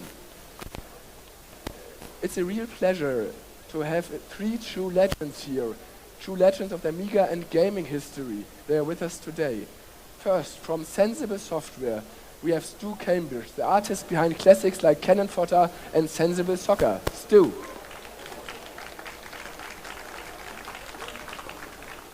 Joining us as well is Simon Butler, one of the industry's most experienced graphic artists, known for his work on Ocean titles and many others. Welcome on stage. And finally, from Revolution Software, we have Tony Warrener, co-founder and key programmer behind Beneath a Steel Sky and, for example, Broken Sword.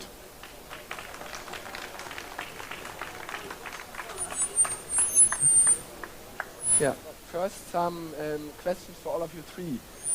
When you look back at the Amiga era, what made it such a special platform for you as developers or artists? Hello. For me as an artist, it was the power to do pretty much what you wanted.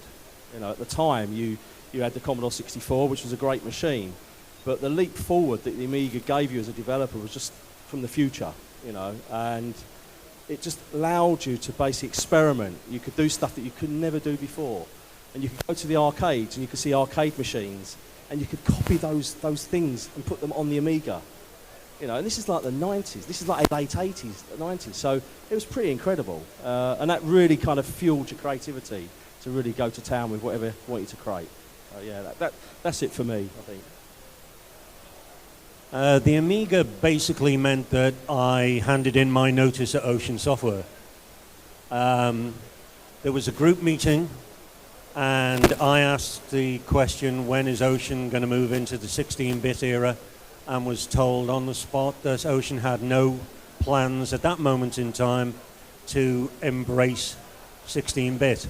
So within the hour, I had resigned and started work on the Amiga. So my career just took off in a completely different direction.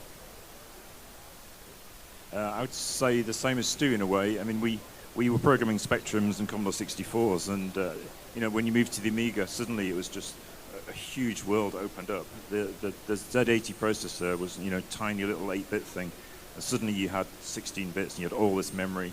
There was no bank switching.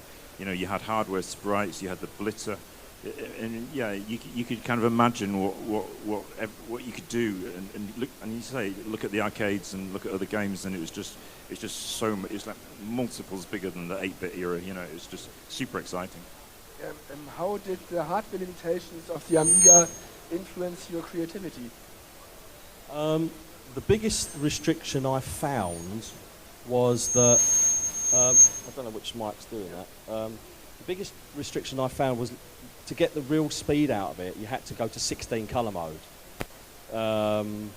which wasn't such a hardship initially because you was used to 8-bit machines like the Commodore 64 and the Spectrum, but it was a challenge to get the most out of those 16 colours. You know, like take a game like Sensi Soccer or Cannon Fodder, you really had to work those palettes to make the machine look the way you wanted it. Having said that, at the time it wasn't a big deal because the excitement of working on this machine that felt like it had fallen through a time portal from the future was just overwhelming. You know, so for me, it was just a fantastic, you know, machine to work on. Yeah. I found that I wanted to do more than any of the games would allow. I'd be saying, well, can't we have X amount of frames? And the coder was saying, no. And so I was always found guilty of throwing things in that the coder would eventually say, Simon, you're going to have to like strip that back down and get it into 8-frame walk or 6-frame walk, which I found frustrating at one point. But like Stu says, it was the palette. The one thing that stuck with me was a project I worked on that went nowhere. It took It took 2 years and then eventually died. It was called Universal Monsters, which was just supposed to be a cute little sort of isometric adventure.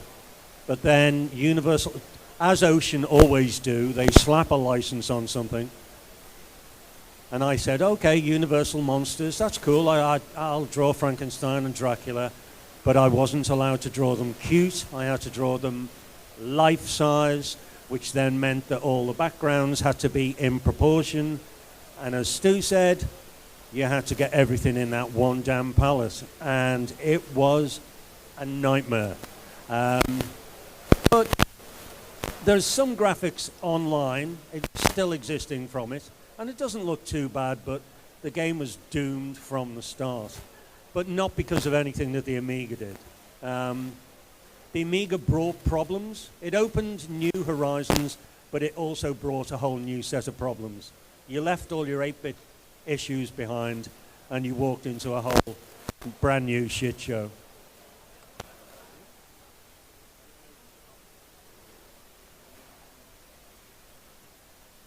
I noticed that artists, they only ever complain about palettes. Our programmer, the biggest restriction was floppy disk. The publisher would say you're only allowed 5 floppy disks or something. So that that was the main restriction of how big a game was going to be. I think when we did Beneath a Steel Sky, we got it up to 15 floppy disks. It's probably the most any game ever had. So that's achievement. Yeah, back at that days, did you realize that the games you were making at that early days still will be remembered today and will be played arcades later? That's a good question. At the time, and I was quite a bit younger, and you kind of like you knew you was working on something special because people were really giving good feedback in the press. So you'd read magazine previews and they'd be like, yeah, this game's really cool, it's coming out from Sensible Software, this is going to be amazing. And you'd see it in print, and don't forget, back then there was no internet. So the only feedback we got as developers was what the press was telling you. And it was crazy. Just posing for RJ there. It was crazy, because the press was like, you're either on your side or they wasn't. So when you look now, when you look back at that time, you think, wow, those games we did are still remembered today. But at the time, I had no idea. I mean, if someone had told me I'd be sitting on a stage in Germany in 2025 talking about cannon fodder, sensible soccer, I'd have said, that'd be so stupid. Yeah, crazy, So yeah, it's quite remarkable and very much appreciated, I'd say, for all you guys who supported our games. Very much appreciated. Because without you guys, we wouldn't make any other games. So yeah, so thank you.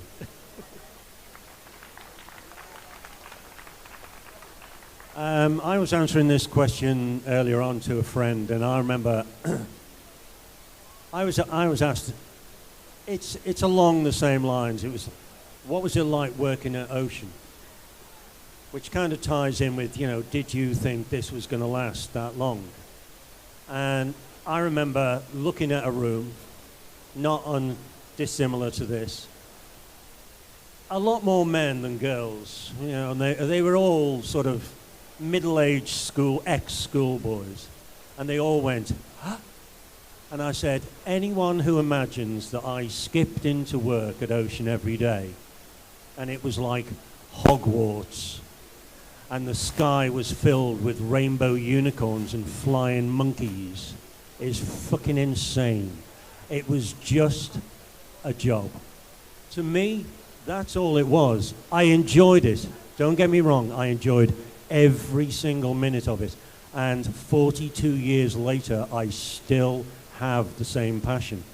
But it was just a job. It paid the bills. And if anyone had walked in and said, the video game industry died 5 minutes ago, we all would have gone and worked in a factory or something. We never thought it had legs. We never thought it had longevity, because we never bought into the hype that we and what we were creating was anything special. It was entertaining, but we weren't rock stars. And anyone who says they were He's a fucking liar.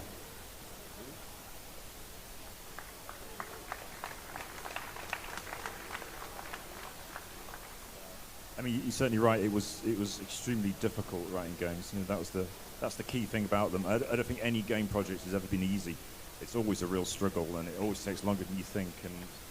And you know, everyone's going crazy, and you think you're never going to finish. And sometimes you don't ever finish. You know, a lot of game projects go wrong. So it is nice when you get through it and the game comes out and it gets good reviews, and then people play it, and then, you know, as Stu says, you know, 25, 30 years later, people are asking us to sign the same game boxes. You know, it's really great, and we really appreciate it, because we're still making games, and because we love making games, and what else can we do? And you know, without the players, there'd be nothing. So thank you, everybody. Yes, Stu, Cannon Fodder and Sensible Soccer are two of the most iconic Amiga titles, and how did you approach this art style and that becomes so recognizable, the characters, the personality, this rebellious creativity? Well, I joined Sensible when they were finishing Megalomania, so that style was already established because it was to get as much information as you could on the screen. And you had a 320 by 240, 256 resolution. So you had to be really kind of like careful what you wanted to show, because you don't want to clog the screen up with lots of big sprites. So that look was purely down to game design. And it's really weird, because we're known for those little tiny 11 pixel character sprites. But it was never a conscious decision to say, hey guys, let's make some little characters and we'll be known for that look. It wasn't like that at all.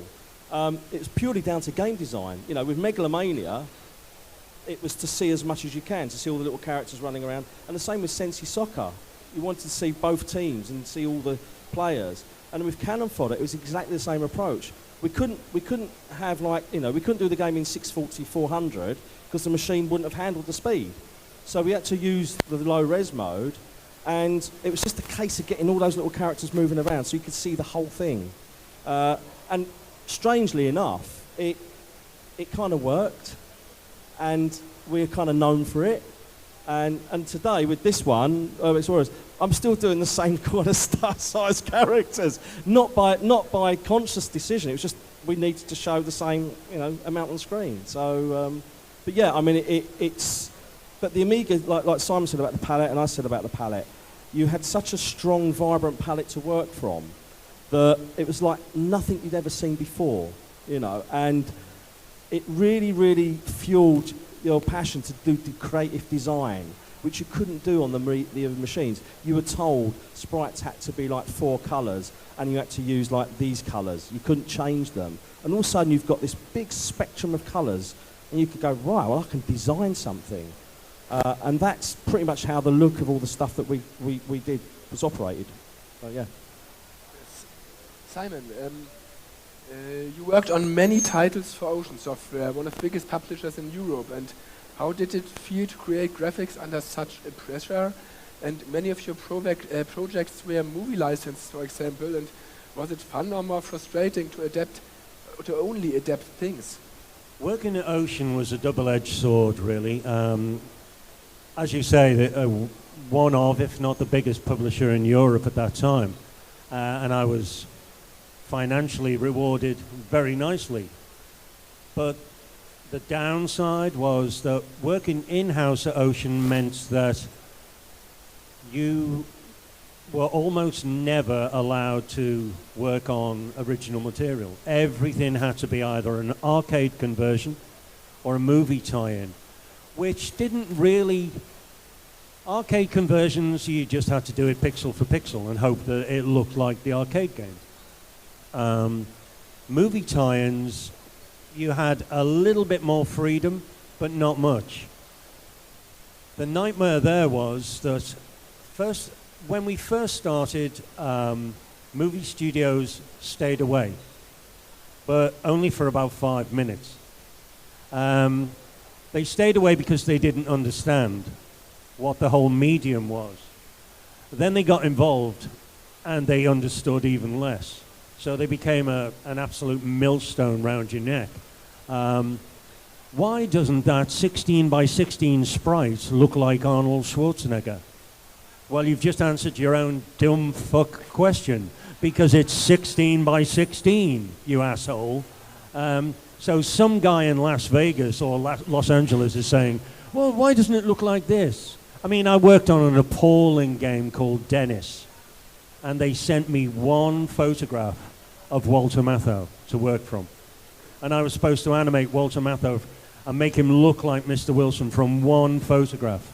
And as Stu pointed out, there was no internet. Couldn't go on the internet and find other images. You had to go with what they provided. And if they didn't provide anything, which was the case 9 times out of 10, you were fucked. So, like I say, Ocean had its ups and its downs. Tony, Beneath the Steel Sky is one of the defining adventure games of the Amiga era. What technical or artistic challenges did you face in bringing such a cinematic story to the machine? Well, as I said before, the discs were a big problem. I guess with Steel Sky, I mean, we were a really small team. There was like 6 of us at the beginning of it, and it was just such a big thing that we were stretched really thin. I mean, it was quite a lot of chaos and screaming and shouting and complaining, and but also a lot of passion. You know, we would be working like 7 days a week just to get the thing done. And there'd be like a Sunday team we should go in and we'd just do really creative things like doing extra jokes or Easter eggs and stuff. Because we were always there, always working on it, and it was super intense. And I think the challenge was just keeping it all together and trying to finish it before we ran out of money. So everything was stressing us, you know, the machine was stressing us, the money was stressing us, the timeline was stressing us, the sheer size of the game that we wanted to implement. But, you know, afterwards, when it's finished, the game comes out and then it's on the shelves and you go and see it in shops the first time. It was all worth it, you know, so you forget all of that, instantly forgotten. And, you know, as I say, 25, 30 years later, it was still signing the boxes, so it was worth it.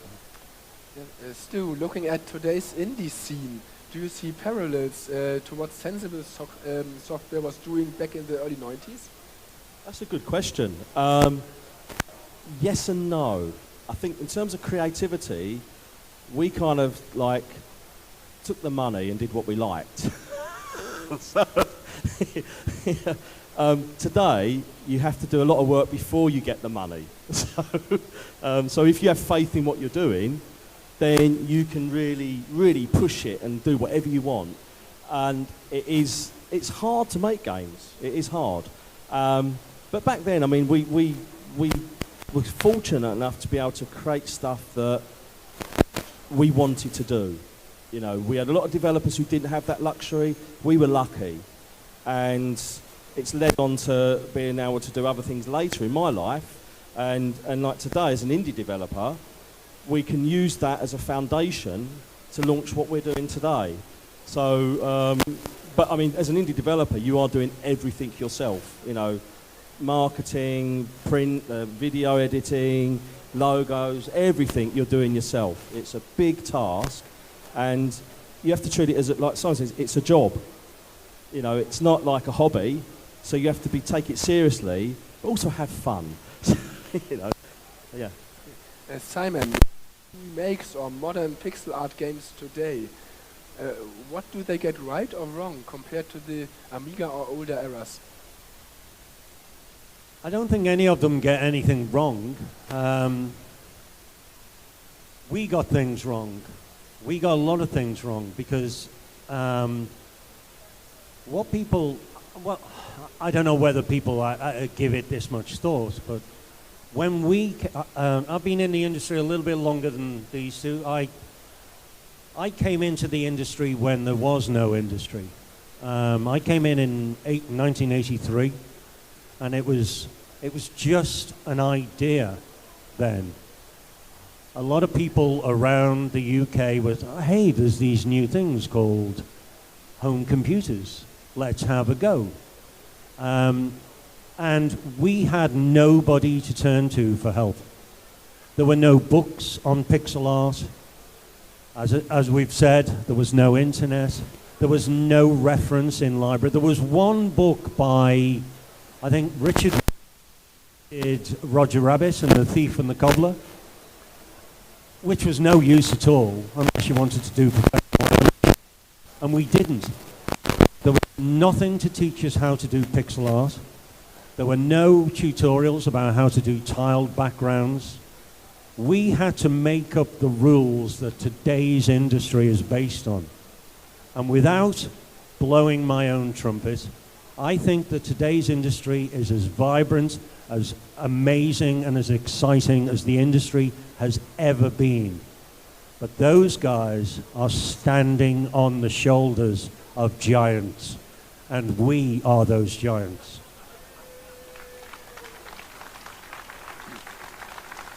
Tony, with Beyond Steel Sky, you revisited the universe decades later. How was it to return to something born on the Amiga?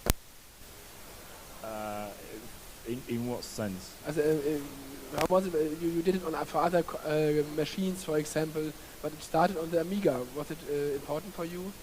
Yeah. Well, much later, and much to our surprise, we did a port to the iPhone. That was something we never expected, and the main problem was we'd lost all the source code and lost all the graphics, and so we couldn't rebuild the game very easily. So we had to kind of well, first of all, we thought, let's play our game and see how big it is. And we'd all forgotten how to play it, and it's quite a difficult game, Steel Sky. So we had to go on the internet to find a walkthrough to play our own game. It was too difficult.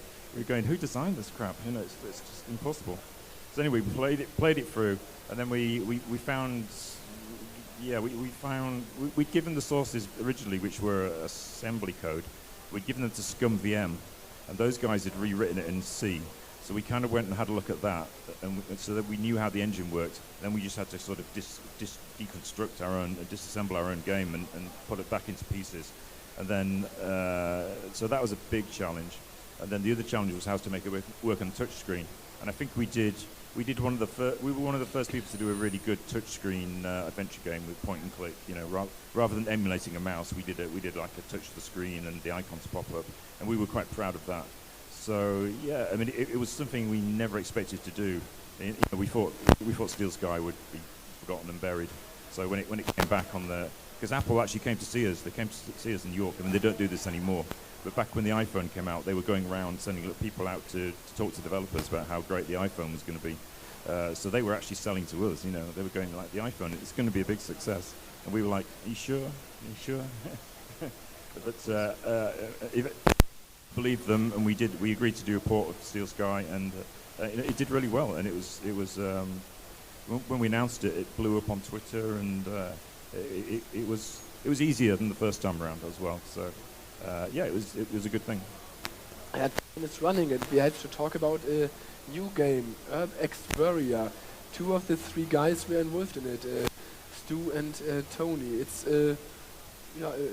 exploration action RPG, I would say. Can you tell us something about this project and what we can await? Yeah, I mean, we kind of met a couple of years ago, and we started this idea of we joked about making a game together, and we just thought about doing a very quick game.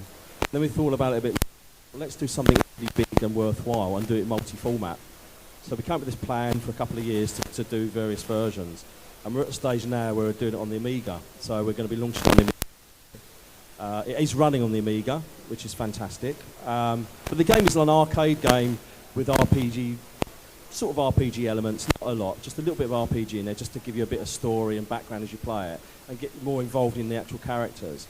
But it's pretty much in the traditional mould where you just pick up and play.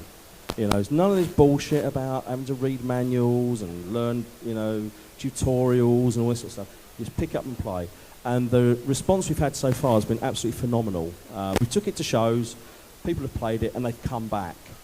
And we're also getting like children who have not played these sort of games before, and they're playing it. And it was like, wow, this is really cool, really cool. It's, as I say, it's coming out on the Amiga AGA, and then we've got other plans to do other formats later next year. And I've got some A5 flyers, if anybody wants one, with some information on it. Please come up to me afterwards, and I'll gladly either sign it, we'll both sign it, or just take one with you. And you can sell them on eBay for €5. So...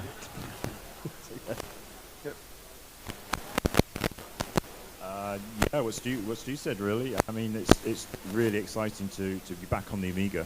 I mean, again, something we never thought would happen, but it looks like the Amiga's coming back in a big way. I mean, this show's overwhelming. So many people. It's amazing. You know, there's new machines, new Amigas coming out, and you know, we'll do our bit at our side, writing new games for the Amiga. The hardware guys will do new hardware, and hopefully everything comes together, and you know, the Amiga goes from strength to strength. It's great to be part of it. Yeah, okay. I should have added that we are setting up a website for pre-orders, which will be going live within the next couple of months. We're not going to do a crowdfunder for the Amiga version because the game's already running, and we thought that's a bit cheeky, really. So we're going to do a pre-order, so you just order it, and then we'll just give you an update when it's ready. And it'll be a box for RJ's got one, and it'll be a big box version as well as digital. And we're really into like physical releases as well because we love that whole. We're from an era where box games was the thing. You know, you go into a shop and you see box games. It's just open it up, you get the lovely colour manual, maybe some like a poster, and we love all that stuff. So that's what we're doing with this game. But please, when you check out the website, please keep coming back because we will be doing updates on there, and you'll be able to get all the information. So yeah, thank you. Simon, any new games from you in the next month or years?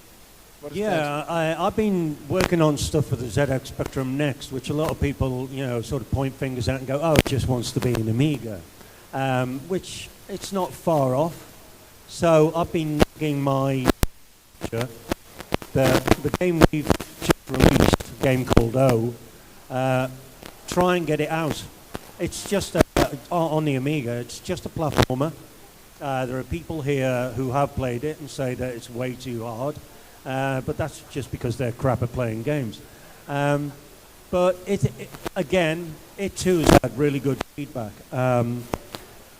I've also been working on stuff for the Mega Drive, and yeah, after seeing today's show, I'm going to go back to the UK and like really push and say, look, there is an audience, and we really should be doing our games for the Amiga crowd. We can't just say, oh, just put it on Steam because everyone's got a PC or, you know. No. You deserve quality games. There are quality games from the past on show. There are quality games being developed now, and I'd like to be part of that market. Not necessarily financially. It's just, I always like putting another game on the CV. Yeah. It just gives me a happy, warm feeling. Yeah, time is running. We have time for some questions from the audience, I hope. Anyone wants to ask? Come to the stage, please. Okay, so my question is about cannon fodder. Playing it recently, I thought, wow, like this is like a huge, like pointed criticism of like militarism and like war propaganda, and I was wondering, like, did you do that on purpose, or did I read too much into it? Yeah, I mean, it was never intended to promote war. It's an arcade game, point and click, you know, with us using the mouse. The media picked up on it and they kind of turned it into something it wasn't. In fact, it's because when you lose a soldier, I mean, I'll give you a quick story. When we put the names into the game, because originally we had the soldiers walking around and they were just sprites.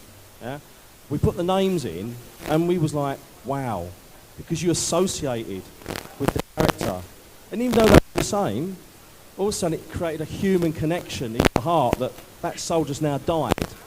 You know, so it's an anti-war game, but the press, they like to sensationalise stuff, and it went, they demonised the game when it really was an anti-war game. Always was and always will be.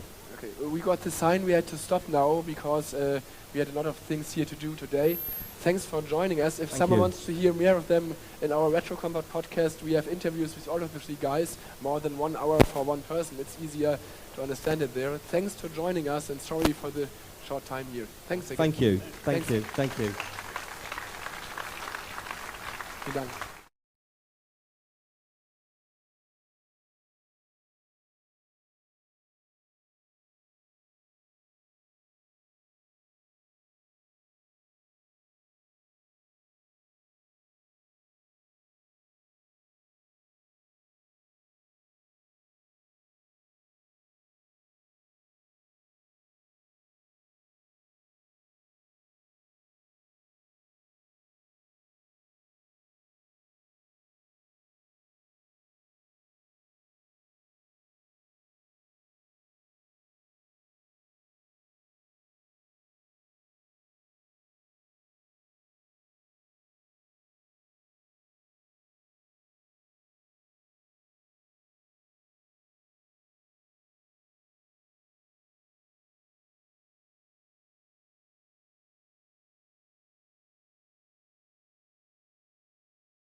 Als Chefredakteur von Amiga Plus, lange ist es her, ein paar Leute werden mich noch kennen. Ich bin Verleger, ich habe einen Kollegen mitgebracht, den viele Leute kennen, Hans Ippisch. Zu meiner Rechten sitzt Jürgen Göldner, ein aus meiner Sicht Hidden Champion, der sich gleich auch selber kurz vorstellen wird. Er hat sau viele gute Geschichten zu erzählen aus den 70ern, 80ern, 90ern, die wirklich die deutsche Spielebranche revolutioniert haben. Nicht so bescheiden, ist es wirklich so. Hallo zusammen, mein Name ist Jürgen Göldner. Wie gesagt, seit 42 Jahren mache ich jetzt Computerspiele, also kenne ich auch den Amiga sehr gut. Persönlich habe ich angefangen mit dem VC20, dann über die Brottrommel natürlich zum Amiga und irgendwann den Amiga 1000, glaube ich, hieß er, zusammen als PC genutzt und dann kamen die PCs, dann wurde es langweilig. Also insoweit hat es Spaß gemacht. Wann habe ich angefangen? 1983. Das war einfach, weil mich hat gestört, dass alle Spiele in Englisch waren, also habe ich die übersetzt. Und angefangen mit Basic oder später Assembler. Und die Freunde haben sich gefreut, dass die Spiele in Deutsch verfügbar waren. Und als wir dann größer wurden und später Rainbow Arts dazu kam oder die Lucasfilm-Lizenz oder meine erste Lizenz war Epics, dann fing natürlich die Industrie auch langsam an. Aber das sind andere Geschichten. Jetzt gebe ich erstmal zurück an die wichtigen Leute hier. Dankeschön. Hans, du hast ein Buch geschrieben, das heißt 3 Leben für Games. Ja. Das zeigt so ein bisschen dein Leben. Erzähl doch mal, was das damit auf sich hat und welche Leben du damit beschreibst. Ja, angefangen habe ich tatsächlich, das Buch beginnt eigentlich 1984 und der Titel vom Buch kam vom Lektor, von deinem Verlag, weil ihm aufgefallen ist, dass man mein Leben eigentlich in 3 Teile aufteilen kann. Teil 1 war, als ich selbst angefangen habe zu entwickeln, unter anderem dann für Rainbow Arts Spiele entwickelt habe. Danach bin ich in der Medienindustrie gewesen, die größte Zeit, und seit 7, 8 Jahren bin ich auf der Industrieseite wieder unterwegs. Und so ergeben sich diese 3 Leben. War auch deswegen natürlich naheliegend, weil wer angefangen hat damals in der Spielindustrie, man hatte immer 3 Leben bei den Spielen, das war so das Normale. Und wieso Herr Göldner hier sitzt, hat einen einfachen Grund auch. Herr Göldner hat auch einen Gastbeitrag gemacht, einen sehr spannenden in meinem Buch. Und tatsächlich, ich habe es in der Widmung auch reingeschrieben, Herr Göldner ist der Wegbereiter für die Industrie in Deutschland. Auf diesem Weg konnten dann Leute wie ich und Factor 5 dann auch was machen. Und das Interessante ist, Herr Göldner ist jetzt nicht derjenige, den man immer kennt und der sich in der Öffentlichkeit denkt, aber tatsächlich ist er derjenige, dem wir sehr viel zu verdanken haben. Also wer kennt nicht eigentlich die Lucasfilm-Sachen oder die Epic-Sachen, ja, Winter Games, so eins meiner Lieblingsspiele, ich fand den Sound immer so toll beim Skispringen, die Lucasfilm-Sachen, also ja, und deswegen ist Herr Göldner auch dabei. Wir hatten nämlich einen Call vor einigen Monaten und da hat Herr Göldner einige spannende Geschichten erzählt und wo ich gemeint habe, Mensch, das muss ja eigentlich ins Buch. Tja, und tatsächlich ist es jetzt auch im Buch drinnen. Deine Karriere startet als Entwickler. Du warst 16, du hast einen Vertrag unterschrieben bei Rainbow Arts und ein Spiel entwickelt, das nannte sich Soldier. Da gibt es eine Geschichte zu. Ja, es war ganz einfach. Ich habe damals Kommando, war mein Lieblingsspiel mit der Rob Hubbard Musik und habe gedacht, ach, sowas Ähnliches in der Richtung möchte ich machen. Dann habe ich so ein kleines Panzerspiel gemacht und habe das nach Gütersloh geschickt auf Kassette. Und da hat dann Marc Alexander Ulrich mich angerufen und gesagt, das gefällt mir, du musst ein Spiel für uns machen. Er kam dann nach Hause zu mir in den Bayerischen Wald mit seinem Golf GTI, dem neuen damals. Und dann haben wir den Vertrag gemacht für Soldier. Gesagt, dann machen wir ein Level mit Soldaten, ein Level mit Panzer, ein Level mit Hubschrauber. Und dann gibt es Musik von einem neuen Künstler, vielleicht kennst du ihn ja, Chris Hülsbeck, wer kennt ihn nicht, ja. Und ja, dann habe ich das einfach gemacht, so gut es ging, war mein erstes Spiel, ich hatte keinen Assembler oder sowas. Und wegen 2 Sachen kennt man das Spiel heute noch. Das eine ist, weil es Chris Hülsbeck Musik ist, das andere ist nicht, weil es so gut ist, sondern weil es initiiert worden ist. Das heißt, ich hätte mein eigenes Spiel nicht kaufen dürfen. Das hat mich aber maßlos geärgert, weil in der Praxis war es nämlich so, das war ein Verkaufsstopp, alle Händler haben das retourniert und das war es dann auch, also habe ich nichts damit verdient. Dementsprechend habe ich dann künftig darauf geachtet, dass ich keine Spiele mache, die initiiert werden könnte, weil ein bisschen Geld wollte ich schon auch gerne, zumindest theoretisch die Chance haben.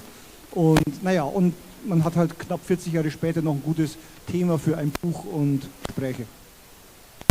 Hast du noch 3, 4, 5 andere Spiele entwickelt, unter anderem Rock'n'Roll für den Amiga, Danger Freak, bist dann aber irgendwann in die Medien gewechselt, auf die andere Seite, auf die hässliche Seite, die Leute, die Spiele zerreißen. Oh je, nee. Was ist da passiert? Warum?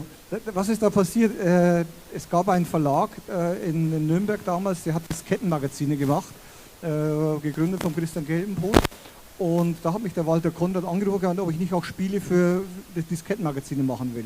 Haben übrigens sehr viele deutsche Entwickler damals die Chance genutzt, haben halt gutes Geld bekommen.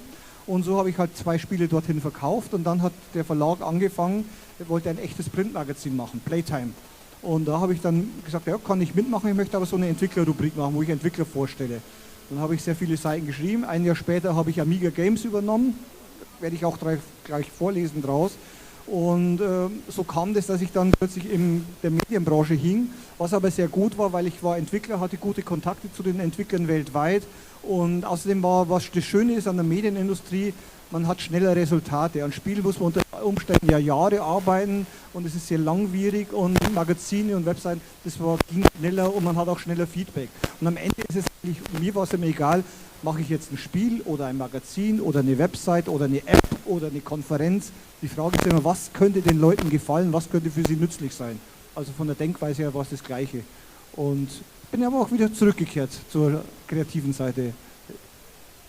Bleiben wir erstmal bei deiner Medienkarriere. Du bist irgendwann aufgestiegen, bist bei Computec Geschäftsführer geworden. Zwischendurch hast du ein Sony Playstation Magazin gemacht, da gibt es eine witzige Geschichte zu, die würde ich gerne auch nochmal hören für alle. Ja, und unser Ziel war natürlich, Magazine zu machen, die erfolgreich sind. Und PlayStation Zone hatte in der Tat ein gutes Konzept, also ein einmaliges Konzept. Die waren nämlich der erste Verlag, der die Lizenz bekommen hat, eine CD zu machen, und es war ein unabhängiger Verlag. Es gab ja die offiziellen Magazine und ich habe ein halbes Jahr bei Seno Colasso, der hat meinen Beitrag auf LinkedIn, gestern geliked übrigens, bearbeitet, dass er uns die Lizenz gibt. Und wir haben die Lizenz bekommen, wir hatten eine Multimedia-CD, haben wir das damals genannt, 5 spielbare Demos und Videos und Spielstände und Tipps und Tricks. Und wir waren vom Stand weg Nummer 1 in Deutschland, haben da 180.000 Exemplare verkauft. Das Problem war aber, was wir nach kurzer Zeit feststellen mussten, nicht alle haben sich gefreut, denn uns wurde dann Beschränkungen auferlegt, wir durften nur noch 3 spielbare Demos machen, wir durften keine Spielstände mehr machen und so weiter. Warum?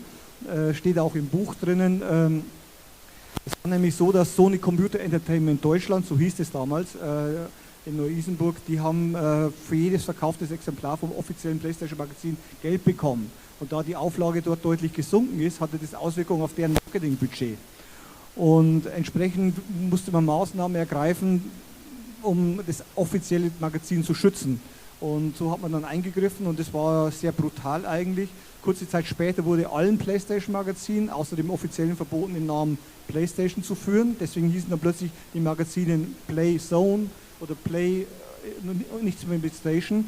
Und es ist eigentlich immer in der Industrie so, bis zu einem gewissen Zeitpunkt sind die Unternehmen dankbar, wenn man sie unterstützt, über sie schreibt. Und wenn sie dann super erfolgreich sind, dann sagen sie, Augenblick, du profitierst ja von mir. Ja, das war bei Pokémon war das ähnlich. Am Anfang hat man das unterstützt und plötzlich heißt es, nee, Augenblick. Aber es ist ein normales Spiel, sage ich mal. Und jetzt eine schöne Anekdote. Damals war das aber ziemlich brutal. Würde man heute vermutlich nicht mehr so machen, aber so war das damals. Es war friss oder stirb, weil entweder man nimmt es an oder man hat halt keine Lizenz mehr. Wenn du so auf deine Medienkarriere schaust, also als Geschäftsführer, als Chefredakteur, was war so die Zeit, wo du am meisten gelernt hast? Für dich und auch für Mitarbeiter? Also ich muss gestehen, ich habe ja das Glück gehabt, dass am meisten habe ich immer gelernt, wenn es schlecht lief, wenn die Herausforderungen da waren.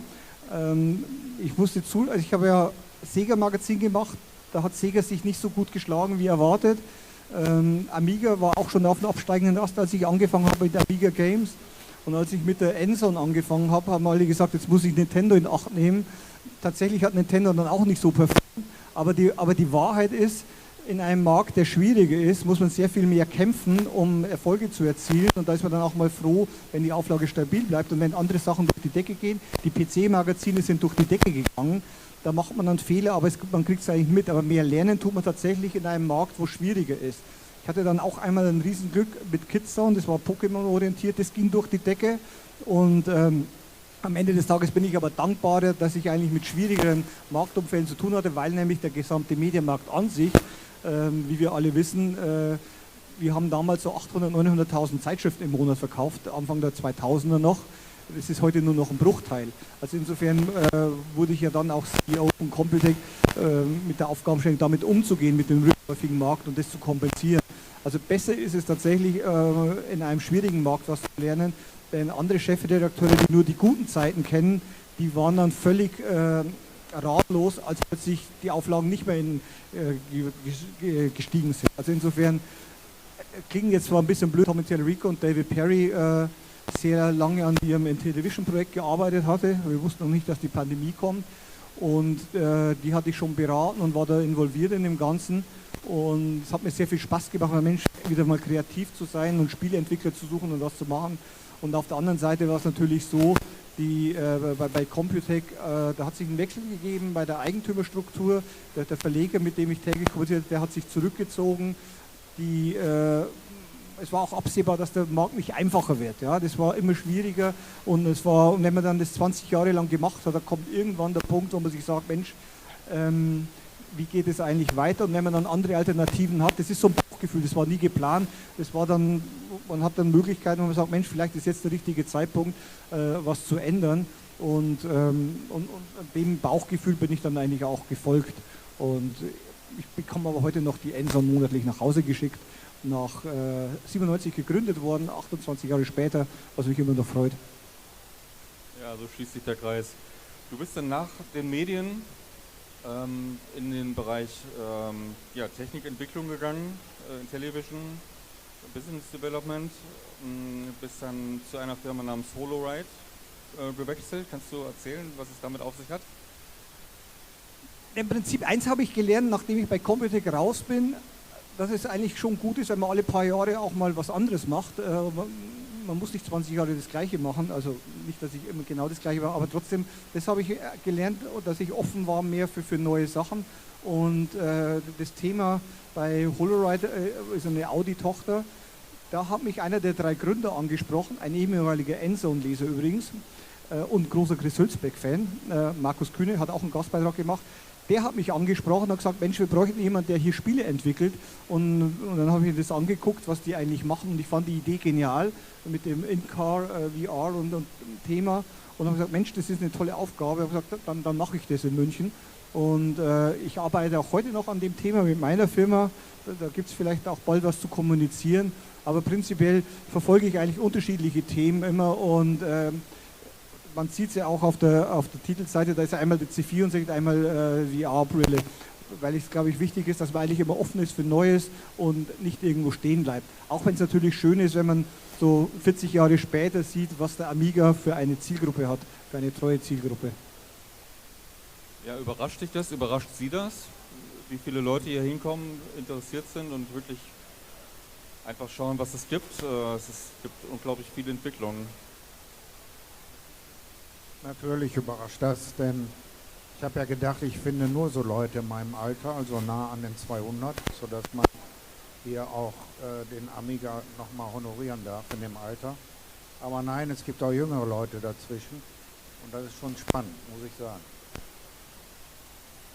Ja, absolut. Also das ist, ich habe ja lange Zeit das immer ein bisschen ignoriert, aber als ich vor 2 Jahren da war, weil Chris mich gefragt hatte, Hans, kommst du auch? Dann wären wir gemeinsam mit Tüder gesagt, dann komme ich. Und war dann völlig begeistert, habe auch dem Markus Tillmann dann versprochen, ich komme dann jedes Mal, weil einfach hier eine tolle Atmosphäre ist und wiederkommen mit dem Buch hier. Wobei den Termin haben wir ja bewusst auf 18. Oktober gelegt, weil wir wussten, da ist die Amiga 40 und das ist dann ein guter Zeitpunkt, weil ja auch Amiga Games natürlich Thema ist, das mal hier zu enthüllen. Du hast ein paar Weggefährten erwähnt, wie wichtig sind die in deinem Leben? Ja, generell glaube ich, ist eines wichtig im Leben. Erstens, man macht ja nichts alleine. man kann ja immer nur Sachen bewerkstelligen mit anderen Leuten. Man trifft im Laufe des Lebens auf Leute, man weiß nicht warum und weshalb, aber es ergibt sich einfach und dann entwickeln sich Sachen.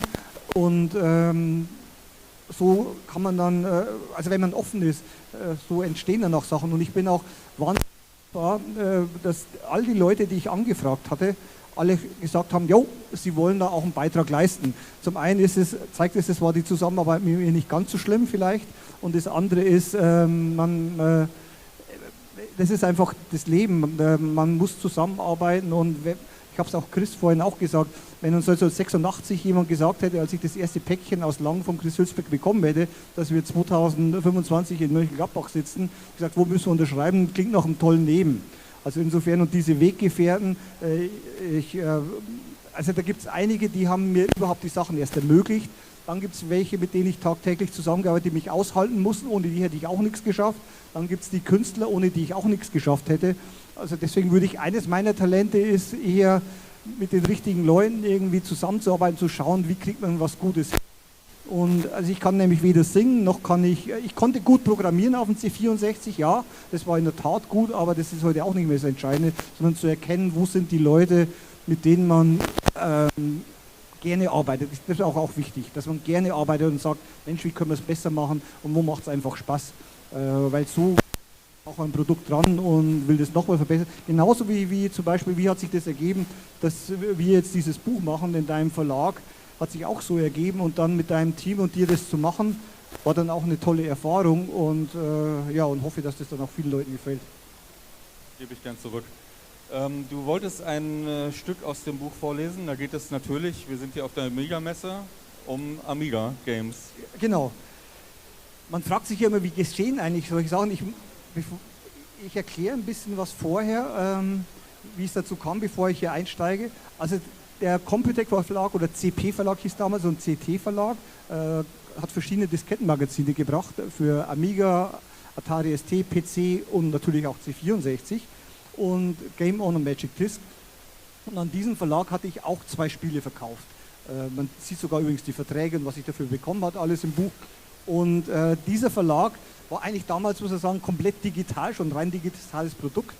Der wollte dann tatsächlich ein echtes Printmagazin machen, weil das war damals noch Print, ja, bis Anfang der 2000er Print war was Tolles und das war quasi die Krönung. Und dementsprechend hat der Verlag angefangen, Playtime zu machen. Die ersten Ausgaben waren noch nicht so toll, aber tatsächlich hat sich Playtime sehr gut entwickelt. Und der Christian Geltenpot, mit dem ich ja zusammengearbeitet habe wegen 2 Spiele, der hatte mich gefragt, Hans, willst du nicht mitmachen bei Playtime? Und ich habe gesagt, ja, kann ich schon machen, ich möchte aber Entwickler vorstellen. Ich habe dann eine Rubrik gehabt, wo ich Entwickler vorgestellt habe. Die meisten waren damals natürlich von Rainbow Arts, die ich ja sehr gut kannte. Und so eine kleine Anekdote, wieso ich bei Playtime als freier Mitarbeiter angefangen habe, während ich studiert habe. Powerplay hatte mich abgelehnt, ja, muss man hier dazu sagen. Ich habe die Powerplay natürlich gern gelesen. So, auf alle Fälle hat dann der Verlag angefangen. Playtime ist erfolgreich geworden, hat über 100.000 Exemplare verkauft im Monat und jetzt steige ich mal hier ein in die Geschichte. Der Aufstieg von Computec, Amiga Games und PC Games. Man muss wissen, vorher war das ja ein Mini-Verlag mit 3, 4 Mitarbeitern und aus dem Nichts wurde dann ein großes Unternehmen mit 100.000 verkauften Magazinen. Also die Playtime entwickelte sich rasch zu einem Riesenerfolg und verkaufte über 100.000 Exemplare pro Monat. Da hatte Christian Geltenpot die Idee, den Verlag weiter auszubauen, in Nürnberg am Hafen ein Gebäude zu beziehen und 2 weitere Magazine zeitgleich nachzulegen. PC Games und Amiga Games. Beide Magazine sollen mit einer sogenannten Coverdiskette ausgestattet werden, auf denen sich Demos zu aktuellen Spielen befanden. Eine grandiose Idee, auf die weltweit zuvor niemand gekommen war.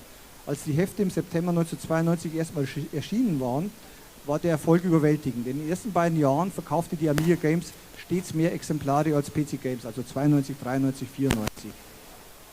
Schließlich war der Amiga zu dieser Zeit weitaus populärer. Wir wissen alle als Amiga-Fans, haben gesagt, Mensch, was wollen die PCs mit ihrer CGA-Grafik und EGA-Grafik und mit ihrem Gepiepse. Und der Amiga war dann natürlich schon eine ganz andere Hausnummer. Ab Mitte der 90er Jahre begann jedoch unter der Leitung von Oliver Menne als Chefredakteur der unaufhaltsame Aufstieg der PC Games und PC generell. Den Titel PC Games gibt es noch heute als gedrucktes Monatsmagazin und als Webseite mit Millionenreichweite. Amiga Games verkaufen wir 1997 an den Münchner Wettbewerb Markt und Technik. Ab der dritten Ausgabe, die Ausgabe 1292 mit Goblins auf dem Cover, kam vorhin ein Leser, der hatte die Ausgabe dabei, Martin hat es dabei, Martin Becker, wo ist er? Der hatte die Ausgabe sogar dabei, für die ich verantworte, die erste. Hatte ich die Leitung der Zeitschrift bis zum Verkauf, also knapp 5 Jahre. Zu diesem Job kam ich recht unverhofft. Ich schrieb zwar monatlich die meisten Seiten für das Magazin, wäre aber nie auf die Idee gekommen, die Verantwortung zu übernehmen. Christian Geltenboth, der Gründer, sah das anders. Wir standen eines Abends im Belichterraum und warteten stundenlang darauf, bis die letzten 4 Filme für die aktuelle Ausgabe aus dem Belichter fielen. Wichtig ist, heute machen wir jetzt, zack, ist digital da, lädt man hoch. Damals musste man 4 Filme mussten raus, es hat Stunden gedauert. So, und dann bei Quark Express gab es eine neue Funktion, Radialverlauf. Also sprich, das war ein Verlauf in Kreisform, war super. Hat man zwar nichts mehr lesen können, aber es war natürlich der letzte Schrei und es hat Stunden gedauert, bis der Film dann rausfiel. So, die verbesserten zwar nicht die Lesbarkeit, sie waren aber unheimlich schick und vervielfachten die Belichtungsdauer dramatisch. Die fragte mich Christian, ob ich nicht Amiga Games übernehmen möchte. Ich sagte, logisch, weil ich die Frage für einen Scherz hielt. Und generell, wenn man mich fragt, ob ich was machen will, sage ich meistens ja, ohne zu überlegen. So, Chef von Amiga Games über Nacht. Er meinte es aber ernst, als er mir am nächsten Morgen einen Stapel Layout-Pläne in die Hand drückte und mir viel Spaß wünschte. Layout-Pläne waren große weiße Kartons im Format DIN A1, auf der 164 Seiten als leere Rechtecke aufgedruckt waren. Mit Bleistift und Radiergummi aktualisierte man so täglich die inhaltliche Planung, anhand deren man die Redaktion, die Layouter und die Anzeigenabteilung informierte. Heute macht man es natürlich alles digital. Ich hatte die Arbeit noch nie gemacht, kämpfte mich aber durch und hatte viel Spaß dabei. Offenbar war auch Christian mit der Arbeit zufrieden und fragte mich schon wenige Monate später, ob ich nicht doch ein weiteres Magazin übernehmen wollte. Die Bedingung war aber, dass ich dann das Studium aufgeben und täglich ins Büro kommen müsste. Und nun war ich zwar ein Mann der schnellen Entscheidungen, ein paar Tage Zeit und besprach dies mit meinen Eltern und meinen engsten Freunden. Nachdem selbst mein Vater keine ernsthaften Einwände hatte, sagte mir, dass ich das Studium der Wirtschaftswissenschaften, bei dem ich das Vordiplom abgelegt hatte, jederzeit fortsetzen könne. Nun ist es meine Vollbettlösung bis zum heutigen Tag. Ich übernahm schließlich die Verantwortung als Chefredakteur für die Entwicklung des offiziellen Sega-Magazins, das im Sommer 1993 mit einer Millionenauflage als Beigabe der Sega Mega CD-Erweiterung erscheinen sollte. Die Umsatzeinbrüche an der Tankstelle in Bamberg und Altdorf, wo ich mit Sprit, Cola, Beefy und Süßigkeiten mich versorgte, müssen dramatisch gewesen sein, als ich 1993 nach Nürnberg umzog. Ja, das ist so diese Geschichte, wie das entstanden ist. Im Buch steht da noch sehr viel mehr. Da steht auch drin, wie Rainbow Arts, wo zum Beispiel Andreas Escher hier, ein begnadeter Grafiker, man kennt ihn von Factor 5, Manfred Trenz, Chris Hülsbeck, das kommt alles in diesem Buch vor und für mich tatsächlich eine Freude, das wieder aufzuarbeiten und dann Lieder zu schreiben und mit Gastbeiträgen zu versehen. Und die Amiga Games war natürlich insofern für mich sehr prägend, weil ich aus dem Nichts redaktionelle Verantwortung übernommen hatte und dann hing ich da plötzlich drin und es machte aber Spaß. Und insbesondere macht es auch deswegen Spaß, weil man immer direktes Leserfeedback bekommen hat. Und auch hier ist es sehr, sehr toll zu sehen, wenn Leute mir irgendwas unter die Nase haben, dann kann ich mit unterschreiben, weil sie hatten viel Spaß mit der Amiga Games. Und das ist tatsächlich eigentlich das Schönste, was einem passieren kann. Es gibt natürlich auch welche, die fanden den Amiga Joker viel cooler, verstehe ich, aber Geschmäcker sind unterschiedlich. Aber der Amiga Joker, das ist eigentlich das Schöne in der Branche, man braucht ja einen Wettbewerber. Man muss ja irgendwie einen Wettbewerb haben, um besser werden zu können und sich anzutreiben. Und so hat halt jeder dann sein Angebot immer verbessert. Und schwierig wird es dann, wenn man keinen Wettbewerb mehr hat, weil auch irgendwie kein Markt mehr da ist, dann ist es sowieso langweilig. Also insofern waren das damals goldene Zeiten in den 90ern bis Anfang der 2000er in der Medienindustrie. Und dass die Amiga-Fans bis heute so ihrem Hobby nachgehen, ist einfach wunderbar. Danke, Hans. Herr Göldner, erzählen Sie mal, wie das damals war, als wir alle raubkopiert haben. Was war das für eine Zeit? Eine böse Zeit. Ich habe die Leute alle geliebt, war ja toll. Wir haben immer, der Wettbewerb war ja jedes Mal da, mit jedem neuen Titel, wer hat den zuerst geknackt. So, und wir haben natürlich versucht, das zu verhindern. erinnern sich an die schönen bunten Scheiben von Lucasfilm, die mit in die Verpackung gepackt haben. Aber im Endeffekt, Software kann man nicht schützen. Und das mussten wir alle da erleben und haben auch damit gelebt. Im Endeffekt hat es natürlich nicht so sehr geschadet, denn es hat ja der Verbreitung geholfen, dass diese Computerspiele überall immer mehr akzeptiert sind. Ja, und erinnern sich die erste, nicht Gamescom, Games Convention vorher. Da hatten wir ja den Vertrag gemacht mit Leipzig und in der Eröffnungsrede habe ich dann gesagt, ich freue mich auf den Tag, an dem bei uns sind, die auch mit Computerspielen aufgewachsen sind. Und inzwischen gibt es sie, Gott sei Dank. Also insoweit sind wir nicht mehr nur die bösen Leute. Ja, keiner wollte uns haben damals außer Leipzig, denn sie sagten, ja, ihr stinkt ja alle und ihr klaut immer die Sachen. Und darum sollte hier keiner zu uns nach Köln kommen oder München oder Hamburg. War schon böse. Hat sich aber Gott sei Dank alles geändert. Also insoweit war schon gut. Die bösen Raubkopierer, jetzt noch genug. Wir sind alle hier. Ja, ich sehe es. Ich habe die meisten wiedererkannt. Aber wie war, jetzt mal ehrlich, wie war die Zeit? Also ich meine, als wir in den Kinderschuhen steckten, wie ist so eine Industrie entstanden? Also das kann man sich ja heutzutage eigentlich gar nicht vorstellen, so einen Vertrieb aufzubauen, Lizenzen zu kaufen, rüberzuholen. Was sind so die 2, 3 Geschichten, die Sie gerne teilen würden? Naja gut, es war ja am Anfang schwierig, wo bringen wir die Spiele unter? Wie verkaufen wir die denn? Dann geht man, damals waren ja die Warenhäuser die Entscheidungsträger. Horten, Hertie, Karstadt, Kaufhof. Und wir waren uns nur einig, dass sie nicht bei den Bananen liegen müssen, also nicht beim Food. Es war Non-Food. Aber es gab die Spieleabteilung, die sie haben wollte, es gab die braunen Güter, also die Stereoanlagen und Schallplattenspieler, die wollten wir haben, und vor allen Dingen die Büromaschinen. Denn zu den Tisch- und Taschenrechnern gehörten natürlich auch die Computer.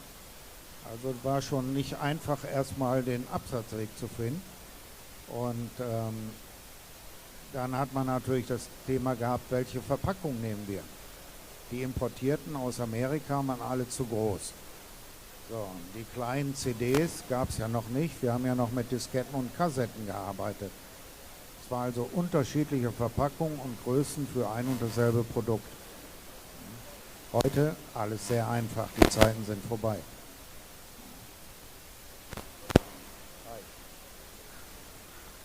Was ich ganz toll finde in dem Buch von Hans, ist Ihr Kapitel. Ich möchte das wirklich rausstellen, weil Sie große Fehler in den ersten Jahren der Spieleindustrie darstellen und das ganz offen und ehrlich. Und das hat mich tatsächlich persönlich auch gepackt. Sie beschreiben da ein Kapitel, eine Stelle unter anderem, da geht es um eine weibliche Hauptdarstellerin in einem Spiel. Oh ja. Manche wissen, dass ich also hinterher auch nochmal Eidos nochmal tätig war und dann bei Square Enix und so weiter, also viele Firmen. Und wir haben die Rushware und die Rainbow Arts und Softgold und wie sie alle hießen, zu einer Holding zusammengefasst, die Funsoft. Dadurch hatten wir 18 Firmen in 11 Ländern und konnten dadurch unsere Einkaufsstärke auch vergrößern. Und dann kam ein Studio, Core Design aus England mit dem Chef, Jeremy Smith. Und die stellten uns ein tolles Actionspiel vor und war alles gut und schön, hätten wir gerne gekauft, aber ich habe es abgelehnt, weil der Hauptdarsteller war eine Frau. Heute total unzeitgemäß, vor allen Dingen diese Dame hieß Lara Croft. So, das war einer der großen Fehler, den ich da gemacht habe. Muss man zustehen, ich habe es ja hinterher bei Eidos wieder bei mir im Portfolio gehabt. Insoweit nicht tragisch. Ich habe auch gesagt, diese grauen Konsolen von Nintendo aus Japan, die werden nie funktionieren. Die hieß NES, hat natürlich auch funktioniert. Es gibt noch mehr Fehler, aber behalte ich mal für mich. Vielleicht muss ich auch ein Buch schreiben. Ja, eine Geschichte gibt es noch, die mir auch gefallen hat. Da ging es um Electronic Arts und ein Aktiengeschäft. Vielleicht können Sie das auch noch mal kurz. Oh je.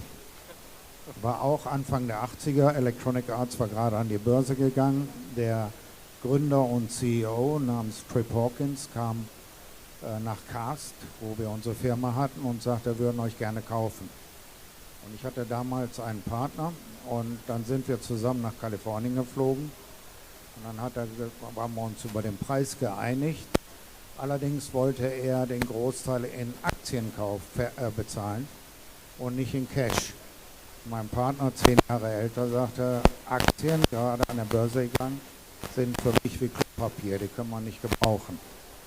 So, mein Partner und ich treffen uns immer noch alle paar Wochen und dann sagt er mir immer, also heute wären deine Aktien bei 650 Millionen Dollar. Das sind so die Sachen, die bleiben einem dann noch im Kopf. Natürlich hätten wir damals schon längst die Aktien verkauft. Das ist alles Quatsch, ist einfach nur eine gute Story. Ja? Man hat den Verkauf abgelehnt, weil Aktien waren nicht gut genug. Es wollte Cash sein. Vor 40 Jahren, hätten Sie gedacht, dass die Spieleindustrie sich so entwickelt? Ich habe es gehofft. Ich habe meinen Beamtenstatus aufgegeben und dann eben zusammen mit dem Partner den Großhandel Rushware und später Softgold und Franzhoff gegründet. Ich habe einfach dran geglaubt. Und ich freue mich auch und sehe diese Veranstaltungen, das sind alles Bestätigungen. Ja, auch zur Gamescom, die haben wir ja damals auch gegründet.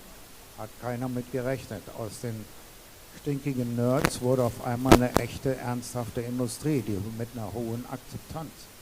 Ja, und das ist heute auch noch so. Herr Goldner, ich danke Ihnen ganz herzlich für die Einblicke. War wirklich sehr interessant. Vielen Dank. Hans, dir natürlich auch. Und danke fürs Interesse.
Okay, willkommen. Wir machen jetzt eine Sitzung in Englisch. Bei mir sind Darren Melbourne, Chef von Retro Games Limited, und Mike Batilana von Clone2. Beides Gesichter, die man schon seit vielen, vielen Jahren kennt. Now we change to English, of course. Darren, you don't speak too much German, I think. Not enough. Would you like to introduce yourself? A few words? Yeah, hi. For those of you that don't know, which is probably most of you, my name's Darren Melbourne. I'm one of the principals of Retro Games Limited, and we make, as some of you know, mini games consoles based on hardware that's been loved from years previously. And I think we're now going to sit here and try not to tell you about the next product. Mike, some words about you. I mean, most of the guys here know you, but it's as always a pleasure to be here. Also die Sprache war ja nicht das Problem, aber it's I'm wearing two hats, as you know, and maybe the answer to everything will be 42. So what we cannot say now, perhaps at the next event, but it's a pleasure to be here. Thank you. Darren.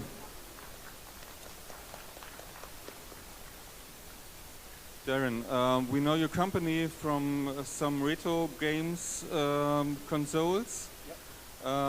One of those is the Amiga 500 A500 Mini. Yep. That's the correct name. Now there's some rumors about the A1200. Just tell us something about that. What's about that? I obviously can confirm that the A1200 is coming. What more do you need to know? Because I'm kind of restricted what I can say. The A1200 is on its way. It's well along in development, and again, apologies to everyone because I'm kind of restricted on the dates and what I can and what I can't say. On the 1200, there is a big press release coming in the next week or two that will fill in all of the gaps that I'm leaving out today. You've shown some kind of prototype, a case of the A1200 at Gamescom. Yep. So why did you choose the A1200 and not maybe a 600 or 1000 or 3000? That I can answer. I think for me personally, when we were looking at the Amiga range of machines, and when I first started talking with Mike about building, I think there we're back. Sorry. We originally built the A500 as a mini, and I think quite honestly because the original was such a large piece of hardware. Gone again. There we go. And that worked very well. Thank you. That worked very well as a mini. And I think when we were talking about doing a full-size machine, which is the way that we normally do it, we do a mini and then a full-size machine. We were looking at the 500, and we realised that was. And we also considered the 600, and we put it to the vote, and then I just really put my foot down pretty much because I think the 1200 is just a beautiful form factor. It was always my favorite of the machines. I started with 1000, and I went through pretty much every Amiga machine, but the 1200 was always the one that I came back to because I just think it's just the epitome of the perfect Amiga for me. Okay, mal eine Frage in der Runde. Wer hat einen A1200 besessen? Mal die Hand hoch. Okay, this is really That's pretty good. Really good. Okay, can you tell us who is involved in the project development currently for the A1200? It's pretty much the entire team. I think everybody in the Retro Games office is involved in pulling the 1200 project together. We've also got a lot of the team members at PlayOn working alongside us at the moment. We've got Ben, we've got Stuart, as always. So everybody involved in PlayOn is helping with it. Everybody at Retro Games is Limited is helping with it. You're helping with it, and you're helping with it. So yeah, it's pretty much the biggest team we've had on any of the projects we've done so far. Sounds cool. If you have a look at the technical specifications, what you can tell about, at least, what's the difference between the A1200 and the A500 Mini or C64, for example? Okay, from a hardware perspective, what I can share is that obviously it's a 1200, so it's much more powerful than the 500 or the C64. From a hardware perspective, we've had to ramp everything up, and I would say it's the most powerful machine we've done so far. in comparison to the original A1200? Well, in comparison to the original 1200, it emulates the 1200. So it's as powerful as the 1200, and as you know, it's got some bells and whistles in there as well. Okay, where are the challenges? Which are the challenges to produce such a machine? The challenges to produce any machine like this is just really, it's been 40 years or 30 years actually since the machine debuted, and it's always hard recreating something from that long ago, really. I think we've done an outstanding job, if I do say so myself, and I hope everybody here feels the same way when we finally can reveal it to you all. Okay, Amiga was always about gaming, of course. There was some cool tools like Starla and so on. Can you give us some details about the games that are included in the new system? Okay, well, this is one of the areas where I have to apologize. I've been embargoed from revealing which games are embedded on the system, with the only one is Settlers 2, is the only one I can share. We revealed this at Gamescom. Obviously, we're working with your team on this, and that's the only one I'm able to share today. But there's some pretty outstanding content on the machine, and it's completely different from the 500 as well. Do you have a suggestion when this system will be available and where people can buy it? I do. The system will be available early next year. I can't give you an exact date, although I do believe that will be announced in the next week or so in London. And I believe pre-orders, and it will go on sale with pre-orders fairly much straight after the press release. But it will be early next year. Okay, and about the further vision of retro games, are there any plans you can talk about already? Yeah, we're going to keep on doing more of the same. As long as people like what we're doing, we'll keep making them. Obviously, there's some more that we want to do with Mike, with the Commodore machines, with Amiga.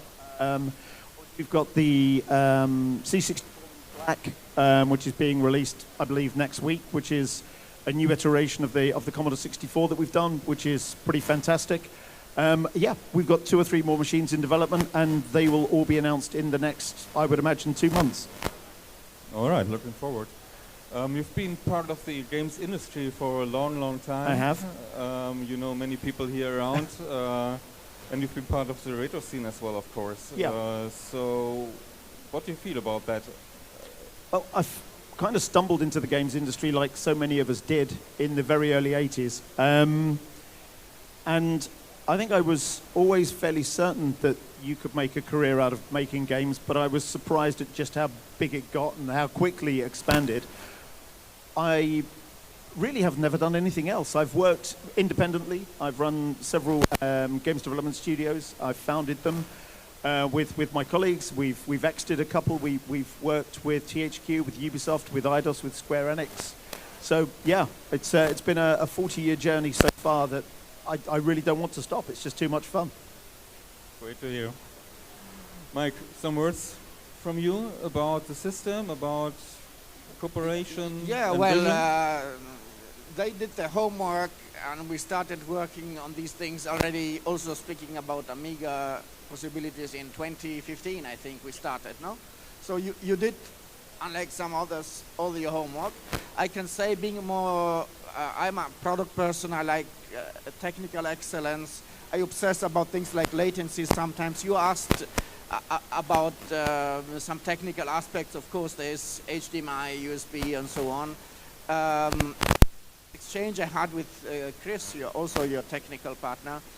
And we have hardware, for example, in our Amiga Forever to measure the latency. How much does it take between, how many frames between pressing a button and the actual result on screen. We have custom software and hardware to see this.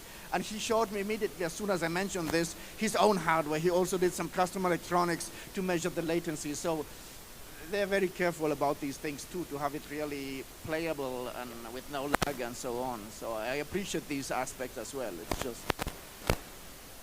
Thank you. Okay, thanks you both. You're welcome. For being here, for giving us some insights. And good luck with the product. Thank you very much, and thank you everyone for listening to us. In the next 2 weeks, we can reveal the complete release date and the full games lineup and everything else. I wish I could have done it today, but it'll be in the next couple of weeks, and everyone can find out what we're doing. When it's done. When it's done. Thank you, everyone. Thanks. Thank you.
So, liebe Leute, ich glaube, das ist auch der letzte Programmpunkt für heute und ich freue mich wirklich riesig, hier 4 originale Bluebird-Entwickler zu haben, die an Siedler 2 gearbeitet haben, plus Steffen, der die Portierung für den Amiga gemacht hat. Vielen, vielen Dank, dass ihr hier seid.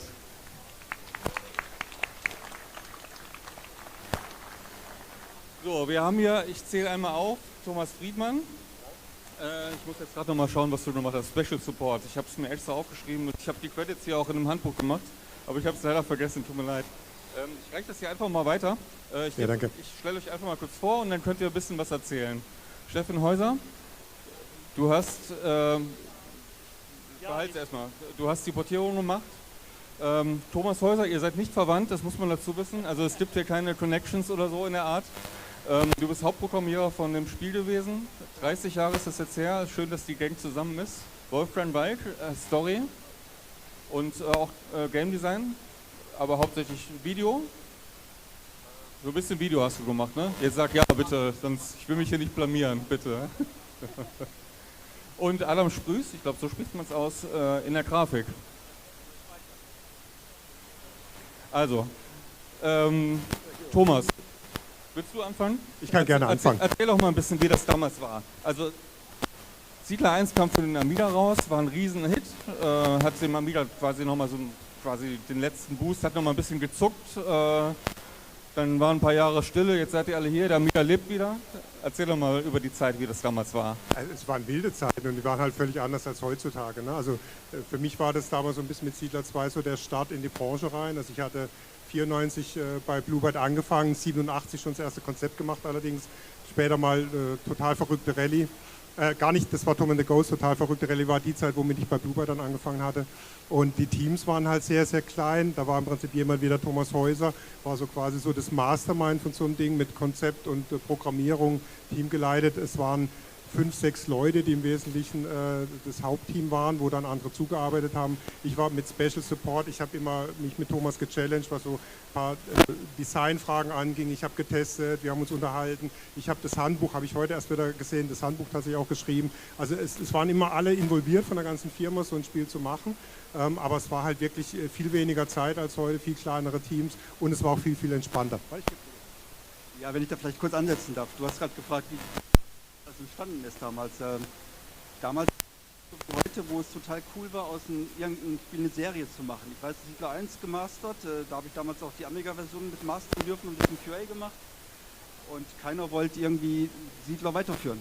Und das war letztendlich so meine Idee war, ich habe hier Siedler 1 gemacht, auf dem Amiga damals noch, während diese Dinge, die wir gerne gemacht hätten im Siedler 1, die nicht gingen, da ist man dann einfach zum Chef gegangen und hat gesagt, ich habe hier coole Ideen, ich möchte gerne. Und damals war es möglich, wie Thomas gesagt hat, mit 2, 3 Leuten und mehr waren wir im Kern nicht, sowas wie ein Siedler 2 innerhalb von 12 Monaten rauszustampfen.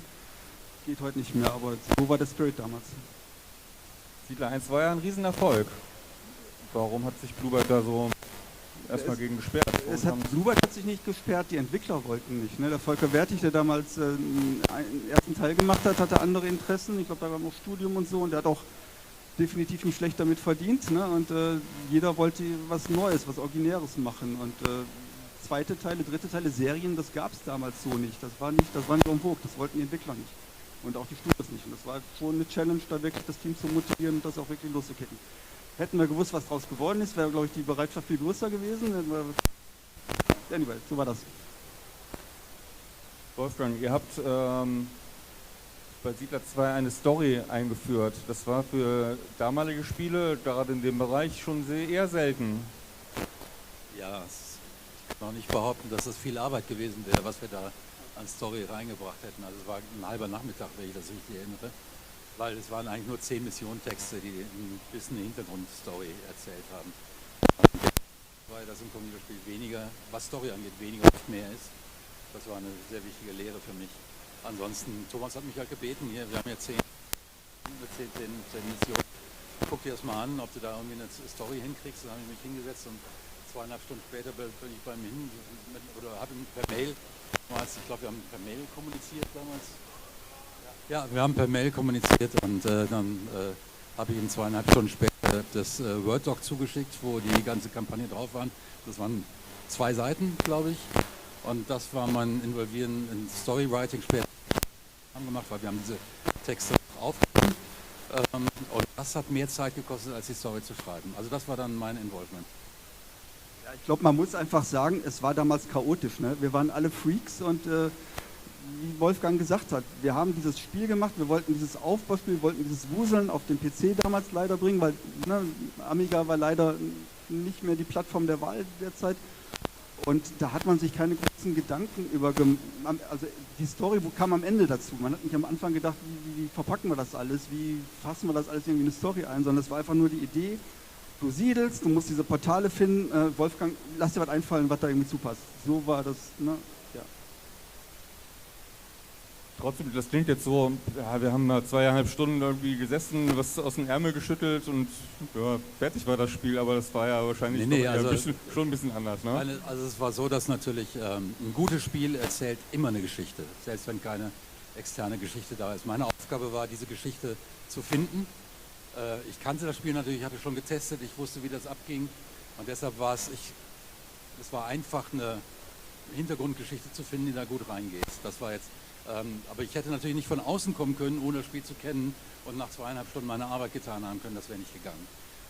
Es war auch so, es war ja nicht so, dass ich da die ganze Zeit nur gewartet habe, dass Thomas endlich damit fertig wird und ansonsten habe ich nichts zu tun. Ich habe bei Chewy Projektmanagement gemacht, ich habe bei Albion mitgeholfen, ich habe damals schon bei Schleichfahrt ein bisschen mitgeholfen und bei diesen Sachen. Das heißt, da gab es eine Menge andere Spiele, wo ich war damals noch nicht so lange dabei, noch nicht mal ein Jahr in der Branche. Und das heißt, ich war immer noch so ein bisschen der Lückenfüller. Dann, wenn irgendeine Arbeit anfiel, wo sie sonst keinen gefunden haben, dann hat das halt der Neue gemacht. Und das war dann ich. Und weil ich auch aus dem Erzählen herkam, war es dann ganz klar, dass Thomas auf mich zukommt und sagt, hier, wir brauchen eine kleine Story. Das war alles. Thomas, kannst du mal erzählen, wie generell die Entwicklung ablief? Also ihr hattet ja sicherlich auch mit einigen Komplikationen zu tun oder bestimmte Herausforderungen, die du vielleicht darstellen könntest? Also es gab bei Bluebird im Prinzip 2 Etagen. Das eine war so Marketing und Presse, das andere war die Entwicklung.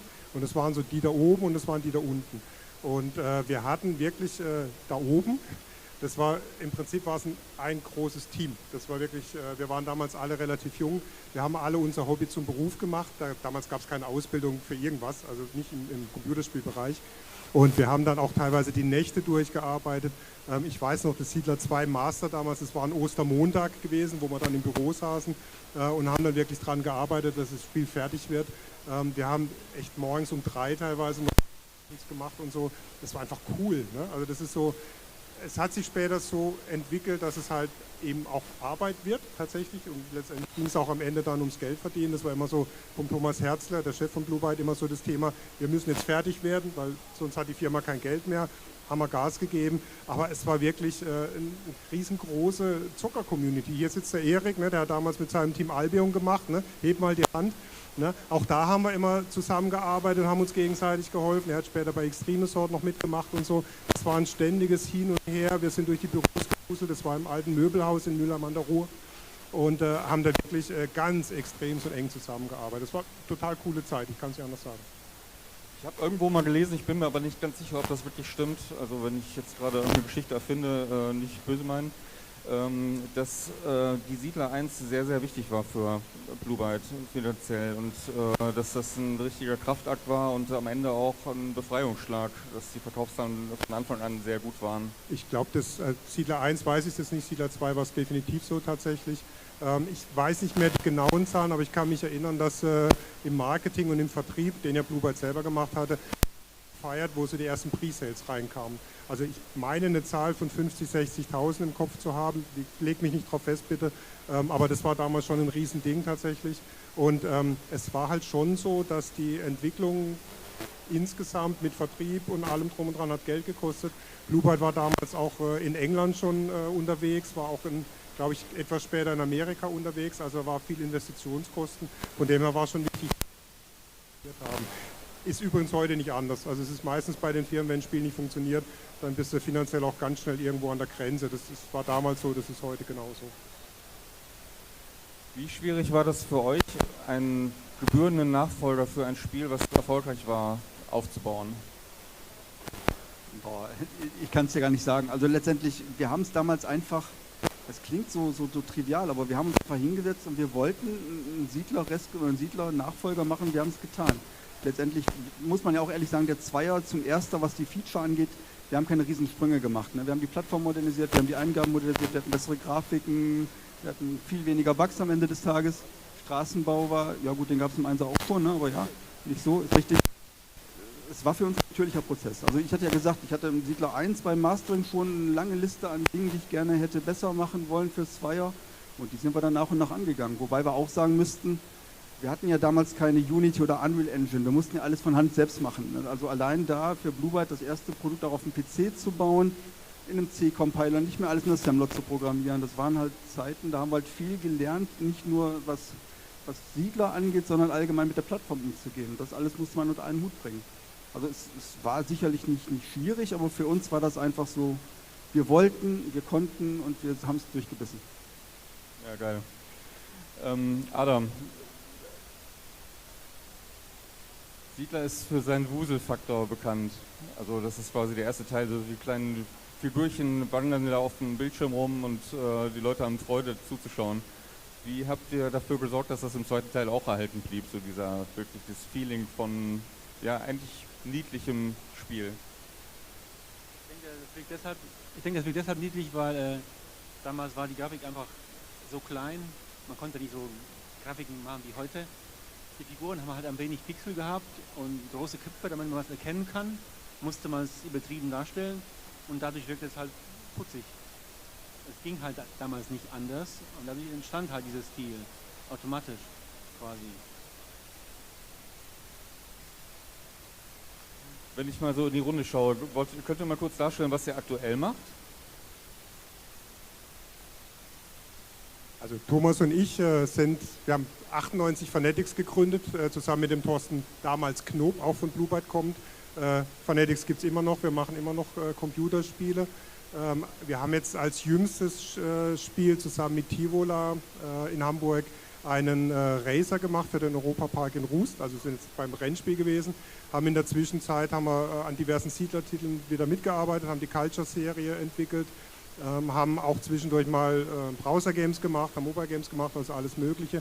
Und just aktuell machen wir einen Firefighting-Job für ein Cheerleading-Game, mal was ganz Schräges. Da ist man an uns rangetreten, weil wir einfach schon sehr viel Erfahrung haben. Also der Altersschnitt in der Firma ist knapp an die 50 ran und wir machen das alles schon seit ein paar Jahren. Und das heißt, wenn ein Projekt da irgendwo in der Schieflage ist, dann erinnert man sich an uns und fragt uns da an und das machen wir jetzt im Moment dann tatsächlich gerade. Thomas, einmal eine Übergangsfrage. Die Gaming-Branche, die Industrie ist gerade ziemlich am Krackeln und am Kämpfen. Da hast du recht, ja. Wie stellt sich die Situation bei euch dar und wie nehmt ihr das wahr? Und was ist eure Idee, wie es sich weiterentwickelt? Also wie es sich weiterentwickelt, das ist ja Kristallkugel, das ist immer schwierig zu sagen. Wie Thomas gerade gesagt hat, die Situation ist nicht einfach. Wir würden natürlich am allerliebsten, ne, also wenn hier jemand ist, der im Lotto gewonnen hat und ein siedlerisches Spiel machen möchte, komm gerne zu uns. Nee, wir machen das, was zu tun ist. Wir sind in einer großen Gruppe untergekommen, wo diverse Projekte gemacht werden und aufgrund unseres Alters, unserer Erfahrung ist es halt momentan unsere Aufgabe, diese Projekte zu Ende zu bringen, weil es ja immer so, Projekte anstoßen kann jeder, die zu Ende bringen ist dann oft die große Kunst. Das ist das, worauf wir uns gerade konzentrieren, was aber nicht heißt, dass wir nicht auch immer gucken, wie es weitergehen kann. Und wir haben tausende Ideen für Konzepte, für Projekte, aber momentan ist es nicht so, wie ich gerade gesagt habe, früher konntest du zu dritt dich hinsetzen, was machen, konntest erfolgreich sein. Die Zeiten sind leider vorbei. Vielleicht ergänzend halt auch noch, der Markt ist halt momentan so nach diesem Corona-Hype, den man sagen kann, ist der Markt echt gerade im richtigen Tief, auf dem Weg ins Tief. Liegt daran, dass viele Produkte gar nicht mehr funktionieren. Es ist viel Geld investiert worden, es wird viel Geld investiert in Spiele, die ihr Geld nicht mehr reinspielen. Also da viele Publisher verlieren Geld, viele Entwickler verlieren Geld. In Deutschland haben wir jetzt den Vorteil, dass es inzwischen wieder Bundesförderung gibt, wovon man zumindest einen gewissen Teil der Entwicklungskosten abfedern kann, die halt einfach hoch geworden sind. Es ist ein bisschen mehr so wie so eine Lotterie geworden. Also selbst mit einer coolen Idee, mit einer guten Umsetzung ist es noch lange keine Gewähr, einen erfolgreichen Titel zu machen. Mit erfolgreich meine ich jetzt zum ersten Mal wirtschaftlich erfolgreich. Am Ende wollen wir von dem Beruf leben. Das heißt, immer früher, da war das so ungefähr so eine Kurve, da waren so die Top-Titel, dann gab es einen gesunden Mittelbauch, mit dem konnte man planen, da hat man eine Strategie gehabt, man hat gesagt, okay, dieses Genre kann man bedienen, damit wirst du Geld verdienen, und heute ist es wirklich so. Es gibt so ein paar wenige Top-Titel, die durch die Decke gehen, oft nicht planbar, ist der Grund, warum es ganz viele Fortsetzungen von bewährten Titeln gibt. Da wird das Risiko gescheut, da werden Millionen in die Produktion gesteckt, aber planbar einen Titel zu machen, schwierig. Und auch die Publisher sind momentan extrem zurückhaltend, was Budgets angeht. Das, was ich immer wieder höre bei uns aus der Gruppe auch, ist, so bis zu 1 Million kannst du noch kriegen, aber bring bitte die Hälfte davon als Förderung mit. Und dann wird es halt tatsächlich heutzutage schwierig, ein qualitativ hoch ansprechendes Spiel professionell zu machen. Und das, ich glaube, wir stehen immer noch so in einer Konsolidierung drin. Electronic Arts ist jetzt gerade gekauft worden. Das wird hier so noch ein paar Jahre weitergehen. Und ich glaube, wir durchlaufen demnächst noch so ein Tal der Tränen, wo so richtig knallen wird weltweit, wo viele Studios leider verschwinden werden. Obwohl der Markt insgesamt wächst, verteilt sich es halt immer auf weniger Leute, auf immer weniger Firmen, und das wird, glaube ich, noch so eine Weile weitergehen. Früher war es so, also mit früher meine ich jetzt wirklich die letzten 30 Jahre, am Anfang, du hattest auch gerade gefragt, warum jetzt nicht direkt ein Siedler 2 gemacht. Die Technik hat sich immer total schnell entwickelt. Am Anfang C64 ein paar Farben gehabt, dann kam der Amiga mit ganz vielen Farben, dann kam der PC mit 3D-Grafikkarten. Da war immer neuen Rechner gekauft, alle 2 Jahre, weil die Technik geil war. Das ist nicht mehr so.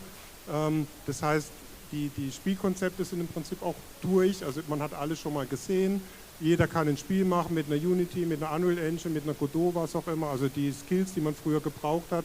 Thomas hat es gesagt, Siedler 2, eigene Technologie. Extreme so damals, da war ich mit involviert gewesen, komplett eigene 3D-Technologie. Die Zeiten sind rum. Und deswegen hast du jetzt so eine völlige Übersättigung in allen Märkten. Und abschließend noch gesagt, warum das so ist. Schon vor 20, 30 Jahren war auf jeder Computerzeitschrift eine CD oder eine DVD mit einem Spiel des Monats kostenlos mit dabei. Habe ich damals schon gesagt, Leute, ihr macht den Markt kaputt. Wir haben dann zwischendurch die Free-to-Play-Modelle erlebt, da hat man viel Geld verdienen können. Die haben erst recht dafür gesorgt, dass Spiele keinen Wert mehr haben, weil die sind alle kostenlos. Man kann ja kostenlos spielen. Also das Bewusstsein, dass ein Spiel auch was wert ist, das ist zerstört worden. Und im Vergleich zu früher, wo immer eine neue Technologie kam, ein neues Geschäftsmodell kam, sind wir jetzt eigentlich an einem Punkt, wo gerade nichts am Horizont ist. Die letzte Sau, die durchs Dorf getrieben wurde, das war so VR, wo alle gedacht haben, das wird der nächste große Hype, der nächste große Geldbringer, ist nicht. Das heißt, wir sind jetzt gerade in einer Situation, jeder kann alles machen, die Qualität ist, im Unity Store kaufe ich Grafikpads für 20 €, jeder kann ein Spiel machen, aber es ist nichts am Horizont, wo ein neues Geschäftsmodell oder eine neue Technologie gerade kommt, wo man sagt, da kann man drauf setzen, das wird die Zukunft sein. Und das macht die heutige Situation verglichen mit den letzten 30 Jahren tatsächlich etwas anstrengend für die Spieleentwickler. Um das zu unterstützen, aber aus einer etwas anderen Perspektive. Ich bin unter anderem auch als Hochschullehrer unterwegs an mehreren Hochschulen, die Game Design Studierende ausbilden. Selbst die besten Studierenden haben dieses Jahr keine Praktikantenstellen mehr bekommen. Und die müssen Praktikantenstellen bekommen, die gehören zum Studium. Mit dem Ergebnis, dass ich als Freier jetzt Praktikanten ab Januar habe, einfach weil der Junge so gut ist, der wird mir in jedem Fall weiterhelfen. In der Lage wäre ich nie gewesen in einem normalen Markt. Jahrelang fehlten uns die guten Leute, fehlte uns der wirklich gute Nachwuchs. Und jetzt bringen wir die nicht mal mehr als Praktikanten in unserer Industrie unter, weil der Einstellungsstopp kümmern wir uns nicht mehr drunter. Wir verlieren also mittelfristig die nächsten 3 bis 4 Jahrgänge an Entwicklern, die dann, wenn sie aus dem Studium rauskommen, woanders hingehen. Die gehen in die Automobilindustrie, irgendwelche Anwendungssoftware, irgendwo hin, wo sie überleben können. Und die kriegen wir auch nicht mehr wieder. Und das wird mittelfristig weitere Schwierigkeiten machen, echte Qualitätseinbußen geben. Das ist eine ganz, ganz schwierige Situation. Ja, danke für die ehrlichen Einblicke. So ist der Status quo aktuell. Macht aber auch nichts. Also ich habe es gerade schon gesagt, als Spielentwickler ist man es ja auch gewohnt. Ne? Also wenn ein Spiel nicht funktioniert, dann geht es so runter, quasi ins Tal der Tränen auf gut Deutsch. Und ich habe mir irgendwann angewöhnt, wenn es so quasi unten im Tal ist, freue ich mich, weil ich weiß, es geht irgendwann wieder einen Berg hoch. Und wenn du oben bist, dann weißt du, scheiße, jetzt kommt das nächste Tal. So, wir sind jetzt gerade auf dem Weg nach unten oder vielleicht langsam auch geht es wieder hoch, kann man sich schon mal drauf freuen, was auch immer das sein wird, tatsächlich. Ist das vielleicht auch eine Chance, dass Spiele wieder so ein bisschen innovativer werden? Ich meine, klar, in den 80ern, es gab zig Spiele, die die Spielewelt einfach revolutioniert haben. Denken wir an Lemmings, Siedler, logischerweise, 90er Jahre dann schon. viele Spiele, die einfach Neues reingebracht haben. Das ist etwas, was man heute halt wirklich wenig findet. Und ist das vielleicht auch eine Chance, sich mal zu schütteln als Branche? Also, ihr könnt auch gleich, sorry. Also erstens, ich glaube, es gibt sehr viele innovative Spiele, die immer wieder rauskommen, die auch manchmal dann es schaffen, einen Markterfolg zu haben. Also ich glaube, die sind da. Sie gehen halt oft wirklich in der Masse der Spiele, die rauskommen, unter. Deswegen, ja, die Chance ist da, weil eben auch jeder, der eine gute Idee hat, gute Spiele machen kann, weil die Technik da ist, die Assets sind günstig zu bekommen. Das heißt, man kann sich auf das Spieldesign fokussieren. Es ist halt, wenn man es als Geschäft betreibt, ist es halt schwierig, weil man braucht eine gewisse Planbarkeit und jede Innovation, große Innovation, bringt natürlich ein gewisses Risiko mit der Chance verbunden und deswegen wird es halt von Firmen oft gescheut, weil man einfach erstmal das Invest hinbekommen muss. Also das ist schon immer so das kommt dann oft mehr so von den Indies, wie man so schön sagt, die jung sind, die noch keine hohen laufenden Kosten haben, die dann einfach sagen, ich habe eine coole Idee, ich mache das mal, war bei uns damals früher ja ähnlich. Und einfach geringeres Risiko gehen müssen als eine etablierte Firma. Deswegen, ich glaube, die gibt es aber trotzdem die ganze Zeit. Wolfgang hat es gerade gesagt, ich glaube, das Problem sind nicht Innovationen, die sind da. Es gibt wahnsinnig viele tolle junge Teams, die tolle Dinge machen, die werden nur nicht gesehen. Weil wenn du nicht im Steam irgendwie in den Top 10 bist oder sonst in den Stores oben bist, wirst du nicht mehr wahrgenommen. Das ist schwierig heutzutage. Klingt aber so negativ. Ne? Wir sind ja hier auf einer Spielemesse und auf einer Amiga-Messe und wollen Spaß haben. Ich wollte gerade umschwenken. Ich fange an zu heulen, also das geht nicht. Nee. Ich habe es gerade gesehen, wir haben noch 4 Minuten, um hier Spaß reinzubringen. Okay, dann werden wir uns zum Schluss, ich glaube, wir kriegen noch ein paar mehr Minuten. Können wir rausholen, ja. Bisschen Spaß, komm, Steffen, erzähl mal was Lustiges. Neues Projekt nach 30 Jahren, Siedler 2 auf dem Amiga. Als wir dich angerufen haben und gefragt haben, würdest du es machen? Was hast du gedacht? Ich konnte es zuerst fast nicht glauben. Als Siedler 2 ist so ein Hit-Titel und das Siedler, das Einser, wurde so mit dem Amiga identifiziert fast schon. Und dann hat Simon fast so in so einem Nebensatz mich gefragt, würdest du gerne Siedler 2 auf den Amiga portieren? Natürlich habe ich sofort Ja gesagt. Was waren die Herausforderungen? Naja, die Herausforderung war zuerst mal, also ich habe ja angefangen mit dem Source Code der PC-Version, da waren massivst Endian-Probleme und von einer Art, die jetzt nicht so einfach aufzulösen sind, wie das vielleicht bei anderen Titeln war. Ja, dann war jede Menge Code, der, sagen wir mal, sehr PC-spezifisch war. Und ja, aber dann kam glücklicherweise, es gibt noch die macOS-Version im Source Code und da waren die ganzen Endian-Probleme schon behoben. Dann habe ich darauf umgeschwenkt und ja, dann ging es eigentlich ziemlich flott, dass ich erstmals ins Hauptmenü kam. Das Spiel lief dann noch nicht, aber dann ging es Schritt um Schritt und das ging dann ziemlich schnell. Wolfgang, wenn du ein 30 Jahre altes Spiel siehst auf dem Amiga, auf so einer ollen Kiste, wie ist das für dich? Ich erinnere mich an 40 und 50 Jahre alte Spiele, insofern war das schon echt Hightech. Insofern, also ich habe die erste Pong-Maschine zu Hause gehabt, da war ich 12. Jetzt könnt ihr rechnen, wie alt ich bin. Für mich hat das auf der einen Seite natürlich viel Nostalgisches und ich bin eigentlich überhaupt kein nostalgischer Mensch. Auf der anderen Seite, weil ich das ja auch mitbekommen habe, was das für wirklich Zauberer waren, die da wirklich aus jedem Taktzyklus noch irgendwas rausgequetscht haben. Das war viel schwieriger, diese Spiele zu machen als heute. Heute setze ich meine Studis an die Unreal Engine und nach 4 Wochen kommen die mit Spielen an. Ja, das war völlig undenkbar. Damals hat man 6 Monate gebraucht, bis sich auf dem Bildschirm was bewegt hat. Also das ist, man kann nur Hochachtung davor haben und ich stand mit Erik bei so einem First-Person-Shooter da hinten und das Ding läuft super flüssig auf den alten Maschinen. Das muss also ein unglaublicher Code sein, der dahinter steht. Und da kann ich nur einen Hut ziehen und sagen, so Coder gibt es heute wahrscheinlich nicht mehr, weil sie nicht mehr benötigt werden. Weil wir heute Taktzyklen ohne Ende haben und da müssen wir nicht mehr so auf Performance achten wie damals. Jetzt bin ich kein Coder, also ich rede jetzt gerade wie die Jungfrau vom Kinde. Aber ich habe die Probleme halt mitbekommen indirekt und deshalb weil ich kenne ein paar Fachbegriffe. Thomas, hat dich das überrascht, dass das Spiel auf dem Amiga umsetzbar ist? Ja, überrascht.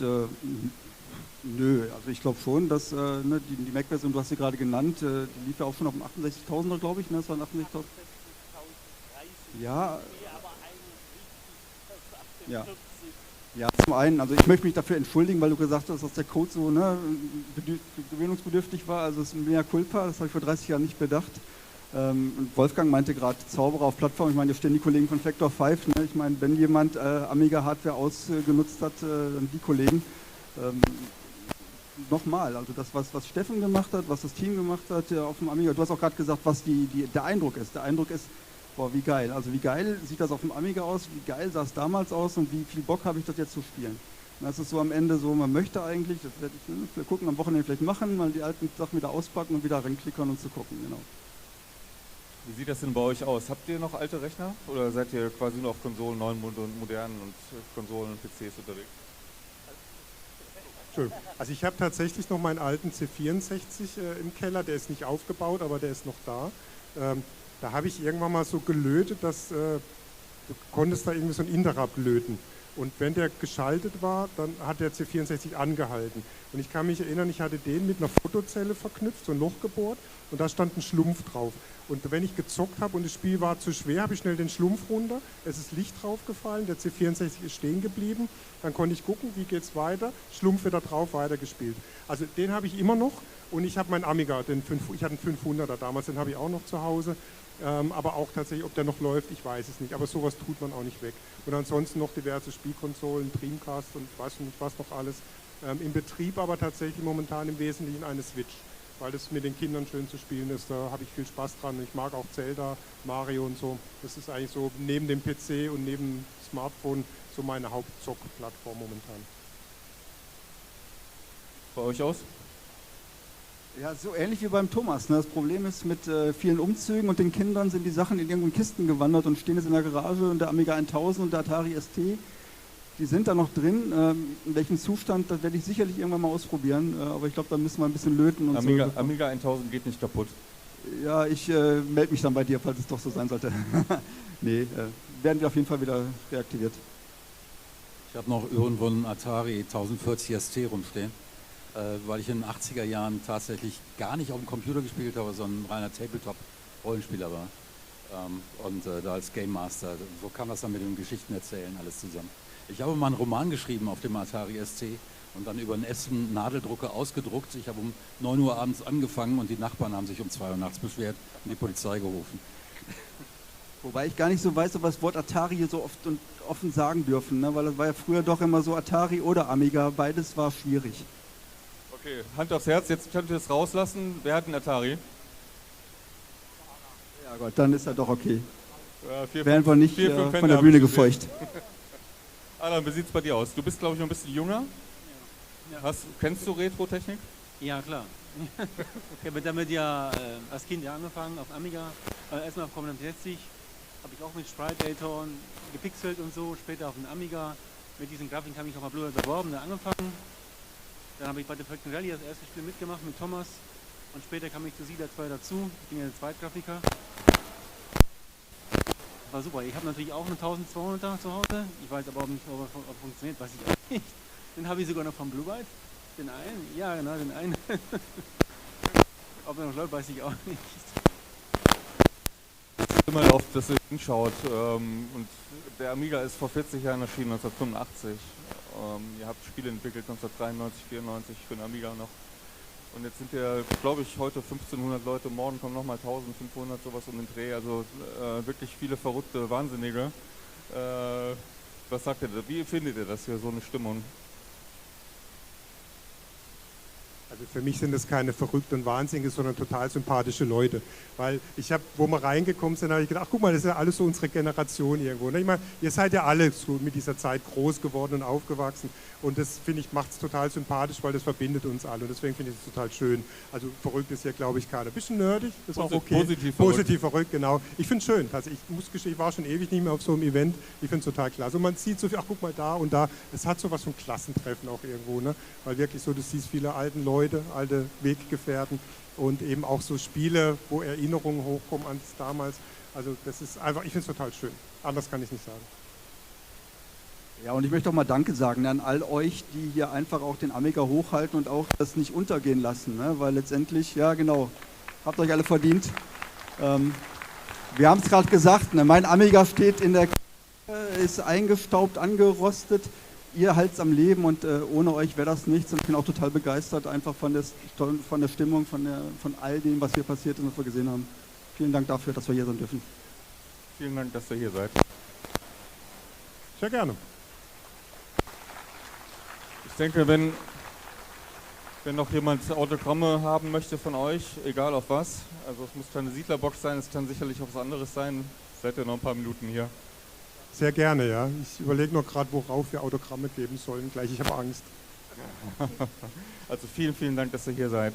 Sehr gerne. Danke. Danke an euch und viel Spaß noch. Ne? Tschüss.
brauche einmal kurz den André Kudra.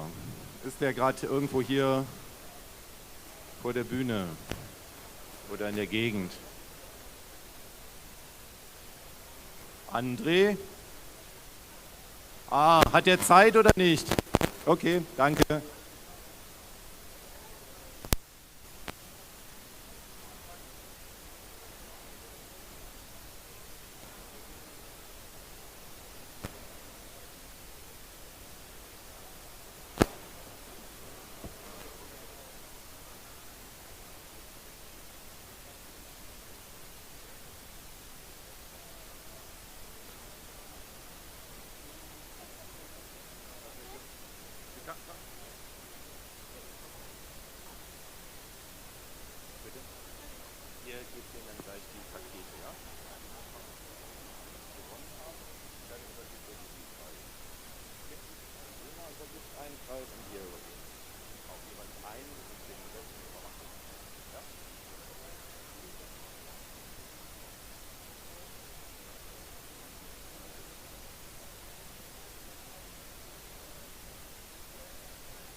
So, ich starte jetzt einfach mal, damit wir nicht noch weiter in Verzug geraten.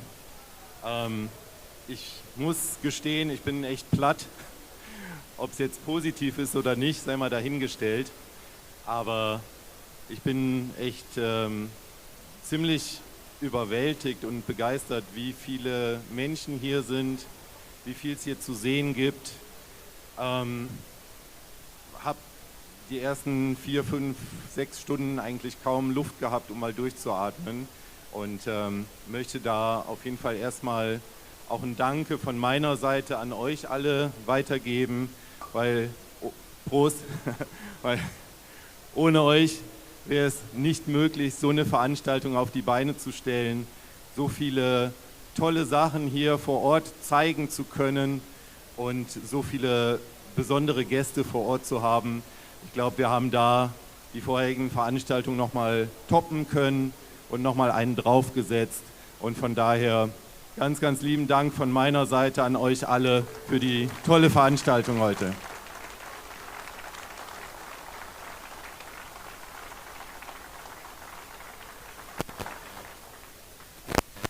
Jetzt haben wir 2 Teile noch auf der Bühne, und zwar einmal die Verlosung und zum anderen die Vergabe der Pokale. Und zwar haben wir einen Amiga 40 Community Award, mit dem wir einfach einigen Entwicklern mal ein kleines Dankeschön geben möchten, ein Feedback geben möchten, dass deren Arbeit einfach wertgeschätzt wird.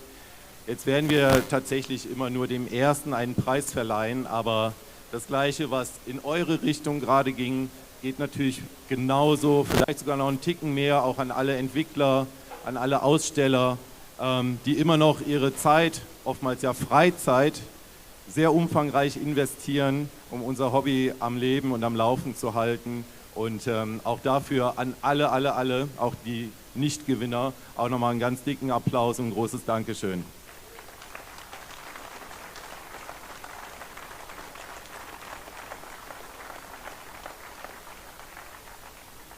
Gut.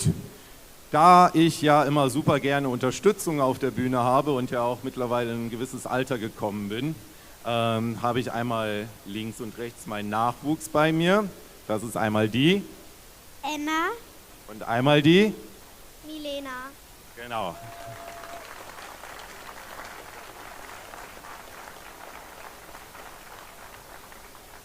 Und wer bei den vorherigen Veranstaltungen schon dabei war, das war immer so eine schöne Entwicklung, Zeitreise, weil seit der zweiten Veranstaltung, seit der Amiga 32, konnte man zumindest die Milena immer schon sehen, wie sie so ein bisschen groß geworden ist, und gerade diejenigen, die ich hier alle 2 Jahre eben mal sehe und begrüßen darf, die haben halt auch immer so ein bisschen die Schritte gesehen, und ich glaube, das ist auch für die beiden immer ganz, ganz schön, auch wenn sie mit dem Amiga selber nicht so viel verbinden können, freuen sie sich immer wieder auf die Veranstaltung, und ja, bin froh, dass die beiden hier mit dabei sind. Und dazu kommt noch eine Unterstützung, und zwar, glaube ich, hat jeder sie hier jetzt schon gesehen am heutigen Tag und auch auf den letzten Veranstaltungen.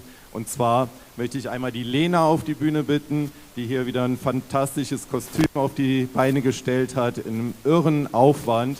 Und die wird uns jetzt auch nochmal ein Stück weit unterstützen und kommt mit ihren Bodyguards hier auf die Bühne.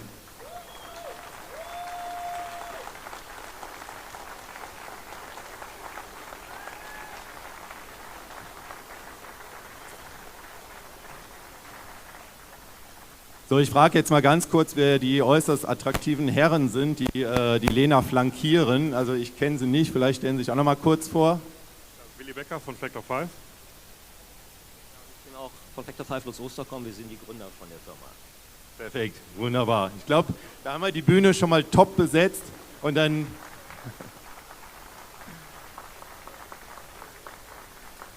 werden wir jetzt der Lena noch mal kurz das Wort geben, und dann werden wir die 4 Erstplatzierten benennen, durchgeben und denen dann auch eine kleine, soweit sie hier sind, ich hoffe es zumindest mal, einen kleinen Preis überreichen und nochmal ein kleines Dankeschön aussprechen. Lena. Nein. Okay, die Lena ist schon fertig, ging schnell, wunderbar. Zeit haben wir eh nicht, deswegen halten wir uns dran.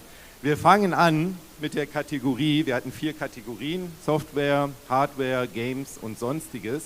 Wir fangen mit der Kategorie Sonstiges an, und wir hatten so ein paar, da war es echt richtig eng. Wir hatten auch ein paar, da waren es relativ klare Sieger, klare Gewinner, und ich muss sagen, in der Kategorie war von Platz 2 bis 5 ist super eng, da waren wirklich alle nur ganz, ganz knapp hintereinander.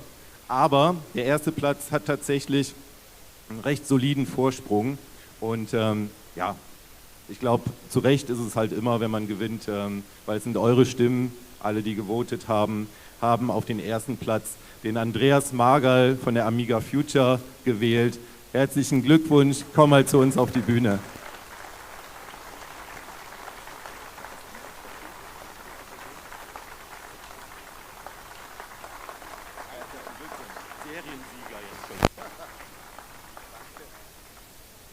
Ich habe gerade schon gesagt, der Andreas entwickelt sich zum Seriensieger, weil er hat ja auch im letzten Jahr schon gewonnen. Und jetzt darfst du eine Laudatio halten. Du hast 20 Sekunden. Danke. Was soll man sonst sagen? Einfach danke. Gut, das war sogar kürzer. Perfekt, wunderbar. Herzlichen Glückwunsch. Vielen Dank für das, was du alles auf die Beine stellst. Du hast mit den größten Stand auch hier wieder. Du hast tolle Produkte, und vor allen Dingen, wo ich auch aus Erfahrung sprechen kann und darf, es sind einfach immer tolle Kooperationen und vor allen Dingen super fair und super unterstützend. Herr Andreas hat zum Beispiel auch unser Messeheft mitorganisiert und gesponsert, aber auch ganz, ganz viele weitere Projekte, die dank ihm oder seinem Team halt umgesetzt werden. Von daher vielen Dank, gerne weiter so die nächsten 10 Jahre.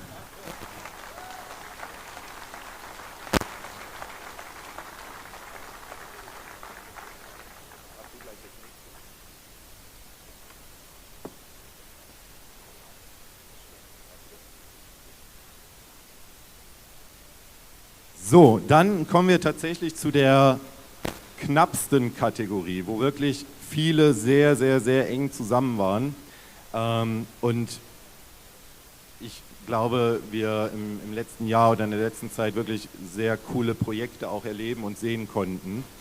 Die Kategorie Hardware, ich mache es diesmal kurz, geht an das PyStorm-Team, und auch da ganz, ganz herzlichen Glückwunsch und vielen Dank.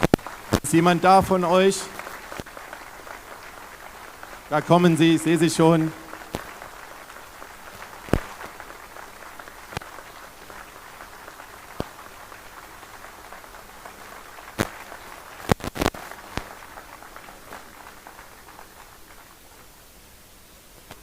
So, auch euch habe ich hier, glaube ich, schon mal gesehen auf der Bühne, aber ich glaube, es ist nicht zu unterschätzen, das auch nochmal zu wiederholen. Und das zeigt, dass es keine Eintagsfliege ist, was ihr macht, was ihr entwickelt, was ihr tut für die Community. Von daher ganz, ganz herzlichen Dank und gerne ein paar Worte von euch. Okay, alles klar. Also vielen Dank für eure Stimmen. Das bedeutet für uns sehr viel und das gibt uns natürlich eine ganze Menge Motivation, um weiterzumachen und auch neue Sachen für euch zu machen und auch für uns. Uns macht das Spaß. Ich hoffe, euch macht PyStorm auch sehr viel Spaß und ich hoffe, das bleibt so noch für die nächsten Jahre. Ne? Ja, ich hoffe genau das Gleiche und ja, danke und das war's.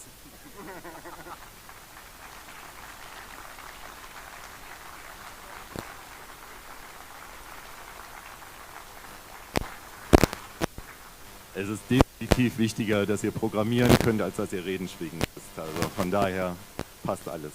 Die dritte Kategorie, da geht es um die Software. Und auch da mache ich es kurz, weil wir da einen Sieger haben, der einen riesengroßen Vorsprung hatte. Und ich glaube, damit ja, absolut verdient da auf dem ersten Platz steht. Und zwar ist es das Amiga OS Entwicklerteam, die das klassische Betriebssystem immer noch am Leben halten und weiterentwickeln. Und da bitte ich jetzt einfach mal die Camilla auf die Bühne und sage herzlichen Glückwunsch. Plus Team.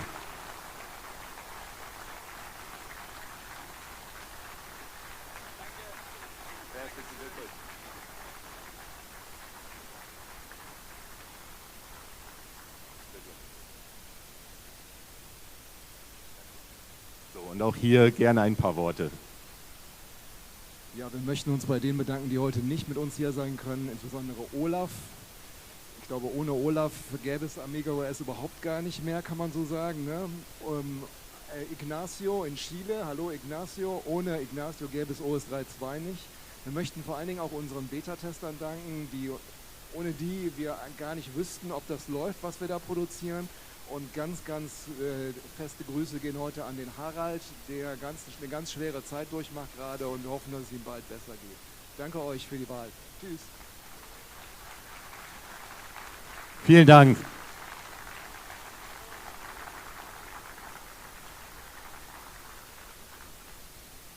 So, jetzt kommen wir zur letzten Kategorie.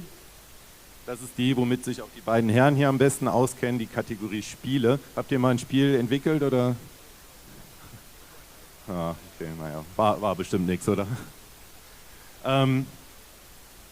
Tatsächlich haben wir hier einen Gewinner, der wieder so ein bisschen aus der Versenkung aufgetaucht ist und lange Zeit nicht mehr in der Amiga-Szene aktiv war, aber tatsächlich mit Abstand die meisten Punkte von allen Teilnehmern gewonnen hat, also auch übergreifend der Kategorien.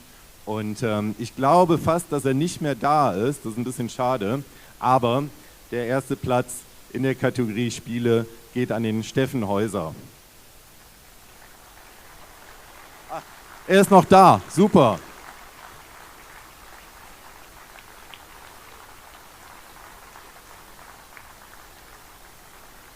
Herzlichen Glückwunsch. Steffen, super. Ich habe dich heute noch gar nicht gesehen, ehrlich gesagt, deswegen habe ich gar nicht mehr damit gerechnet, dass du noch hier bist. Ich glaube, du hast die letzten Monate einige coole Projekte umgesetzt und nicht zuletzt jetzt auch an die Siedler 2 mitgewirkt und vielen Dank, dass du wieder dabei bist. Gerne noch ein paar Worte von dir. Danke an euch alle und es werden nicht die letzten Projekte bleiben und für mich ist auch dieses Event unglaublich. Es erinnert an die Amiga-Messen damals in Köln und es ist genauso cool wie damals. Alles super. Dankeschön und herzlichen Glückwunsch.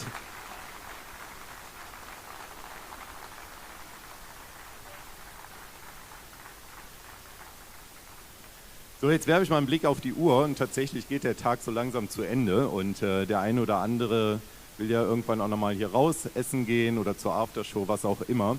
Und jetzt haben wir noch die Verlosung und da gebe ich jetzt einfach mal ein bisschen Gas und zwar haben wir die ersten 4 Preise oder die 4 Hauptpreise, die wir jetzt hier benennen. Eigentlich könnt ihr nochmal hier bleiben, weil euer Bild wird jetzt auch vergeben. Vielleicht, okay. Wunderbar. Und zwar haben wir jetzt die 4 Hauptpreise, die wir hier ziehen und vergeben. Und alle anderen Preise sind hinter dem Merchandise-Stand. Das heißt, da könnt ihr mit euren Losen dann hingehen. Das Team sagt euch dann Bescheid, ob ihr gewonnen habt, was ihr gewonnen habt. Und genau, da könnt ihr eure Sachen abholen. Und bevor, auch wenn die Zeit ein bisschen drängt, bevor ich das jetzt starte, möchte ich nochmal ein ganz großes Dankeschön an alle Helfer hier loswerden.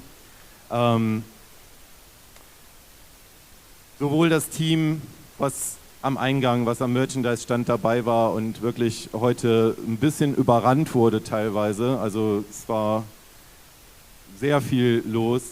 Genauso an Vitus und sein Team, die hier einen mega Job gemacht haben mit der ganzen Technik, mit der Bühne, mit dem ganzen Drumherum.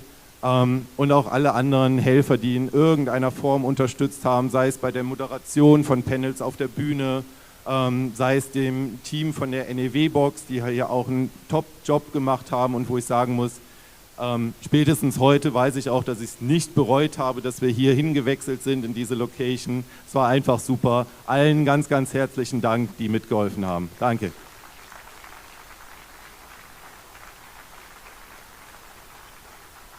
zieht jetzt das erste los für euer Bild. Ja?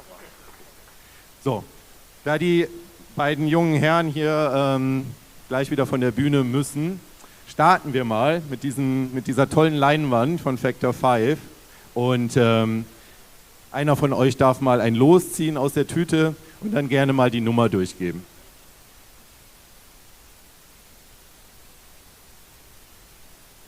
Es handelt sich um die Nummer 819. 819. Wer hat die 819? Irgendjemand damit der 819? Ah, da ist der Gewinner. Herzlichen Glückwunsch. Genau. Gib mir das, ich schließe.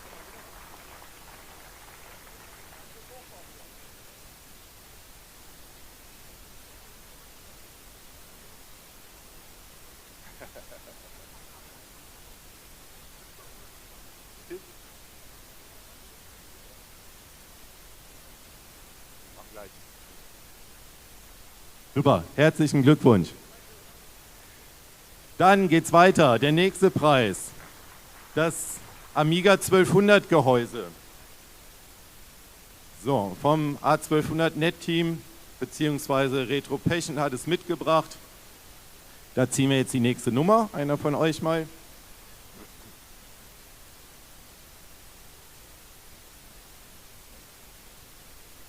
Und das ist die Nummer, möchtest du sagen? 316. 316. 316.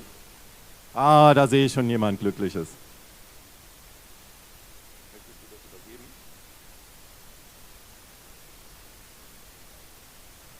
Super.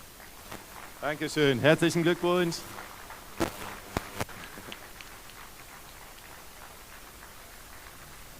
So, dann machen wir weiter mit einem Gutschein von Amiga Store EU.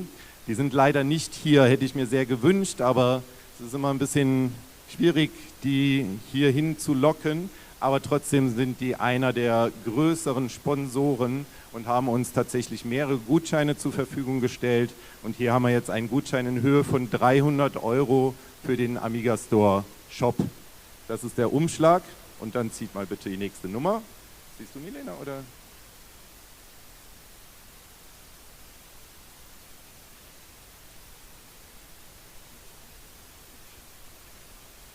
...654. 654. 654. Wer hat sie? Hey, okay. Wunderbar. Herzlichen Glückwunsch. Du müsstest später nochmal zu mir kommen, weil ich dann deine E-Mail-Adresse brauche. Die müsste ich dann da übermitteln.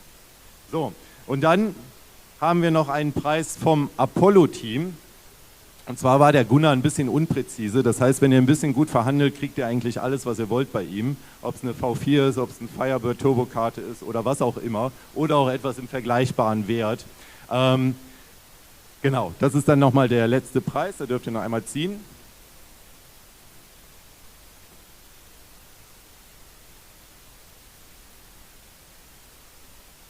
$449. 449. 449. 449. Oh, guck mal. Da haben wir doch jemanden. Super. Super. Ihr könnt gleich einmal zum Apollo-Stand gehen und dann dürft ihr euch da einen Preis abholen. Ja, ich habe jetzt nicht in der Hand, weil ihr das selber aussuchen dürft, was ihr möchtet. Aber herzlichen Glückwunsch zum Hauptpreis heute.